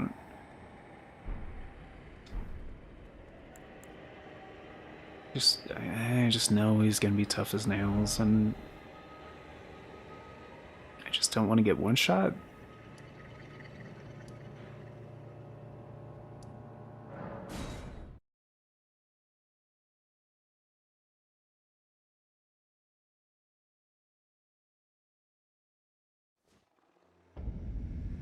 I'll just go fight the... It's morning. Let's go fight that gargoyle later.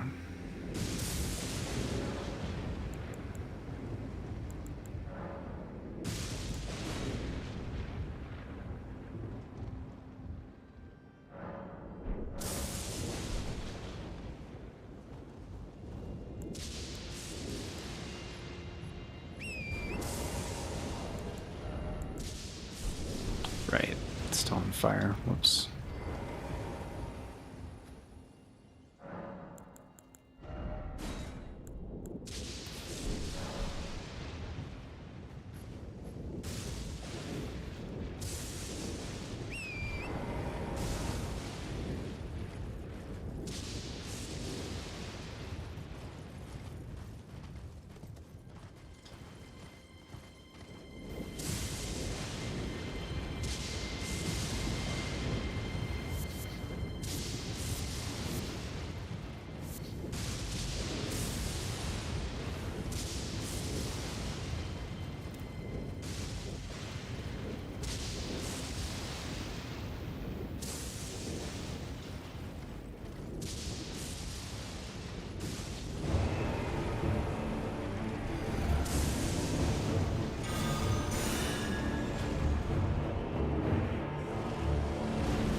That's not bad.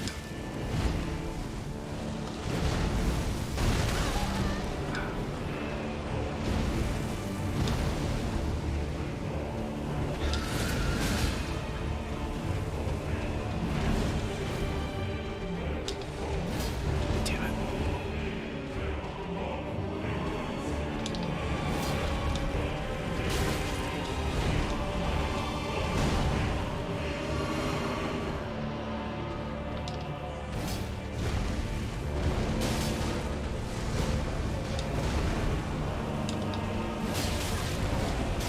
Fuck.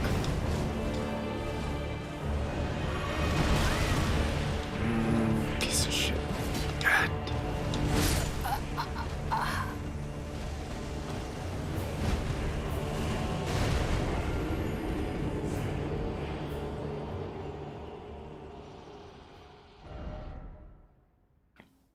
Fucking hate these birds.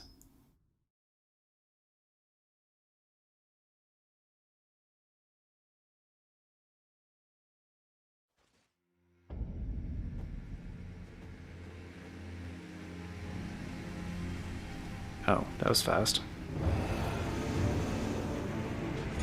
Wait, is it even nighttime?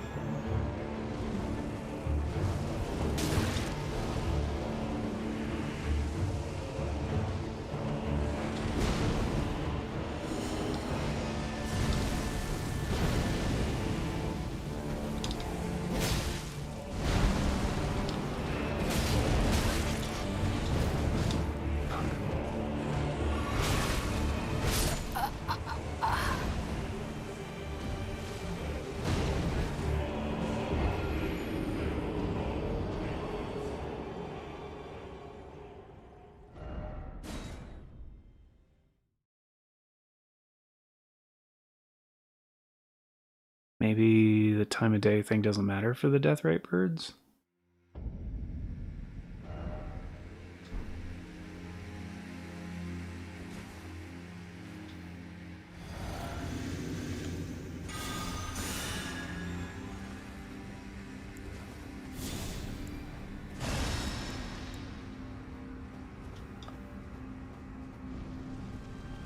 Yeah, doesn't seem to.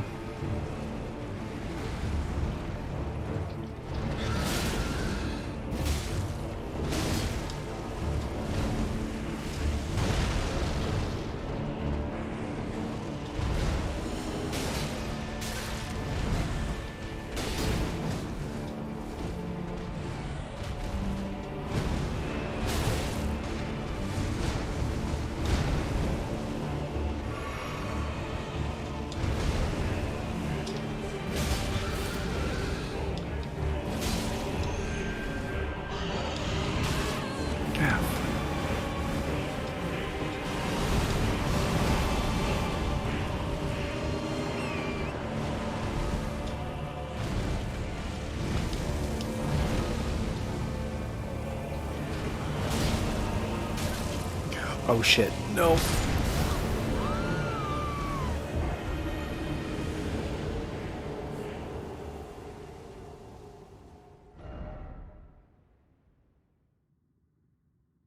I forgot they know explosive ghost flame. And that's definitely a thing to look out for.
I'm dealing decent damage. I just gotta remember his, like, attacks.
I actually have an idea for this.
No. Okay, so that can work.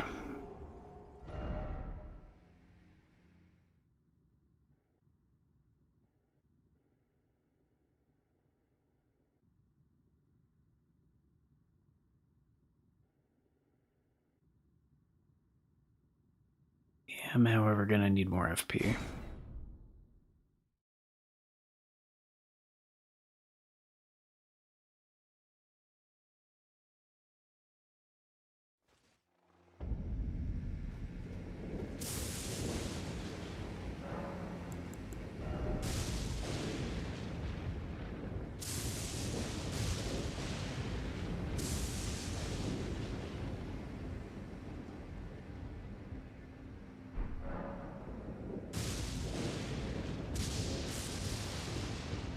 And is it a cheap way to win the fight? Absolutely. But you know what? I don't really give a shit.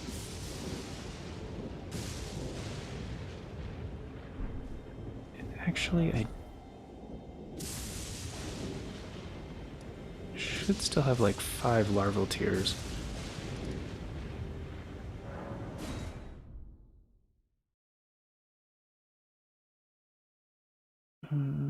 I could just go spells and incantations for a bit.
Is it thy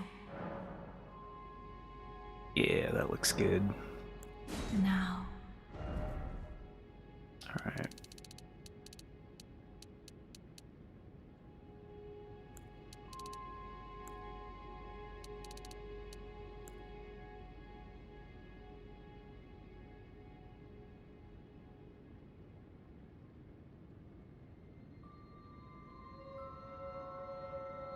Wait, do I need strength or dexterity? Be not. I would. Yeah, I know. No. Nope. For those two, and for the Prince of Death Staff. Nope. Art thou now?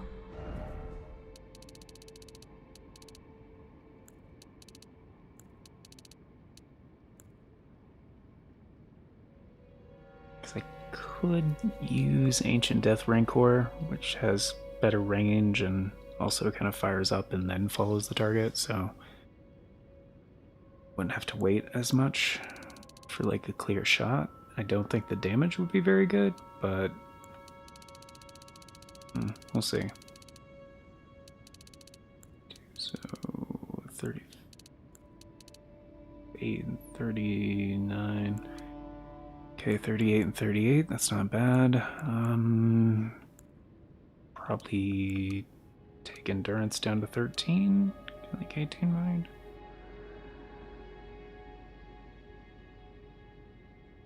Yeah.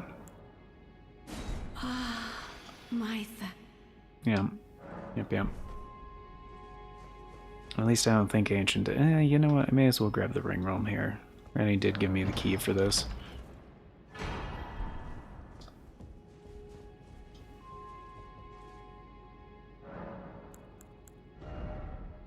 Okay, so...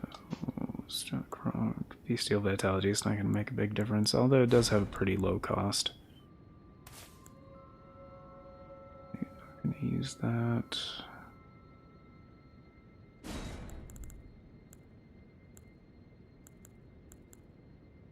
Technically, I can't use either of those. Yeah, Ancient Death Rancor. Sword Chest, I'll just deposit stuff I can't use for now.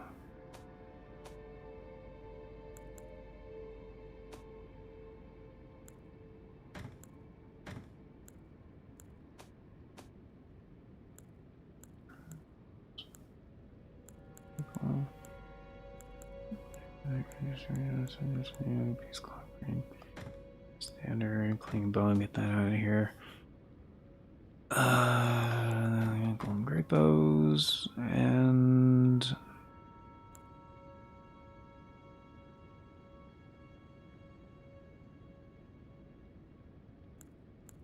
it's on the list. Okay, that's everything. Okay, so Black Flame, Ancient Death Rancor, Stone of Kronk, right?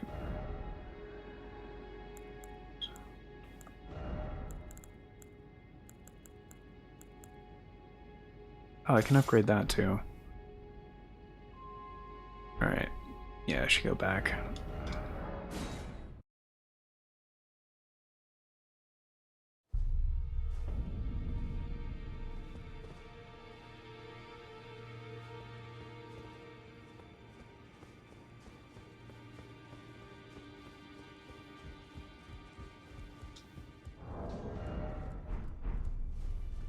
Well, I took you no matter to lay out your own.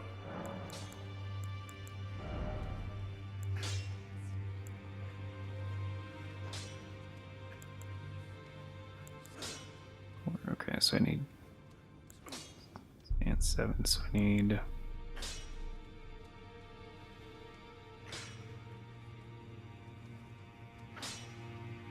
wait, no, I can't buy 7s yet. Right. I can buy 6s though. So I need 10 6s. Oh.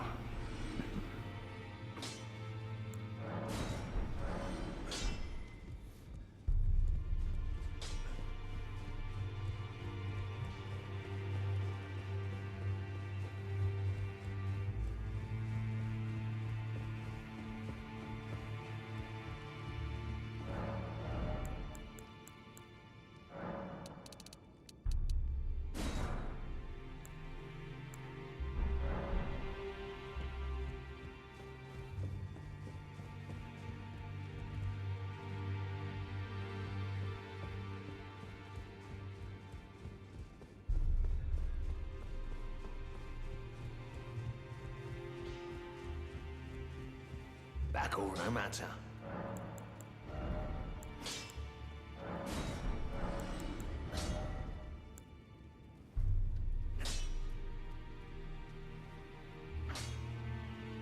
Yeah.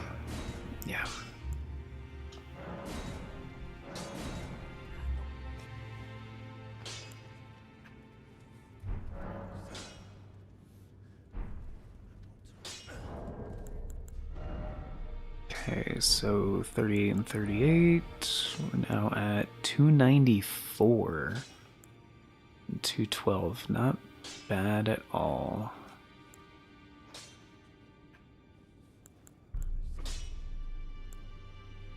Alright.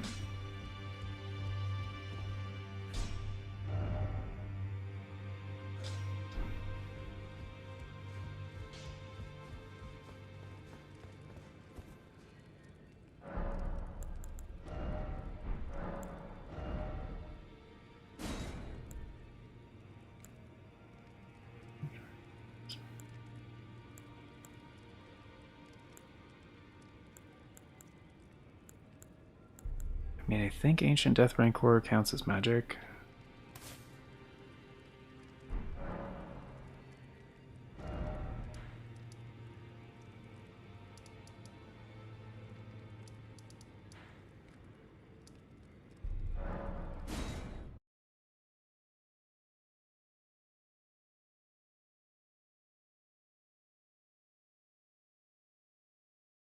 Oh, and I need more FP for flasks, right?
It's not bad.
Shit. Dead? Yeah.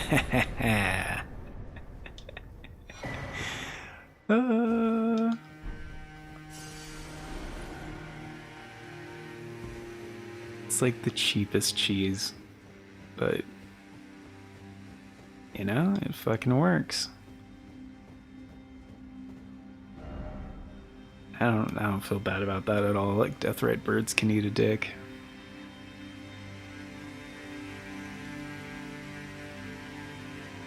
Very cool. Which one is that? Death Ritual Spear? Is it an actual spear, or... Ritual Spear high, bearing prayers in the sky, summon a downpour. Yeah. It's, yeah.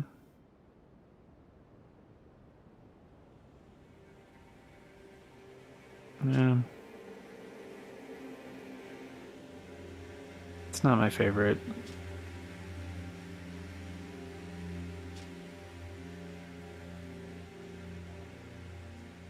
Plus, I think it also requires somber smithing stones, so...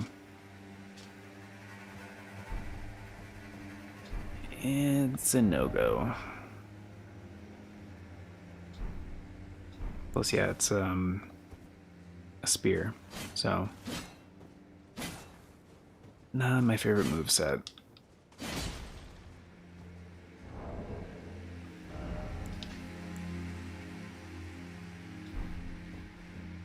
Alright. Cool.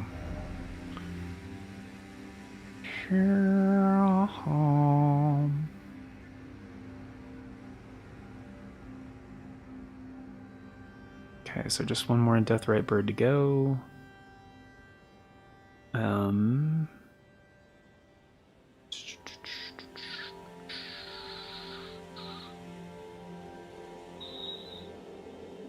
Shit.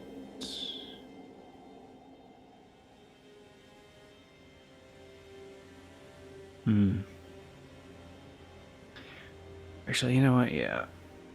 I kind of do have to get going. So next up... Sorry, I went to Noxtella. I think I already got all the larval tiers for this run, so whatever I have, I'm stuck with until the end, which is 4. It's not bad.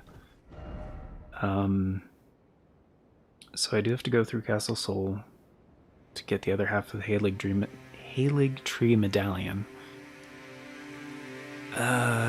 Still need to fight the Fire Giant. All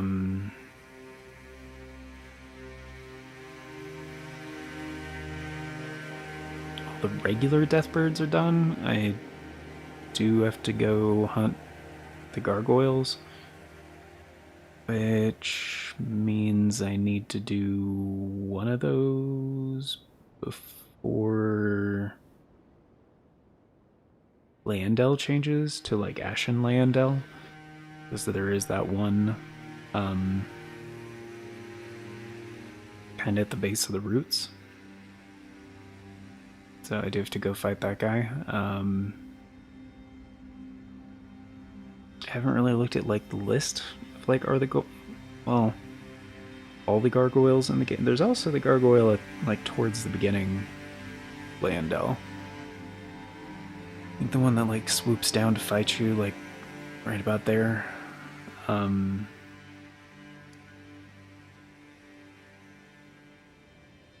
But yeah, I'll have to make a list of like where all the gargoyles are in the game. There's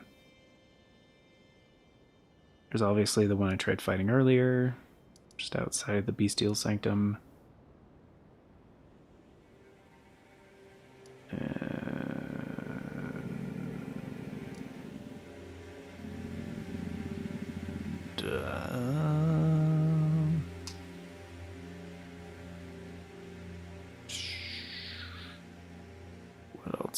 What else?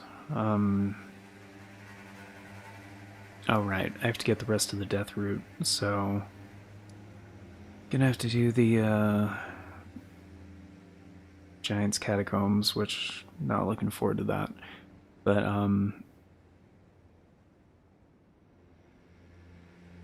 the last 2 are both on the mountaintops of the Giants, I believe. Because there's one from the Tibia Mariner, the one in the Catacombs, and also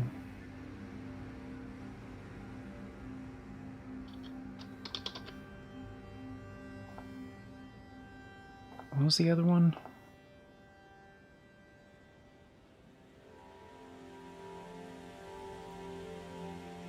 Oh, in the hidden path to the Halig tree, right?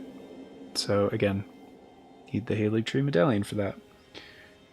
But it is technically still in the mountaintops of the giants. It's kind of in between, but it's like, yeah, there's that section that you have to go through before you go to the consecrated snowfield. It's in there. But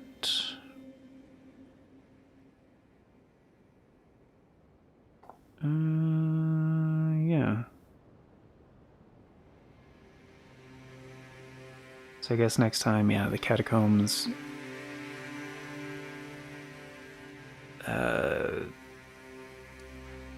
That one and Castle Soul. But that's gonna do it for now. I might get back on later, not really sure, but if you guys want to stick around for the redirect, that'd be cool too. Just see if I can redirect to the thing.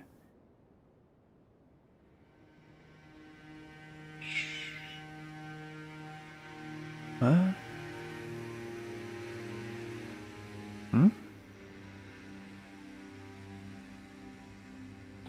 Like Adrian's on.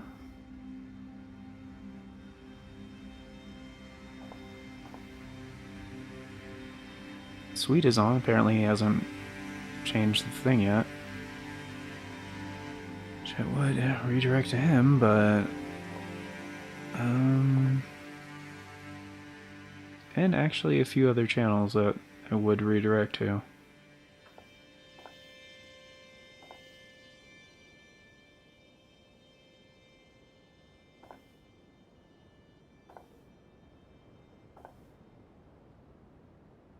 But I guess they haven't changed that option for redirects. And Angry Dad Gaming is live too. I would also do a redirect over there, but it's not showing as an option.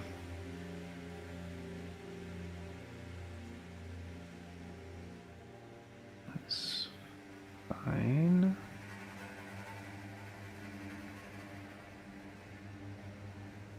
That's fine.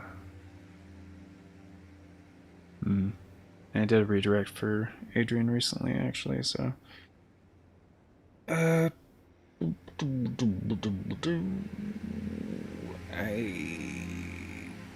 don't remember this one, but I actually don't know what that is either.